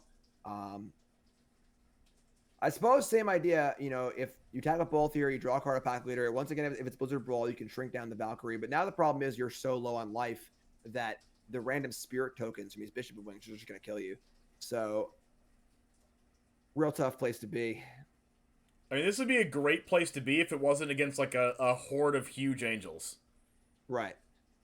I mean, Harpooner drawn, but not big enough to actually kill the Valkyrie, or anything for that Wow. matter. Imagine Crawl Harpooner not killing anything with a creature engrave. That's crazy. Yeah. Wow. That's tough. And Svim wins Stream League 5 with green white angels. Wow. Takes it down in dominating fashion. Wow, I that was dominant. Yeah, those games. That game one was only close because 0 copies of Skyclave or Deck and Stone were drawn early, and then once one was found, the game ended immediately. So it could have been more of a blowout if one of those cards had been drawn earlier. But yeah, both those games were really, really, really busted. That game 2-hand 1, 2, 3, 4 company. Woo. Yeah, a little unfortunate for our mono green player to not find the removal spells. There were a lot of them. 4 Blizzard Brawl. 3 copies of Ram Through, 2 copies of Harpooner. So the tools were there. There were enough removal spells where drawing one off of one of those pack leader draws wouldn't have been crazy. But unfortunately, not in the cards. And the Angels run away with it as they do when they're left unimpeded. Wow, we saw Zansad go down with mono white. We saw Ali Eldrazi go down with Niv Mizzet Reborn. We saw a lot of really interesting decks here. No Jeskai control. No Brainstorm in the finals. Well, what else was it? No Landlord Elves in the mono green deck. This is a little interesting, but watching the streamers battle against each other and a win come in the finals that doesn't have Brainstorm and someone getting locked with Memory Lapse and expressive iterations all over the place and Arclight Phoenixes all over the place. Maybe people are just trying out new things because they want to try out new things, which is good because this is for one of the first tournaments after the new set has come out for Historic, and we've seen how these cards have impacted Historic with this mono green deck making it to the finals. Congratulations to Svim. Let's talk about let's reminisce on Ekil, on the mono green deck making it this far. What do you think is the reason why he made it all the way to the finals? These new cards are sweet. Honestly, I think Werewolf Pack Leader is phenomenal. I think Ranger Class is a pretty sweet card. Really, really interesting merger of themes here with Ranger Class giving +1/+1 counters to Growth Chamber Guardian. Really cool. I do think that I would like to see 4 Llanowar Elves in his deck. I sort of understand how everything in his deck is very +1/+1 counter centric and beatdown centric. I think Llanowar Elves is probably too good not to play. The burden of proof on you saying you don't want to play Llanowar Elves in your mono green deck is really, really high. But overall, I love the build of his deck. I think it's really, really cool. It's very, very clever. It's got a lot of great synergy cards. Snow stuff with the Blizzard Brawl seems awesome. And also just a lot of really new cards here. Ranger Class, Pack Leader, all looking really good. Deck's just really cool. Yeah, I agree. We're going to try to get a winner's interview here with Svimix and MTG. As of right now, we cannot do it because they're not on our platform. I would love to talk to SvimX and MTG, the winner of Stream League number 5. He is our new Stream League 5 champion. Congratulations to Ekil as well for making it to the finals with a crazy, awesome, brand new version of Mono Green. You're more than welcome to try that deck out for yourself. The top 8 deck list will be listed on Twitter. This is a $1,000 tournament sponsored by CoolStuffInc.com. So these players will get a lot of CoolStuffInc.com store credit as well. Congratulations to all the players that made top 8 and for a really, really fun tournament, especially since D&D set Adventures of the Forgotten Realms just came out. As in general for this entire tournament, from the decks that we've seen, what do you think Historic could look like in the next coming weeks with some new cards added, Jim? Actually really impressed with the number of new cards that were played in this tournament. Forgotten Realms feels like more of a standard set to me, which is good, by the way. I think people have been saying a little bit like this set's underpowered. That's not a bad thing, folks. We don't need Modern and Historic to be in complete upheaval every time a new set comes out, and I don't think there's a ton of cards, or I didn't think there was a ton of cards from a set that would affect Historic. And here we are looking at this mono green deck with 8 new cards in it. The Angel deck didn't have as many. It actually had the 1 copy of Book of Exalted Deeds. We saw the other Angel deck playing the book alongside the Faceless Haven combo, which is super cool. And Not a huge impact, but that's a good thing. Sometimes, the little subtle changes, a few cards here, a few cards there are nice. For a long time, Modern operated in that space where it was, a new set would come out, mostly the same crop of decks would be hanging out, maybe in one new deck here or there, but decks would change a little bit here, a little bit there, kind of subtle. And that's cool. I like that. It doesn't need to be upheaval every single time. So impressed with the number of cards that I saw. I'm sure there are other cards that are, going to find their way in as well, which is super cool. We also saw some dragons early on, which is kind of cool too. So I'm happy. I think the Magic design and the Magic sets are going in a good direction as far as design goes. What do you think of the not presence or lack thereof of the Jeskai control decks and the Phoenix decks? Do you think just people didn't want to play them, or also, how do you think this mono green deck or this Angels deck pairs up against those decks? Yeah, I think that's a lot of it, honestly. I think that it was just a tournament full of streamers, and streamers are often apt to kind of play that cool new deck or try this cool new thing, be a little more, not safe with their choices.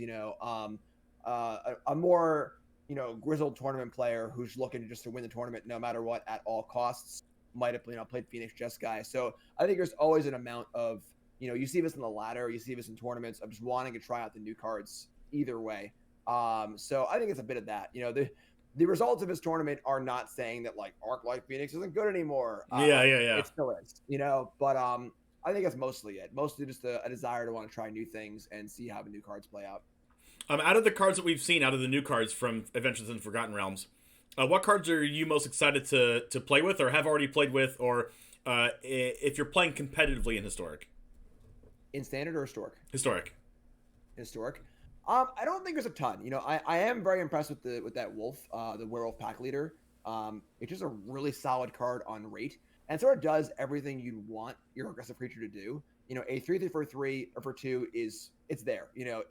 You need more than that to be playable and constructed, but that's the base rate you're looking for on an aggressive creature. And the fact that it can draw cards pretty easily, it has a pump ability, it gives it trample. It does a lot of things you want to do. It provides an element of velocity that these aggro decks don't usually really have. Usually you see the aggro deck kind of putter out. And the fact that this mono green deck has the ability to draw cards off Pack Leader, it can use Growth Chamber Guardian, draw more cards. It has Faceless Haven as a little extra damage in the mana base.